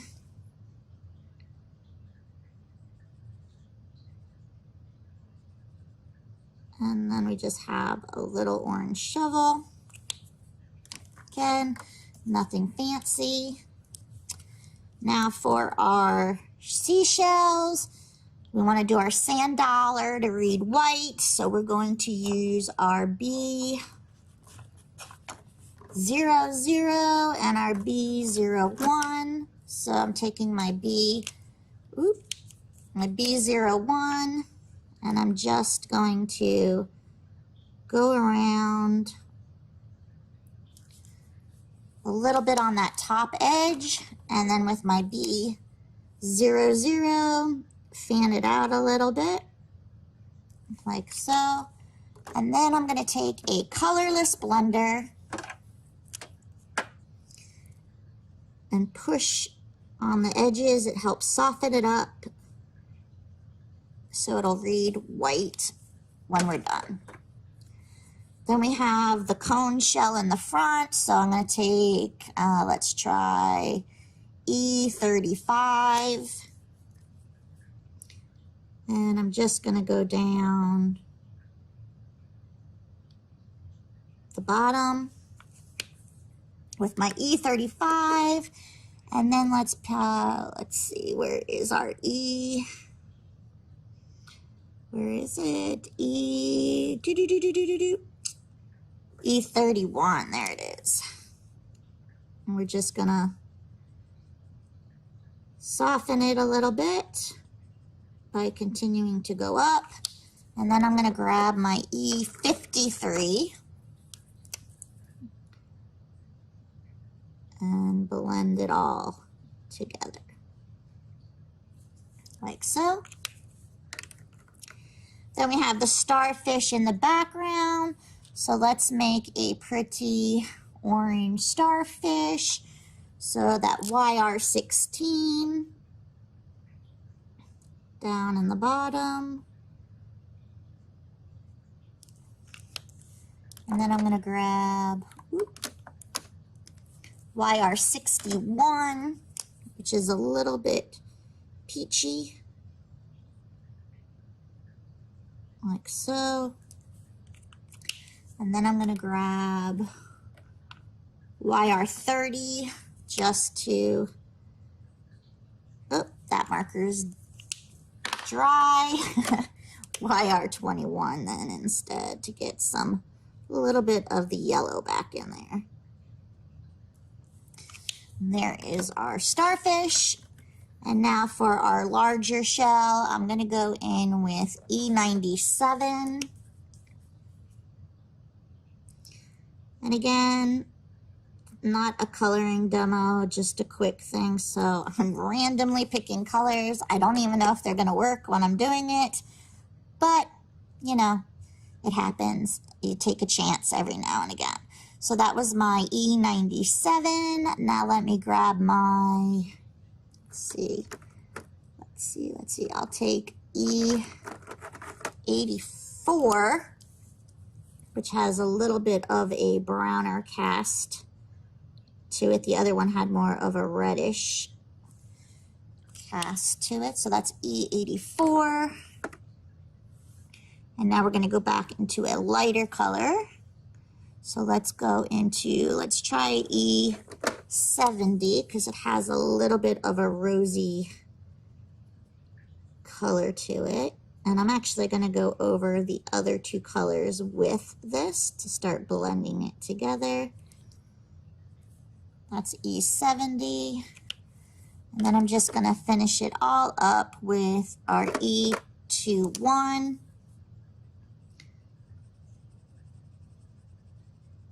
Like so.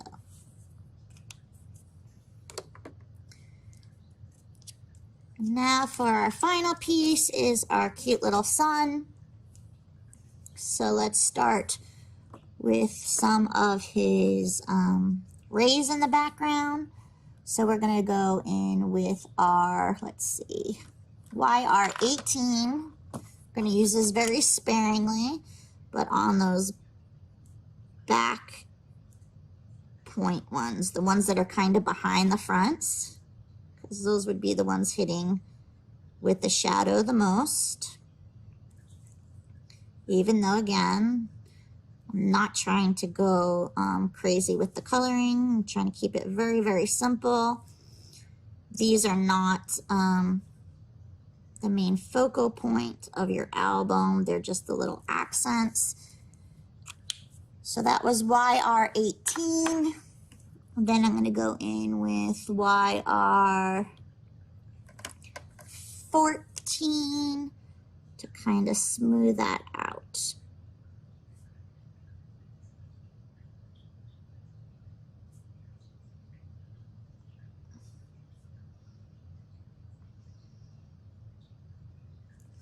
If you're ever interested in learning more in-depth type coloring, we do have our Stamp Anything Stampers group where we have live demos all the time. If you've ever seen the ones that we've done here with the Expo at Home events, it's that sort of format where we, but it's not just me that's coloring. Usually in these expos, it's just you with me. But in our group, we have an amazing design team, and we all color differently. We all have different techniques, so you don't necessarily learn the same way from the same people. So sometimes you need a different instructor that's gonna be able to help you learn in a different way. So we do have different instructors over there. So YR16 for my next level of the rays here. Oops. And we'll start bringing in more of the yellow in a moment. And we're going to do that with our YR23.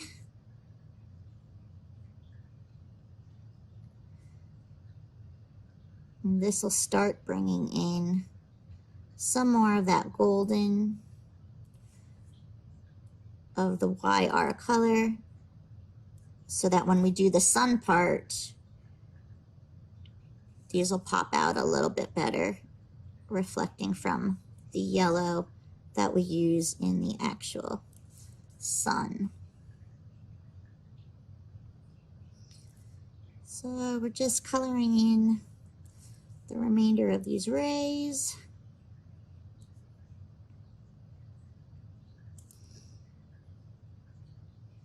Then I'm going to still use the same marker, the YR23, to add in a little bit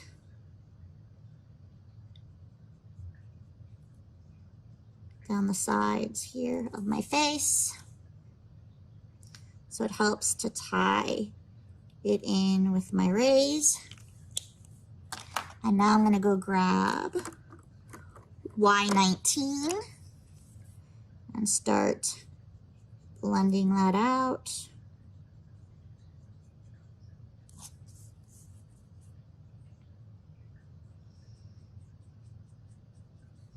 Like so. Now you can see, if you're coloring and happen to be using these colors, now those colors on the outside start magically reading a little bit more golden. And then I'm taking Y15 and I'm just gonna finish up the rest of my sun in coloring him out like so.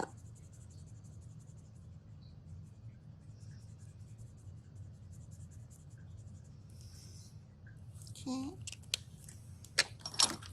this one's away. I'm just gonna grab the fluorescent, what is it? FRV1, and I'm just gonna make his cheeks. Some people we have our fluorescent markers, but we don't always seem to use them as much as we should. And then let me see, I think maybe, what color sunglasses should he have? Let's make him have some red sunglasses. So I'm just going to grab my R35 and I'm just going to color it in completely on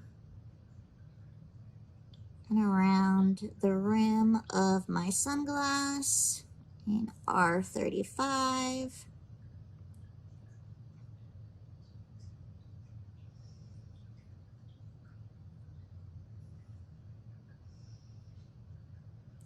Like so.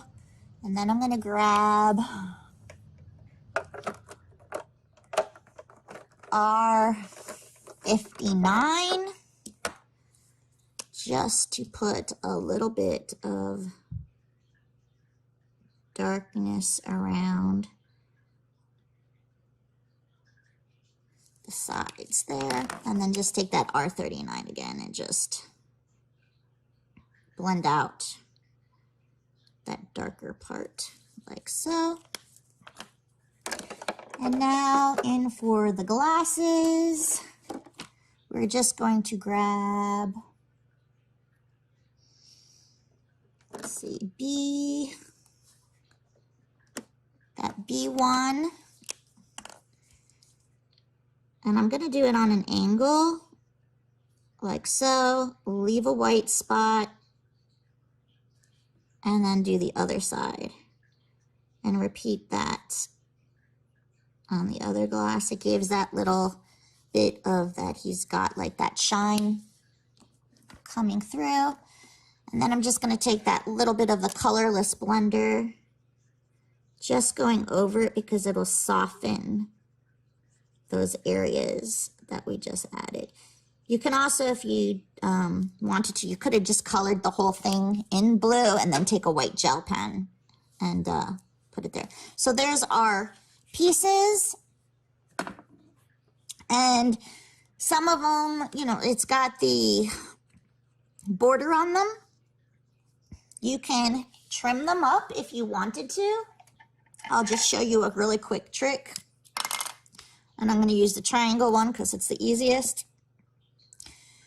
If you were to fussy cut on the actual lines, then all you want to do is you want to take either your black marker or one of your darker toner markers, just a dark marker, and you color in the sides of your paper.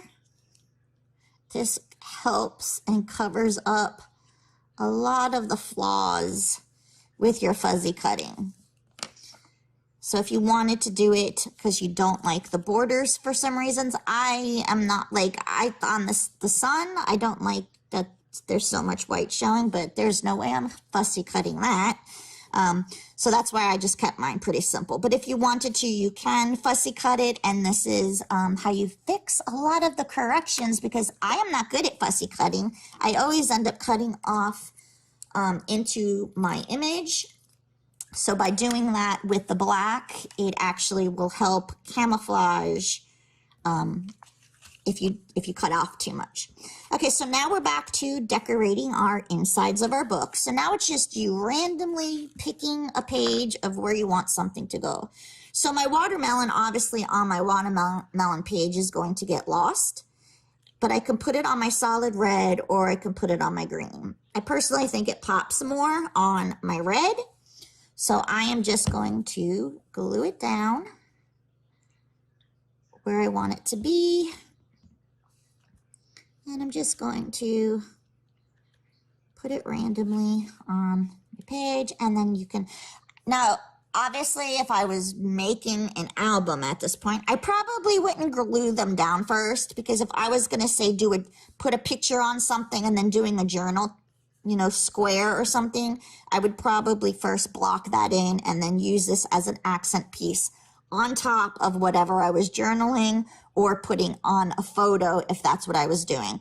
So I'm just randomly putting these on so you guys can see places that they can go, but you put them where you need. And you know what I just realized I did? I glued mine in upside down because my watermelon's the wrong way. So now I have to make my book go this way And now my button is going to be on the opposite side of my book. So make sure you didn't do like me on there either. See, every video there's an Annie oops. So that was our big one for today. I was not paying attention on my page placement. It's not the end of the world, to be honest with you, that your button ends up being on this side or whatever. But now my book is opening this way instead of the way I would have wanted it to be with the button, but that's okay. So now I'm going to just go and randomly put, let's say we're going to put our little beach stuff. Oh, you know what? I'm going to put it on the water page because I think that would be kind of cute.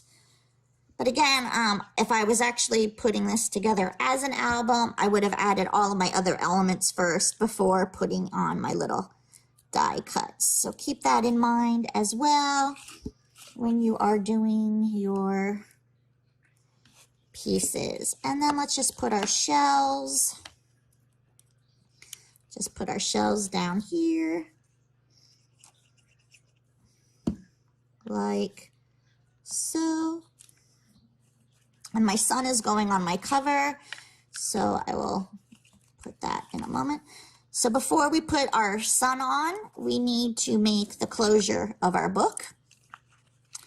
And our book is going to wrap around and loop back to each other. So what I do for that is, because I don't know how short or how long I need my string to be, I like to fold it in half and actually loop the half mark onto my button, like so.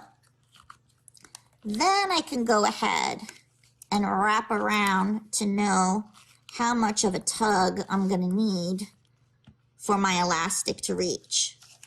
And I pretty much now know I have to tie my knot as close to the edge as I can get on my string. So I am just going to do a quick knot, but I am going to move it as far to the edge as I can. Well, that didn't work. Hold on. Let me do that again. A piece slipped in there. All right, take two. Grab my ends, and now I'm gonna go ahead and loop. Oops, I need you, Mr. Green Piece. There we go. Grab that, and now I'm gonna shift my knot, but keeping it as loose as I can until I get further and further down towards my end, like so. So I got pretty close to the edge there. And now I can cut off my little extra bits. And now I know I can go ahead and easily wrap my elastic around. And then I'm just going to bring that squared knot part towards the back. And now I have the closure of my book. Your book, if you didn't mess up like mine, is going to have your button on this side. And then all you're going to need to do is now find where you want to put your little sun and glue him down. And on my example of my first one, I just put him in the top corner. So you can just follow through, glue him wherever you want. I now have to glue him on my other side. So I'm going to probably glue him right there. You could also foam dot it if you'd like to. You don't have to glue him. Now my glue is drying up because I lost my pin. And just make sure it doesn't get in the way of your lap there. And there we have our cute little 3x3. It's a tiny one, but it's so cute. 3x3 little mini album. Again, you can use so many different papers for different occasions. Make birthday ones, holiday ones. Another thing you can do, what would be really, really cute, depending on your family life and what you do too, you can even make them cute little affirmation books as opposed to a mini album with photos. that, you can print off. Oh, this way. Now mine opens this way. I forgot. You can print out words of encouragement and make little tags there with different quotes. Whatever you want. You can also add another layer of paper with your square, cut another piece out, and then you can double side tape the side, the bottom, and the other side, and now you have pockets. So there's so many different ways that you can add on and dress up these little books. I just love it because it is truly a mini album with it only being 3 inches by 3 inches. So I hope you guys enjoyed my presentation today, and I hope you love your little book, and I hope you love the new die and that you will get many, many, many uses out of it. So have a great day. Keep on crafting, and if you make a mini album, I would love for you to post it either to our main page and tag us in it at Stamp Anything, or if you have not already joined our fan group, Stamp Anything Stampers, we love seeing you guys' projects. So go ahead and tag us in that too. You guys have a great day, and I will talk to you and see you another time. Bye.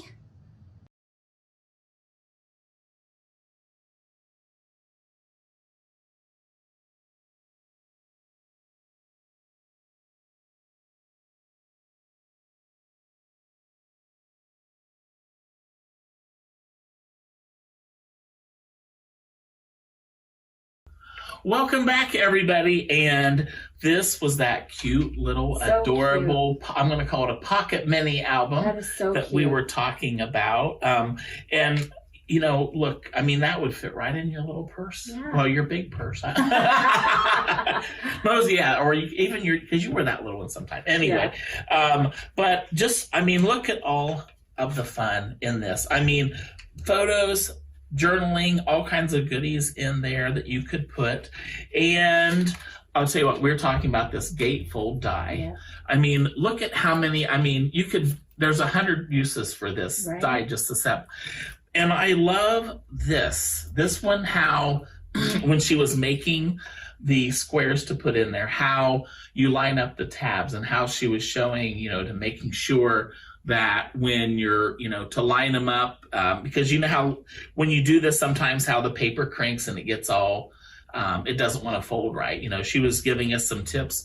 And one great tip that I thought was really good, especially for this, as she was saying, is she uses the liquid glue, because you do want to get these lined up so specifically to make sure that you have that great fold, once your mini album is done. And then, of course, the beautiful colored sun on the front as well. But I just think this is so cute. And the little button, and it's got the little elastic so it can stay secure to do. And also what she did is, because there are so many, you have so many choices of squares, is how she laid it out, like how she was gonna do the square. So that way, instead of kind of starting and say, oh gosh, I should have done this or should have done that, or, that way you can see the different colors, what might go on one side, what you'd like on the other side too. So just love the cuteness of this little book. And this certainly is a brag book for sure. So it's adorable. Vibrant colors of the paper, and it just shouts fun and good vibes. Exactly. Summer vibes. There's the watermelon. You gotta have watermelon in the summer. Exactly. So good. That's the best part. Yes, it is. So Stamp Anything, oh my goodness, that's probably one of my, I think I have an addiction. There's just so many things, and I can't. It's just the cutest, it's cute, so cute. Okay, so I went on the website, and there's so many new things. She's always creating new things. There's so many really neat tools that are like in beautiful pink, because I don't know if you're like me, I like all my tools to kind of match, especially like, if I'm, I film videos and stuff, so I like it to be aesthetically cute. So that's a good thing. for if you film YouTube videos and stuff. But she also has all kinds of different, like if you're into making shaker cards right now, she has a beautiful acetate sheets that comes in a pack. And then there's so many different sprinkles mixes that those are fun. They are so cute, you guys.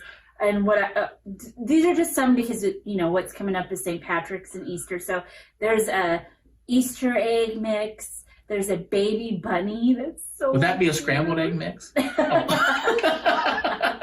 She probably has that too. Sorry to be to interrupt, but you know me. There's a baby chicks pack. There's a shamrock pack. So if you're doing your St. Patrick's cards or layouts or whatever. And she has so many different ones, sequins mixes too. So you're gonna want to look at that because that is so cute. Mm-hmm. Oh my goodness. Okay, then there is this limited offer. I hadn't seen this before, but she's taking pre-orders on a 24-piece of Polychromos colored pencil set in a metal tin. And I thought that was really fun. Yeah, because if you're looking, I'm always trying to do a new type of coloring. So if you're looking to want a water or pencil, pencil color. What is it? Yes, pencil. I'm like, can I talk? Okay, that's a really neat option. So look into that as well. Then there's also Chibi Kids, which yes, you know me, I love them. And adorable. So here's some that I saw. Birthday. There's these cute chibi kids that are dressed like dinosaurs, and so they have little dinosaur things. There's a mermaid. There's a ta-da, which you probably need. Yeah. It's like a magician, And then there's also the cutest Halloween chibi kids. There is these little spring gnomes. There's spring, then there's these little gnomes. Can you tell? Everybody loves the gnomes. Yes, still is a big thing. There's also marching band chibi kids. And then I thought this was really cute. If you have a friend that loves to knit, wouldn't it be so cute to have? There's a little chibi kid has a knit theme and then a sewing theme. That's really cute. Yeah. I've never seen that. Yeah, before. So that would be really cute.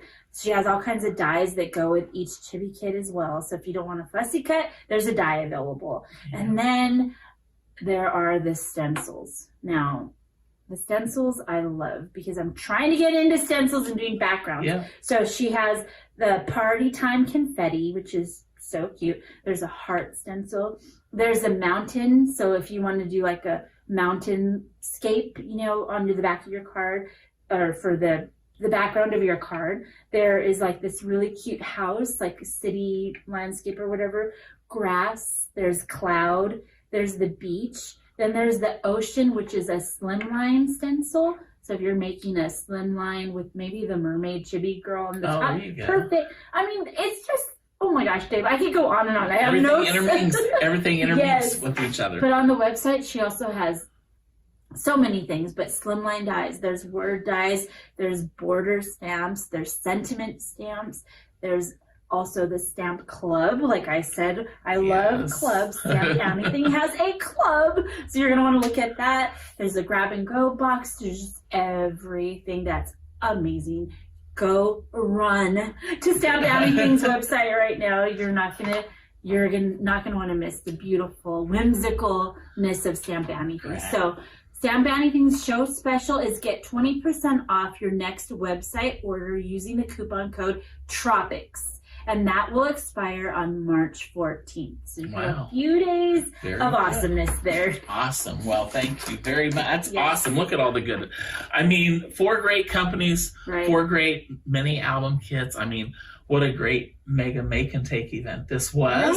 Right? We hope that you enjoyed it too. We hope you had so much fun. Yes. Oh my goodness. And I meant to mention at the beginning, but we can still mention here at the end, that if you haven't already signed up for our YouTube channel, I meant to mention that earlier. YouTube channel, you'll want to go to Stamp and Scrapbook Expo and you're going to subscribe. And then down here in the corner, there is a bell, and you're going to click on that, and then you'll get little notifications when we have all of our great Mega Make and Takes, our play events, our shop at home, whatever we have going on, you'll be notified.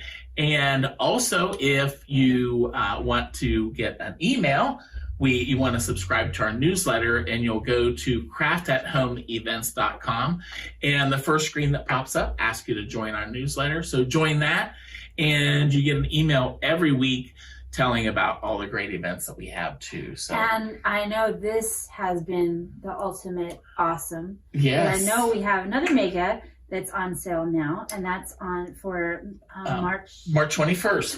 21st. Yes. So if you love this, and you know me and Dave, we're right there with you, Yes. working on this today. We're just at home working on our project. Yes. But there's another one coming up, so you could be a part of that as well. Exactly. And it's really awesome too. So Exactly. we So hope you can join in that one. yes, any of them you want to get. So we Yes. have some more great companies. So. Yes. Well, thank you everybody once again, and we will see all of our great crafting friends at our next at-home event here at Stamp and Scrapbook Expo. We love you. Bye. Bye now.